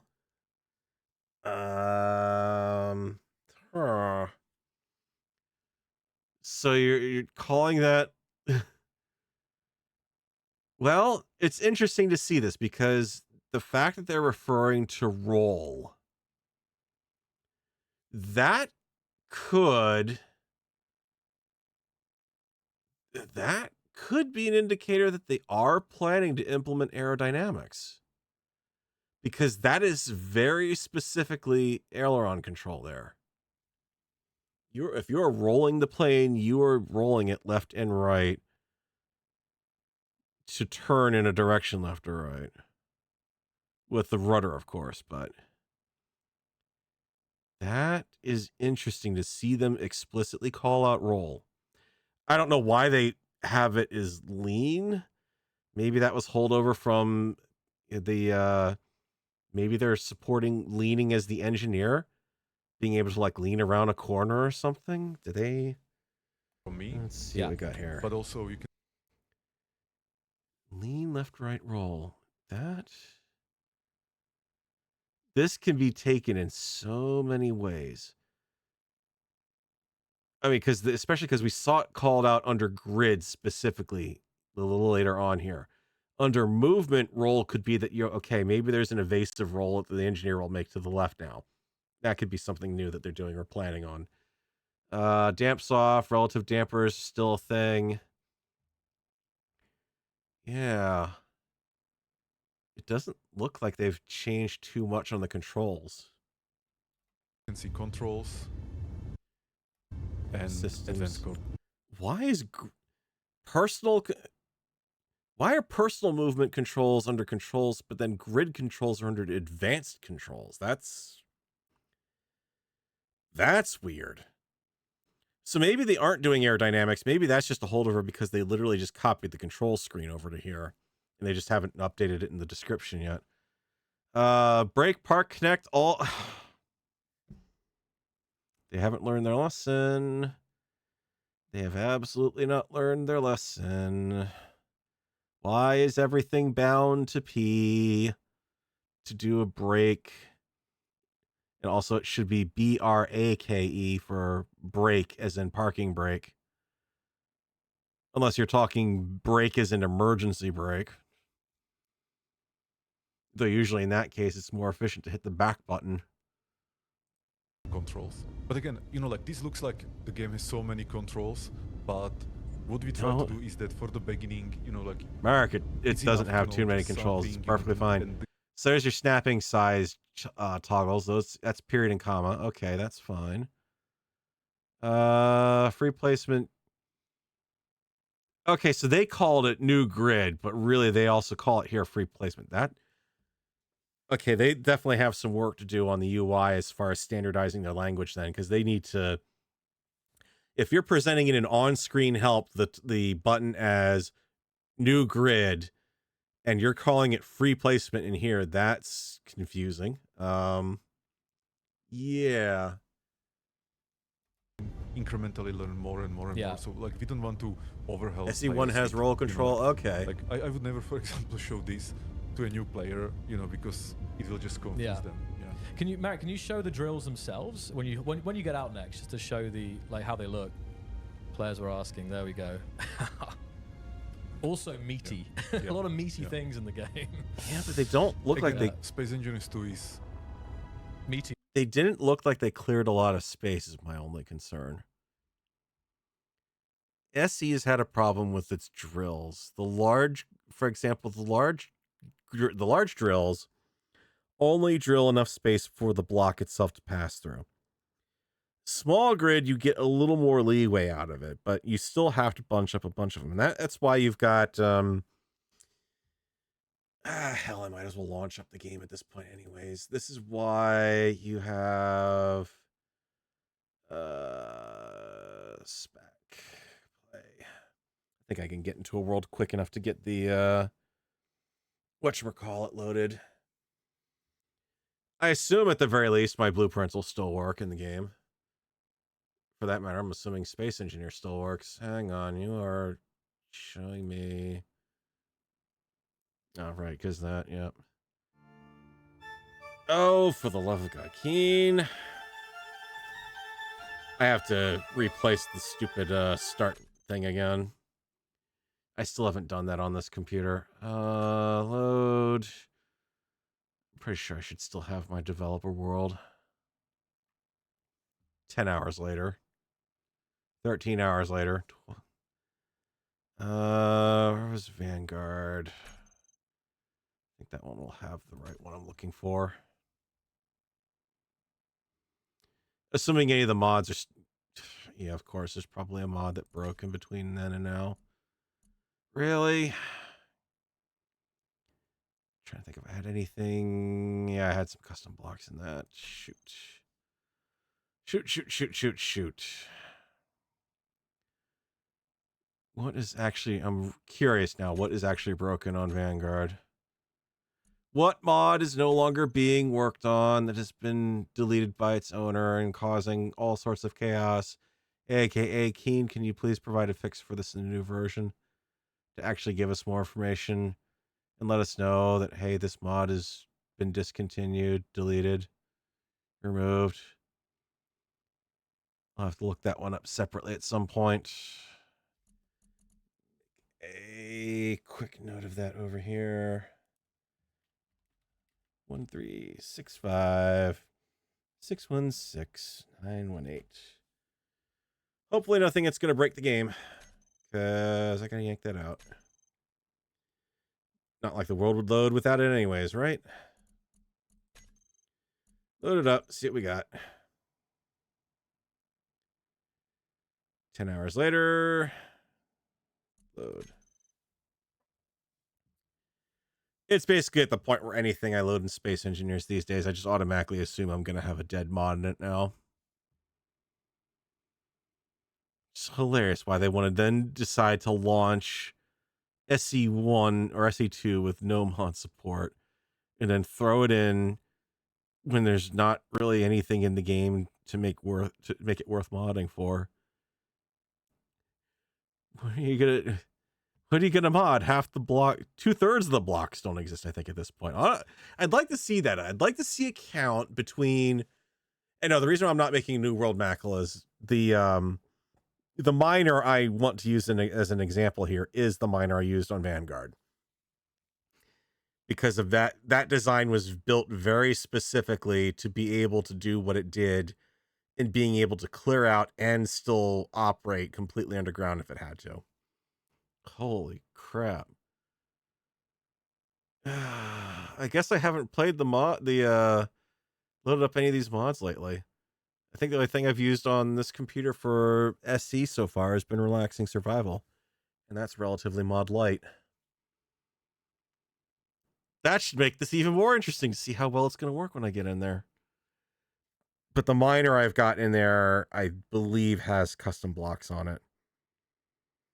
I'm pretty sure we had space bars, conveyor belts on it, and that was the armored conveyor belts. And that gave me some options on... That means if I don't load it up with that, the entire thing will fall apart pretty much, if I remember right. Oh, no, it's not that. It's Spacebar's thrusters. His DLC thrusters. Without that ship will absolutely fall apart because half of it's connected together with just light armor. Glass cannon. While I wait for that to load, let's see what mod that was. That was...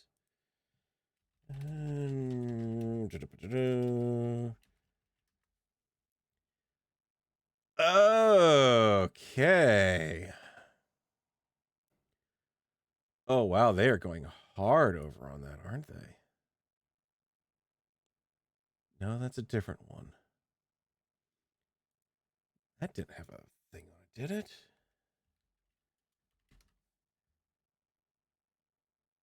Ooh.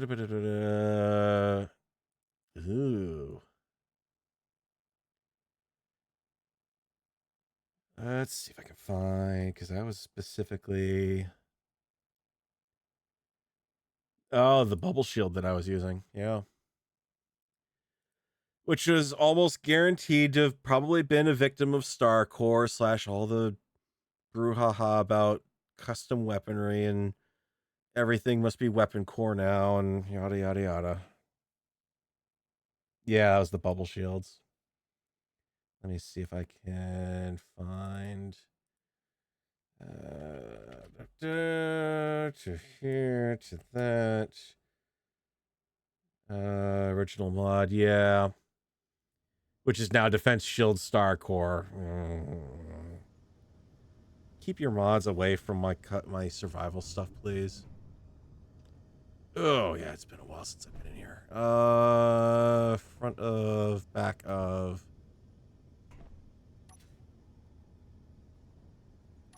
I don't even remember wearing that force suit. Also, holy crap, what is with my mouse sensitivity right now? Scary thing is I still know how to get around this ship. Let me just go down to here. Down into the bay, and there we go. So yeah, the drill pattern on this was very specifically picked for a reason. Yep, that's what I thought. I've got the modded spotlights on there. This was well, it's still in the process of being rebuilt. So, yep, illegal small ship jump drive, all the illegal thrusters. This never would have survived a copy paste. But yeah, that pattern is very specific because it drills out enough room that this ship in this size factor can turn within its own space. So the question is, the drills on the SE2 world there, they look considerably bigger. Let me find... They look like a full... Actually, they look like the equivalent of a 3x3 small grid versus a 2x3, which is what they are currently, but with a little bit of overlap. So, I don't know. Yeah. Like, it is, but it's also... Actually, before I do that, let me quit out of SE1 because that's gonna... No, don't save changes before quitting. Unlimited world. I just want to get that out of the background so we're not getting any noise pollution out of it. Really reimagining what was our founding vision for Space One. Yeah, and exactly. See, like, going just this design right here is a drill ship. It's not going to be able to... It's going to have clearance problems if it tries to go in because this part of it is just not going to clear at all. Also, what is this piece up top here? I'm kind of curious about that one because that's very much just a catwalk applied to the side of it. I'm wondering if that's just another catwalk block in there, or if that's a solar panel they stuck in the middle for whatever reason for aesthetics or whatnot. As much forward as we can and not doing any compromise. So yeah, and now let's go to the red ship, to the famous red ship. And there's one block in particular, Marek, that I want you to have a look at on the right-hand side. Here it is. So you guys are looking at the 7.5 meter gyro in all its glory. So I guess if this was SE1, this would be like a large gyro, but that doesn't exist anymore. We just have grid. So this is... I love how that gyro had labels on the arms. Like we were expected to know. Tell me what in this block is telling me which way to orient it properly on my ship when I place it. That's kind of what I want to know, because orientation of your gyros does matter if you're trying to do something like gyro override. So how are you determining which direction a big giant block is placed in that regards? Don't get me wrong, it's impressive looking, but... Looking at the 7.5 meter gyro in all its glory. So the terminology is going to get very confusing in SE if we keep having to refer to 7.5, especially since you just demonstrated that the game has the ability to translate speeds between meters per second, kilometers per hour, and miles per hour. Now, if you're telling me 7.5, are you telling me 7.5 feet, 7.5 meters? Yeah. Can we just go back to the small, medium, large, please? That will be a lot easier for everyone to remember. I guess if this was SE1, this would be like a large gyro, but that doesn't exist anymore. We just have. And you're right, D. That's also not how gyros on spacecraft work either. Meter gyro. There's a 2.5 meter gyro, which is, you know, like the north thing, but yeah, that's the. Yeah, it's gonna.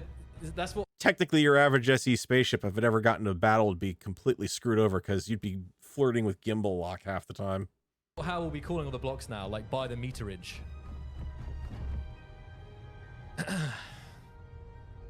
All right. Are we doing the split, Marek?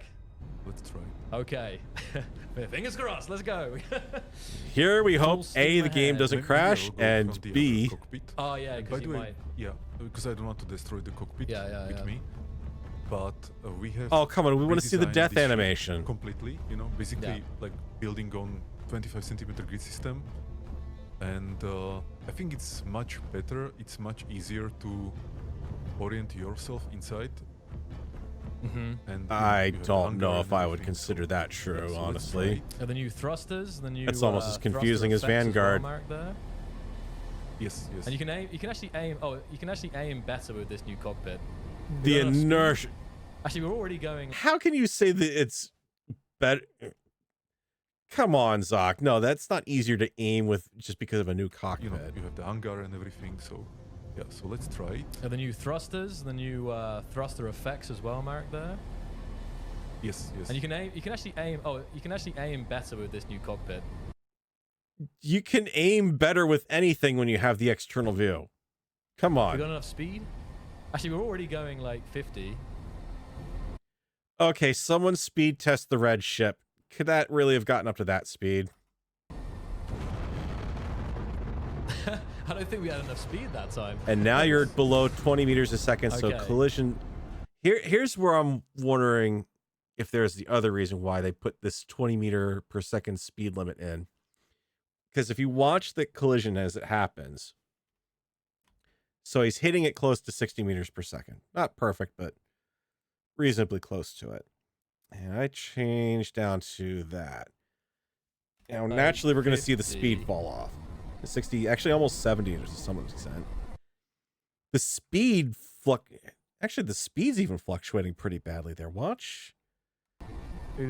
Oh, that's right. He has damps on. That's why. That's why it's fluctuating.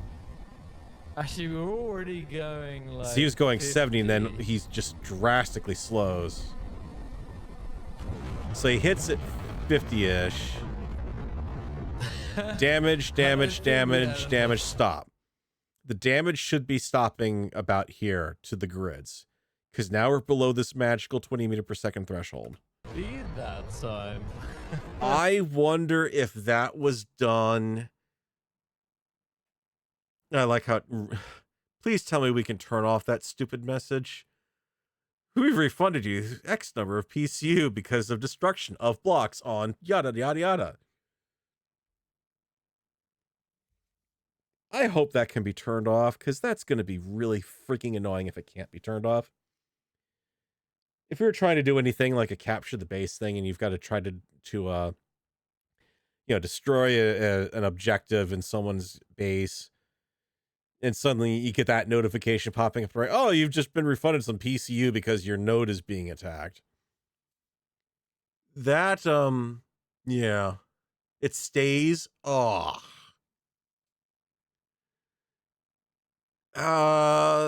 Thrust. Yeah, I can take it or leave it with the thrusters. It's hard to tell because we also don't know. I'm assuming from how it's maneuvering, the red ship is fully powered, but I don't know what state this is in to know whether those thrusters are fully powered or at full thrust at that point.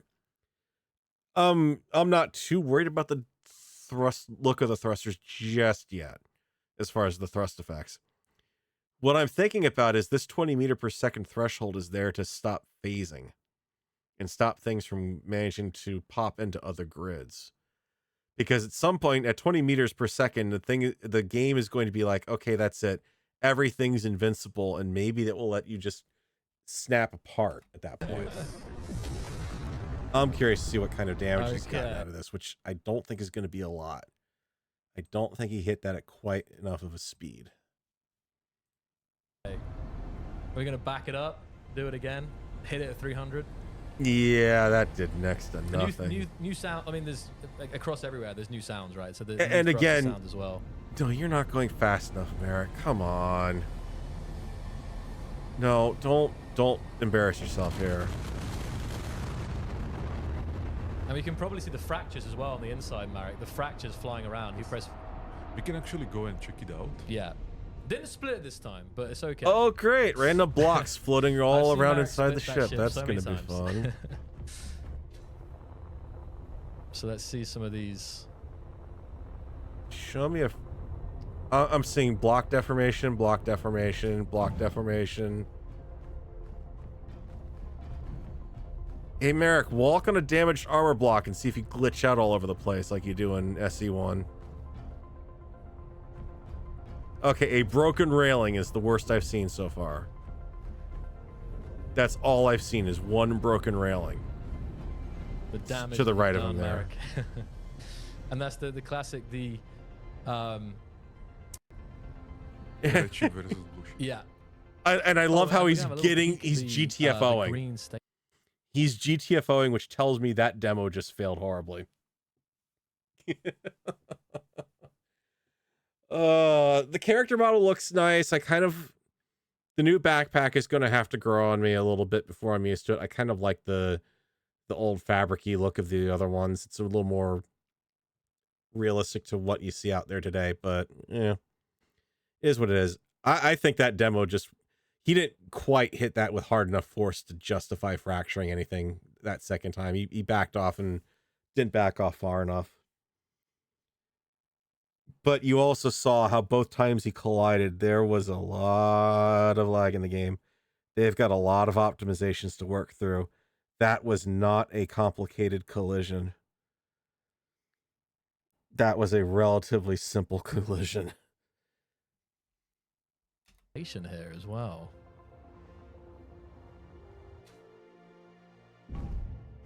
Oh god, and the stupid Iron Man landing. Get rid of that. One of the things to mention is how moving more controls to the left hand in terms of the rotation and stuff like that. Yes, There's more things are done with modifiers, I think, now.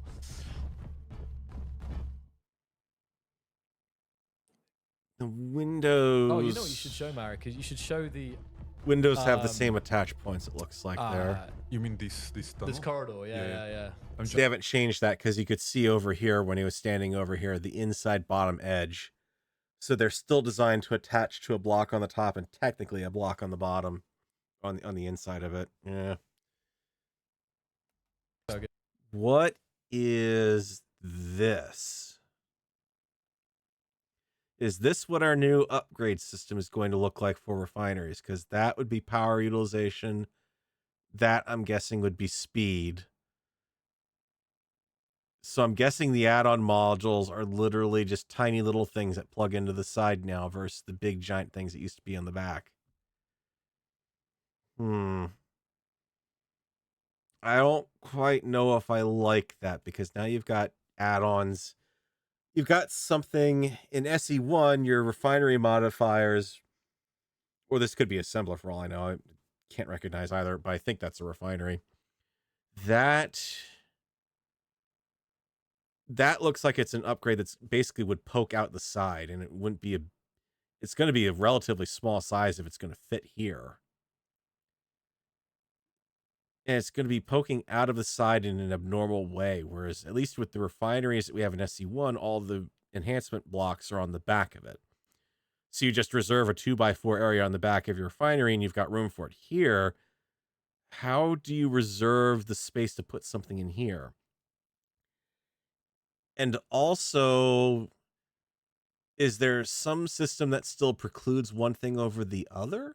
that they're leaning towards. So if I slot a upgrade for it to,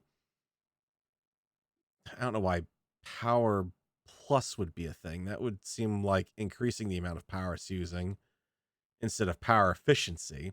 But maybe that's power efficiency. That's your speed. Yeah, exactly. You got it right on the head there, DE. They increase the speed of the game to 300 meters per second, and they don't actually show what it's doing at 300 meters a second. I wonder why. Maybe that's not quite stable there yet. I'm wondering, does your power upgrade overlap this slot so that you can't then use a speed enhancement on it? Does it still let you do it independently? Are there like 4? Is it like the current system where you've got slots overall for 4 of them and they plug into these specific ports? Or are you limited now to just one upgrade of a specific type? So there's definitely something going on here with the refinery that they're changing up. It'll be interesting to see what they've got for that. Yeah, I think maybe turns back towards this way, out this door. There we go, and then take a right. Look at this corridor. I don't quite understand why the button panel needs to have circular buttons on it. I think that's kind of silly. Corridor as well here. Beautiful. But my favorite corridor's coming up. And yeah, I've got to admit this actually looks pretty nice. This thin hold area here. You can run down there and then through here. Next, okay. Yeah. Then they've got some sort of overhead gantry there that they built out of something. In here. I'm guessing the steel beams. To the left-hand side. Other side, sorry. So guys, I just wanted to the left-hand side, Merrick turns right. Oh boy. This is one of the things that I noticed when I first was playing. Can you see like the character's shadow cast? Yeah, it's really small. It's quite small on the stream, but you might be able to see a couple of pixels. But basically, you can see the engineer's shadow being cast on the asteroid, like through the tunnel there, and it's. Yep, you can. It's also very hazy.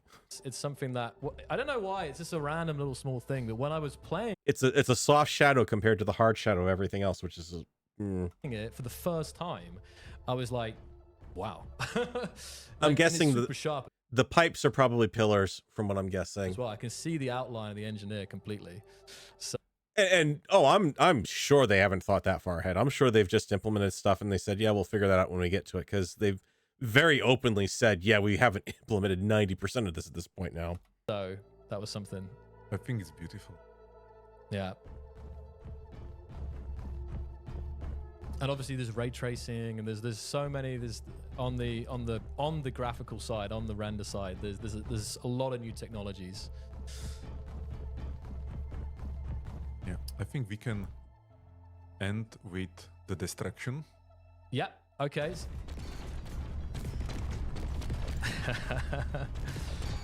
Okay, so yes, pretty bang bang. Now, all of this stuff is going to be floating around inside of your ship moving at combat speeds and doing what exactly? Because presumably these are all temporary blocks, but they're going to have some sort of collision on them or some very short-lived duration, considering we didn't see any earlier either. Because otherwise they're just going to be banging around inside the ship, and the game's going to have to calculate collisions on all of those temporary blocks to keep them from, I don't know, phasing through the hull and showing up outside. Yeah. Here we go. There's no more, the debris is no more all the same, guys. It's based off of the block that it's created with. And actually, it's actually one of these reasons completely non-tangible. You can phase right through it, right? Now, more than ever for artists, because they have to also create them with the fractures for every block. The armored deformation has done the same thing as it does in SE. Oh, sorry, you can't go through there now. The armor's deformed in such a way that you can't get through this tiny little hole now. Ugh. I mean, as you guys can see, this is the debug gun tool, Marek. This is just this weapon is mainly for testing purposes and for seeing the destruction, guys. Just to kind of clarify, this is not like that's a given at this point, Zoc. We kind of figured that out. This is really just for showcasing the for showcasing the destruction. Hang on a second. Let's show this. When he goes in here, he's going to turn to the right and he's going to hit the conveyor at the conveyor port. It's going to bounce back towards his face. Yeah, for showcasing. Watch that conveyor port. Pop. It takes the hit and immediately launches itself towards him.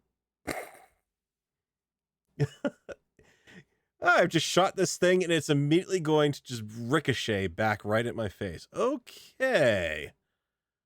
Some interesting stuff going on there. Destruction. All the blocks. Okay, hang on. There's... Okay, yeah. So... Yeah, they've just designed some blocks to have some things that pop off and then reveal generic metal scrap underneath. That... What I'm more interested in is as he whirls back around here. Okay, so we've got 2 more upgrade ports, presumably on the back of this thing. I don't think those are going to be in-out or conveyor in-outs because we already know that the... maybe it is, maybe it isn't. I don't know. It's hard to tell from this angle because we can't see what's actually in there and it's about to get blown up. All the blocks are filled with cake. I saw missing texture pink. Hold on. Yep, right over here, missing texture pink. They've got missing textures.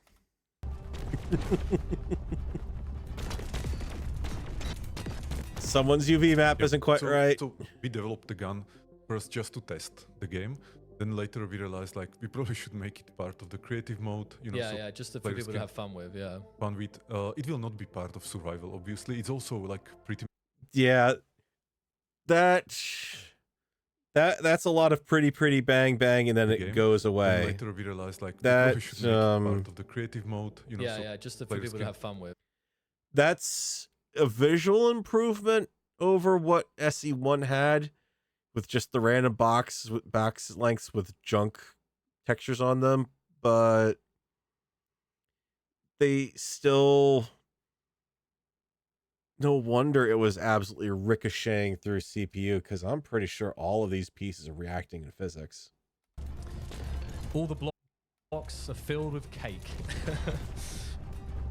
Yeah, because this piece over here, I was just pointing my screen trying to actually show it. This piece ricocheted off the railing over there.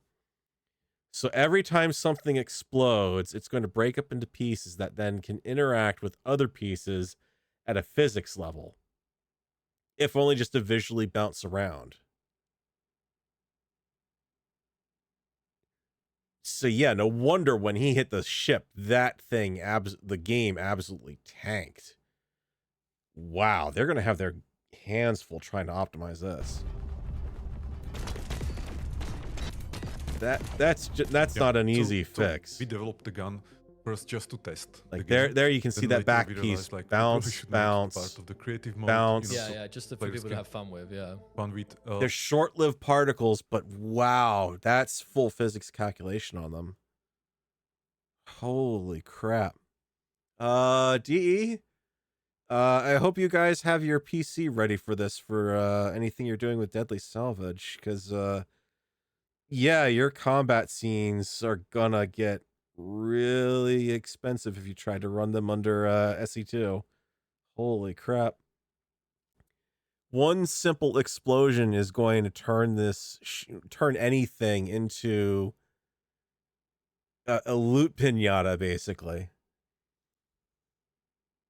You're caught in the middle of that. How do you even... Wow. I don't know if combat's going to be doable if you're if you're running around in a ship loose when it's taking damage, because you're just going to be seeing nothing but shrapnel in the face, and God help them if they update the physics calculations to then say, oh yeah, by the way, the temporary blocks can kill you. I don't know how... I'm a little worried about what they're doing with survival there, because yeah, metal spalling is a thing in tank warfare. You can take out a tank crew from metal spalling, which is you hit the outside of a tank and you cause the metal on the inside to flake off and basically turn into flechette. That That could be a thing in SC2 if they get around to it in survival. Yeek. I'm curious what they are legitimately running this on right now. It will not be part of survival, obviously. It's also like pretty much overpowered. Yeah. But, but we actually investing. Of course, Merrick. We know that you're not going to give us God mode, the God mode lasers. The modders will do that for us. Quite a lot of effort to make it feel good, you know. So actually, in next vertical slice, you will actually have a gun, you know. There goes all the piping when they add it in. Yeah, all the piping will detach and immediately shrapnel into the ship. Oh wait, it already does. Kind of like laser gun in your hand. Yeah. There will be better sound effects for it. You will be able to destroy voxels, but it still is a debug gun. Yeah. So does that bring us to the end of the play session today, Marek? Yes. I hope people enjoyed. Yeah. Just like me. Yeah. Yes, please, before the game crashes. It was so good to see. I think that was a very nice intro. And obviously there are more things we can build, like I think something that I would show on the next time I would again, some of this copying and pasting is the modular building, this blueprint system. Hang on, go back. Again, some of this copying and pasting is I don't know if I like the new thick solar panels there.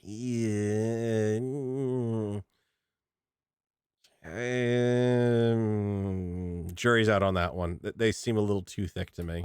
The modular building, this blueprint system that's me being nitpicky so too. I'm focusing on that, but then I'll switch to another. But another thing, Marek, is the armor edges as well. Just the people probably saw that, right? Nice. So that's also a big upgrade. A big upgrade. I can get that effect in Space Engineers 1 with a mod. I've been playing it in Space Engineers 1 with that mod for years.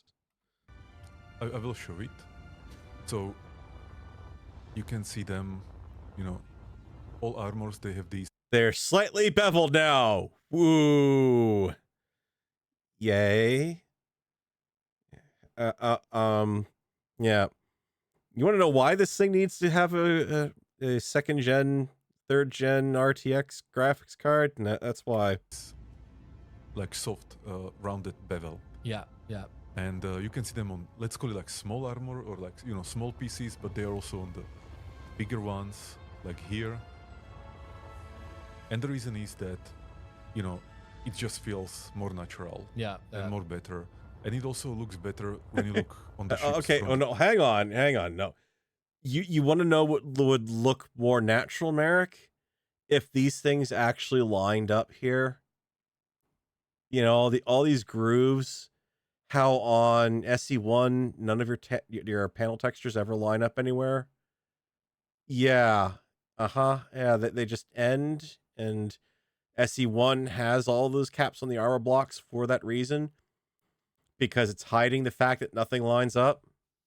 Yeah. That would be a bit more impressive if you could fix the block textures. More natural. Yeah. And more better. And it also looks better. Where's the AI in enhancing the textures on the fly kind of thing? Because, yep, here we go. That doesn't line up. That doesn't line. That dead ends. That doesn't. All those dead end or don't line up. Same problem in SC1. On the ships from the distance, Mm-hmm. that they have this little rounded bevel. They are not like low poly. This was a big thing for us, and I'm super happy that we are able to actually deliver it. And also, since we are at it, the parallax mapping on the armor, you can see all these shapes and ridges and everything. It really pops. Yep. It now. pops. Yeah, That rather than being legit kind of flat. looks good. More flat feeling. Thumbs up to Keen on that one. They pulled that off rather nicely. Feel those panels. Yeah. It's just a And shame that they don't line up on the edge. Tracing and global illumination. I think people could see it everywhere, basically. Yeah. Everywhere you look. And what I like about VRH 3 and Space Engineers 2 is that Okay, here's the thing about global illumination. Global illumination makes lots of sense when you're talking about an environment like this where you're out in the open and you can legitimately see that it's having an effect. For example, if without that and you're stuck on ray tracing, this would be in shadow here. You would not see the colors. It's in shadow right now, but you would see it much darker than it is. The problem with global illumination is it fucks about with your interior lighting. And it makes that difficult because now if you're doing interior lighting and you potentially have exterior lighting coming in, and you've got global illumination going on, and you've got ray tracing going on. Ray tracing is going to say, aha, you have no light source in that room. It should be dark. Global illumination is going to go in and say, no, you have some lighting. SE1 does have global illumination to a certain extent. It's just very dark. When you go underground and you get the degradation down there, you go in a dark area and you're surrounded by voxels, the game does kick in some brightness on you automatically, so you can see underground a little bit. I'm kind of curious how this is really going to impact everything with lighting in an enclosed area. Big enclosed area like a giant hangar bay. What is that going to look like as far as you've got the door closed, you've got one light source in the room up in the ceiling? Is it actually going to be able to light the floor, or is this still going to have a cutoff on that ray tracing distance and say, nope, I'm not tracing this illumination any further than that? That's my interest. That is purely from a creative perspective, not from a game performance perspective or survival look. That is purely me being, I want to be fancy artist and have lights overhead and not have lights on the floor and lights on the walls and lights everywhere in sight and hidden lights everywhere else, trying to keep everything lit to make it look pretty. Almost like every frame is a picture, they've been saying in cinematography that like some movies, they really try to make in a way that every frame of that movie is a masterpiece, or is like a picture that you can hang on a wall. I feel the same, or I want the same for Space Engineer. Well, I mean, he didn't say AAA shit, but that's close enough. That the thing I've got with that is not everyone is literally going to be able to see every single freaking frame of what is going on. If you're really that worried about it looking that perfectly, then all of those examples with the feet not working quite well and the voxel walking around section earlier would have been fixed by now. Just saying. Yeah. I think one of the first competitions we do will be a screenshot comp. Sorry, yes. I cut you off there. Will be a screenshot competition because there's so many beautiful. Oh yeah, let me get right on recreating that entire vast underground city that I have, where I submitted it and it's too dark, you can't see what's going on. It was intentionally dark. Also, that's what the game is, underground. Locations. Mark, could you just quickly do let's imagine that when you put the right mods in place, green station. Could you just replace the green station with red again with the paint tool? So get the paint tool and then we'll see this. Just to show, this is super satisfying, guys. When I was playing that you can, yeah, it's not capturing his mouse selection properly or whatever he's using to capture this. I can replace the whole. No. Oh, yeah. No, just do the middle mouse button on the green. I think it'll probably calculate a second here. Give that a second. Okay, and middle mouse button. Yeah, there we go. So now if you zoom out and go out the other side, you can see how it replaced only the green with the red. So it's so satisfying for quickly iterating on. And it's weird, like I've never seen this station red. It's always been the green station. So that was something that I really enjoyed. It's doable in the paint mod. Let's see that. Okay. It's been doable this whole time. Yeah, I see the hype right there. I knew you guys would love the replace. Yeah. So it's just beautiful. Yeah. And all the reflections, lights, shadows, everything. It's beautiful. Yeah, when you're in asteroids, there's a lot of maybe one last. Yeah. Let's focus a little bit more on the asteroids. So tessellation. So all these little details that you see here, are like real geometry, not just some fake lighting. And what we also did is we call it voxel ambient occlusion. So in the distance, you can see these white areas on the voxels, on the asteroids, that are kind of like enhancing the geometrical shape, and then it feels better. And actually, the geometry and the feeling, the geometry, that was always, even from the beginning, priority for me, because I knew that when you are building an engineering and building game, you want people to actually feel the shape and the geometry of everything. So that's what's also driving the art style, that the lighting, the shadows, and the color choices, they all need to enhance the feeling of the geometry. No, 100%, 100%. And I think that the team have done a magnificent job. But Marek, it's coming up too much. Marek, the players are asking about the cable on the engineer's waist. Yeah. Is there anything you can say about that? I saw the comments. Yeah. There was just too many. There was. You mean the cable here that his leg was happily clipping through just a moment ago as he was moving around? The cable is just the cable. Cable. There is no real functionality to it. For now. Who knows? But yeah, so that was it. Engineering repelling confirmed for vertical slice 9, we'll call it. I was the chat was full of cable mention, even when the stream was starting. So, but it's very nice to see the cable, this like physics in the cable, right? When it lands like that. So. Yeah, because when he landed, the cable jumped up and everything. I mean, that kind of thing is expected at this point. Satisfactory does that with the little dongle on the various tools, goes jumping around and reacting. So can we get a couple more of the landing, Marek, in the third person to see the animations there? I think we can oh, good Lord. move on for now, even though I'm sure you guys would love to see more. But there we go. Landing. Bent knees. There we go. That's good. Yeah, but it's when he's landing at like a 25 centimeter drop that it's sound, ridiculous. The animation, it's awesome. Okay, guys. So that was our gameplay session for today. Obviously. All right, I'm not going to go through the rest of the stream because at that point they're pulling in all the devs, and I'd rather let their work stand for itself. That yikes. $30 for that? You have got to be kidding me.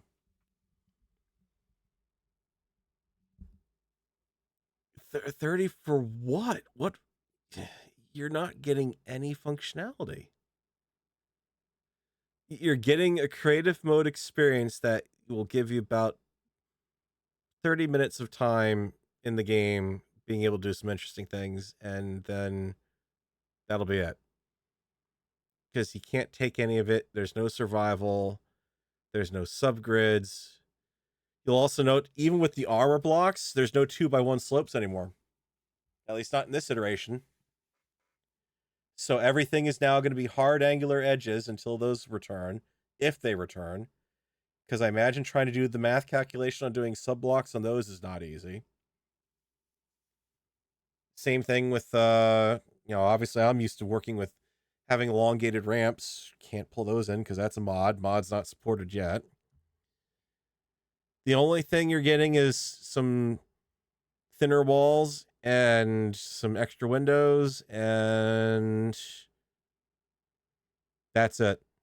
No hangar doors, no functional purpose to the refinery, to the assembler, to the drill. I wonder if you're even pulling in anything into the cargo, because they very clearly did not show anything. I didn't look to see if they had anything going into the if they had an inventory bar on the screen when they were doing mining like you do in SE1. If they are even mining anything, that could have just been the blocks were functional and destroying the voxels, but just not picking up anything. But it did look like the drills weren't really drilling out any bigger of an area than the existing small drills. So that's going to continue to be a problem. And it's only a small drill. There's no large drill, which is rather interesting. So your large grid mining ships are out of luck. And then they give you an upgrade tool, and the upgrade tool is going to be completely worth a grid exporter. For once in their life, they actually thought ahead and gave us a tool in advance, and it's going to be completely useless because it can't convert half the blocks over. Because they don't exist in the game. Wow.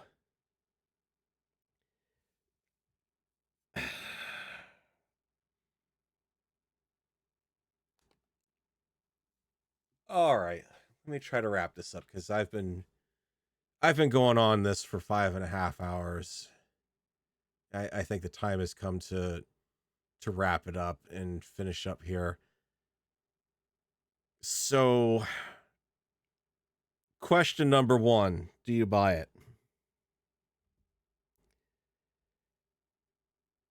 From the standpoint of, if you believe in the development of the game and you are willing not to be doing anything in the game for a while,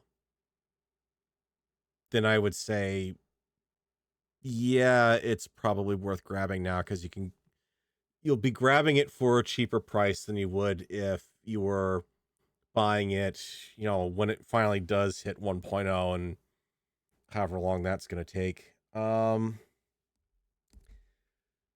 Buying it for the intent of playing the game, it's not a game, it's a tech demo. I'm sorry, it's a tech demo at this point. There's nothing of substance here. Half of what you're used to being able to do in SE1 doesn't exist here yet. When they say alpha on this, boy, do they mean alpha. This isn't early access. This is alpha. This is the version you normally toss around inside the company with your employees and play with just to figure out all the bugs. So if you are investing in this with the intent to actually play it, good luck. Because there's nothing to play with. Yeah, they've got some functionality, but it's not there. You will get a little bit of thrill of being able to play around with something new, and I think that new thrill is going to wear off pretty quickly. I think Keen jumped the gun here. I think this should have waited. This roadmap itself does not give me much confidence that they're going to make it to 2.0. If you're hitting this and you're worrying more about getting mod IO support out before you even have all of your functional blocks in the game, what are you doing? You're telling your players, hey, you can bookmark this ship that is now going to be functionally useless when the time comes that you actually do have to conveyor up everything, when you do have to be able to have enough power on board to be able to run things. It just doesn't. I want to support it. I want to see SE2 succeed, but in its current iteration, this is not something I can honestly recommend getting at this time. If you're on the fence, I would say, honestly, Pilot Guy, I wouldn't even say modders, please make the game functional. No, don't. My advice to the modding community right now, based on what we're seeing with this roadmap, is avoid. Because I'm seeing the exact same mistakes waiting to happen that happened with SE1. They're putting the modding support in there. Understandably so, because they know that SE1 lives and dies on the support from its modding community. But they're putting it in before they have the game finalized. The modders are going to see the exact same things happen that happened before in SE1. We're going to see these releases come out. They are going to break things. We are going to see the mod AI, or the mod. Brain is completely tripping out on the name right now. We'll see the modding API completely changed around. There'll be random stuff that they're going to start having to change to make the game work properly. When they introduce planets and survival, who knows what they're going to do to the mod API at that point? Who knows what water is going to do to the mod API if they're going to do anything? Who knows what multiplayer is going to do when they add that? All of that stuff is later down the road, and it's being introduced up here.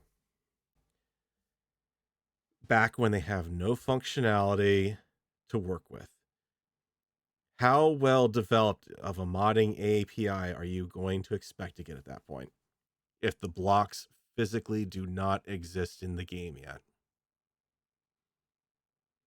I think they have launched this way too soon.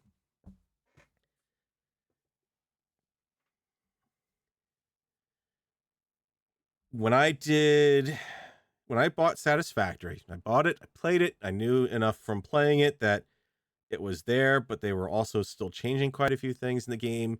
I put the game down and I came back to it years later after it went 1.0.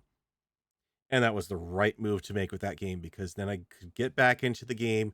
I could see the major improvements have been made across the board, and that kept me in the game and active in it for quite a while. This is not giving me that same level of confidence just yet. It's a tech demo at best. It's not worth the money that they're asking for just yet. Once they get down to here, improve the mechanics and interface refinements. Also, interesting enough, you notice how they have the font here very specifically different from the font in game. I'm wondering if they're not even done with setting up the font that they want to use in the game yet, and that's why everything was set up with whatchamacallit, Crimond or whatever the heck the new version of Arial is. I feel like it's hard to justify putting the money into it until they've actually got something in the game. They need to be where they are at right before. I'm trying to provide a comparison on the SE1 development timeline to put it at. But I mean, you consider that 8 years ago, we had gotten the Cyberhounds release, and it completely screwed up the game for weeks on end because you couldn't disable them.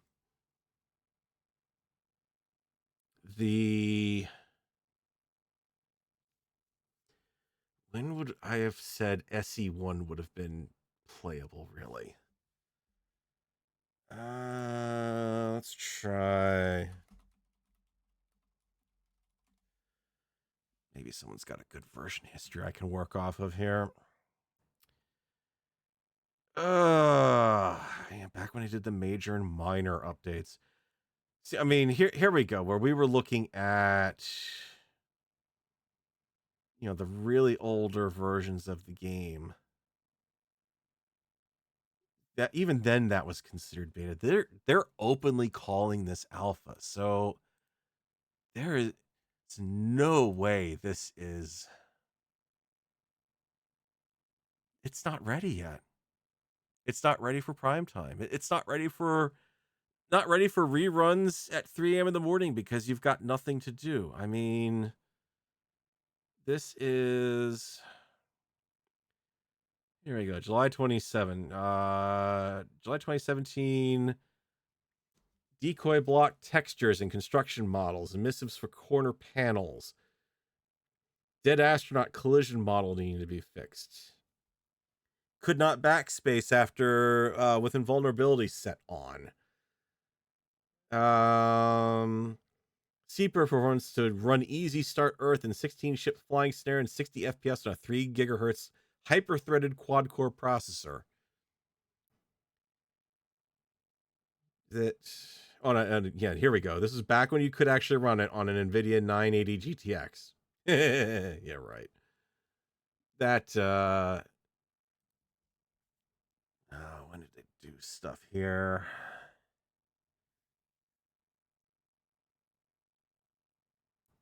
What was one of the major ones I'm thinking of?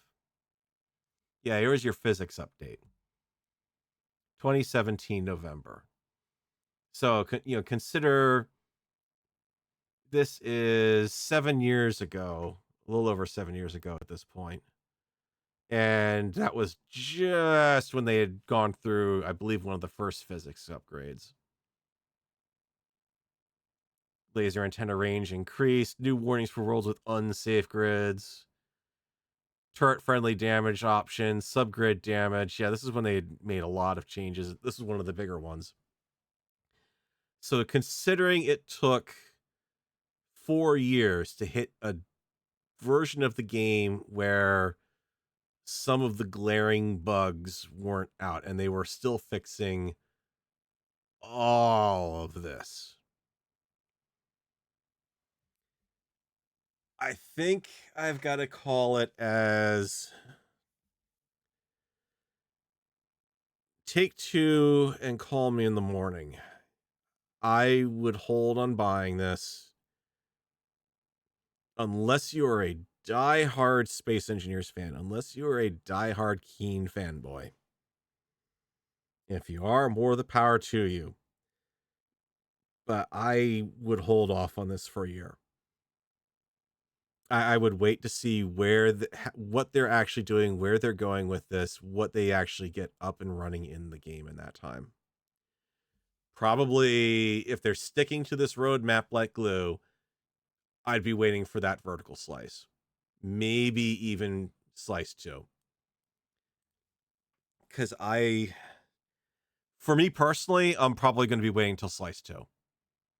I don't really see any reason to get into the game before that, because there's nothing really there. Nothing really there in the game for me until you hit survival.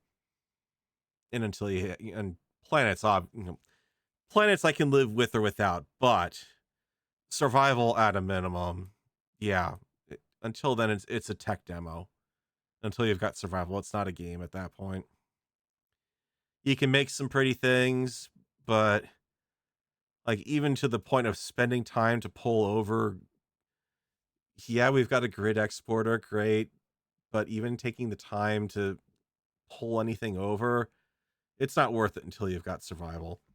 Because then at that point, you're going to have things like conveyor belts or conveyor tubes. You're going to have things like the need for power. You're going to have weapons in the game at that point, probably. You're going to have more or less a full game experience by that point. Maybe it's not fully refined yet, and you're not going to have the third planet, which even that, you're limited to 2 planets. The modders are going to have to really help out Keen there if they want to keep the game going with only 2 planets. There's going to have to be a load of modded planets in there. Yeah. And then even then, when you get this, you're single player by yourself until this happens down here. Multiplayer's not even a factor in this until later. And even then, if you're playing by yourself, you still don't have the story campaign yet either. The roadmap is kind of a little messed up in order. It's definitely not anyway. It's a tech demo at this point. If you're buying it to support Keen, and you're buying it to support the vision of Space Engineers 2. I'm not saying poo-poo to that. I am saying absolutely do that if that's what you want to do. But my personal take on it, I'm not going to be getting into this until I see Slice 1.2 out there. Minimal. And more likely Slice 2. Whew. I mean, there's some upsides to this. The unified grid system is nice. The ability to do precision building on that unified grid system is nice. Things like, you can tell it's handling the walking on voxels better. If not perfect, it's better. It's an improvement. So you're not necessarily twitching all around and all over the place. You can... Having the paint mod integrated into the game is a benefit. But it's also very hard to list what's positive out here, because there's nothing there to compare it to. The G screen enhancements are 50-50 on whether they have that really optimized to where it's most useful. But at least they're making a stab at it. And I mean, this is the time to make a stab at it and play around with what they can do.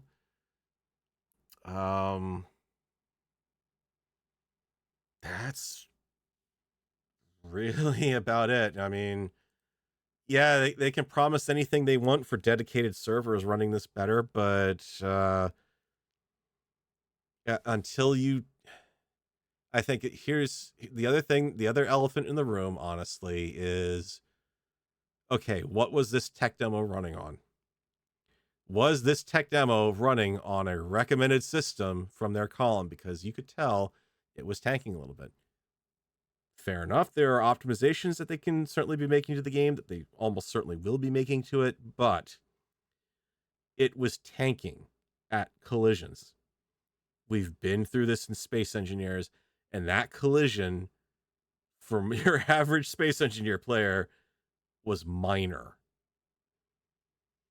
You know, we've all gotten into far more serious collisions, like game crashing collisions, and yeah. And here, and Mackel brings up an excellent point here. And this is something I was looking at even before the all this stuff dropped today. Was in response to the trailers, it was like, okay, this is clearly creative mode building. How is any of this going to work in survival? Space Engineers 1, I can't target the small block I want to build in a projection as it stands already. Target a small block that I want to weld in a projection right where I want to weld it. I've now got to try to be able to target something even smaller, because that tiniest little detail bit that they've got there looks like it's about a quarter of the size of a small grid block. I'm supposed to be able to target that to weld it? And considering that small grid armor costs a steel plate in the game, are we now saying that the small detail bit is going to be the new one steel plate in game? And that small grid size blocks are now going to be even more expensive to build. Is this how they want to get around the fragility of small grids? Because now everything scales up more. Your small grids are going to be more expensive to build, and your large grids are then presumably going to be more expensive to build. They also didn't show block subtraction anywhere. Everything was adding blocks onto things. What I want to see is, can you take an existing large block and subtract from it? That was not shown. That in itself is also a pretty valuable thing, because if I have a spot where I need to put a large the large grid size block equivalent, and I need to lop off just the top left corner of it because of some block clearance issue or some extra detail that I want to put into it, do I instead have to build all of it out of the smaller grid equivalent to get that top corner to be cut inward? Or do I actually have an option to build the large block and then just subtract the top little triangle piece out of it? They didn't show that, or if that's a way that they're considering being able to do that. It was all additive. So there's that too, and how all of that is going to work with how those tiny little blocks are going to work with grinding and welding. That, hoo boy.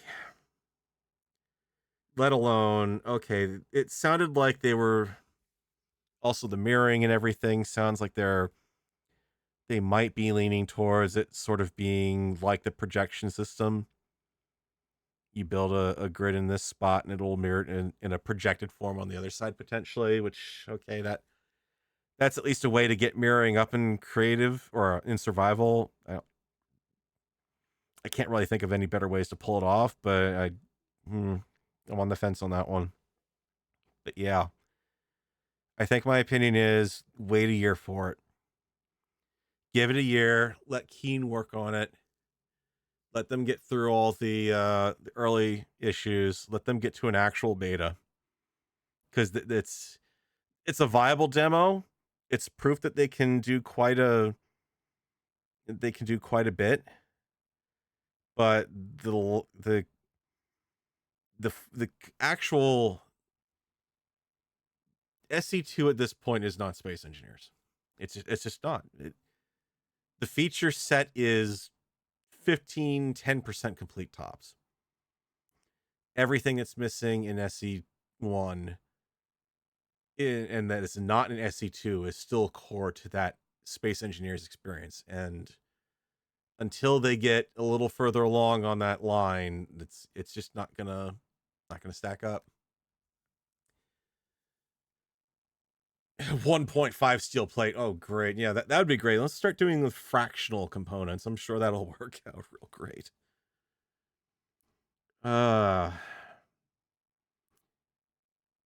Anyways, I think that's where we're going to go ahead and end that tonight. I think they've got they showed off some interesting stuff.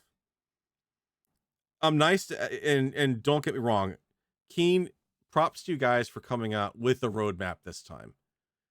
It's nice to actually see where you guys are planning on going, rather than with the original Space Engineers, it almost literally being a surprise every week of, oh, hey, guess what we did this week? Guess what's broken this week? Guess what we fixed this week? Guess what we broke again this week? It's nice to see this, at least. But yeah, I can't in good conscience say that it's a buy now thing. This is a wait a year, see where it goes, see where it gets to beta, see where it gets to vertical slice 2, and then at that point, that's when it might be worth looking into. And that is a hard thing to say because there's plenty of other games that have the jump on them that could come out with a viable product in that time frame, if not already nearly viable. I do need to dig a little bit deeper into the alternatives that are out there now and just kind of do a little bit of a state of the space simulation genre at this point. Let's see where we're at. All right. That pretty much does it for me here. I don't know if I'll be streaming tomorrow night. We'll see where I'm at because I've kind of really I was expecting a nice quick stream and not 6 hours plus of me pushing my voice when I'm already sick. So we'll see where things go from there, because I do need to get back into Satisfactory to do the Fixmas event, because I've never actually done the Fixmas event before. So there's that to look forward to. And I don't know, maybe I'll play around with it, SE1 a little bit, just for nostalgia's sake. Play it a little bit, probably not relaxing survival, but just to do a little bit of creative building and cleanse my palate a little bit.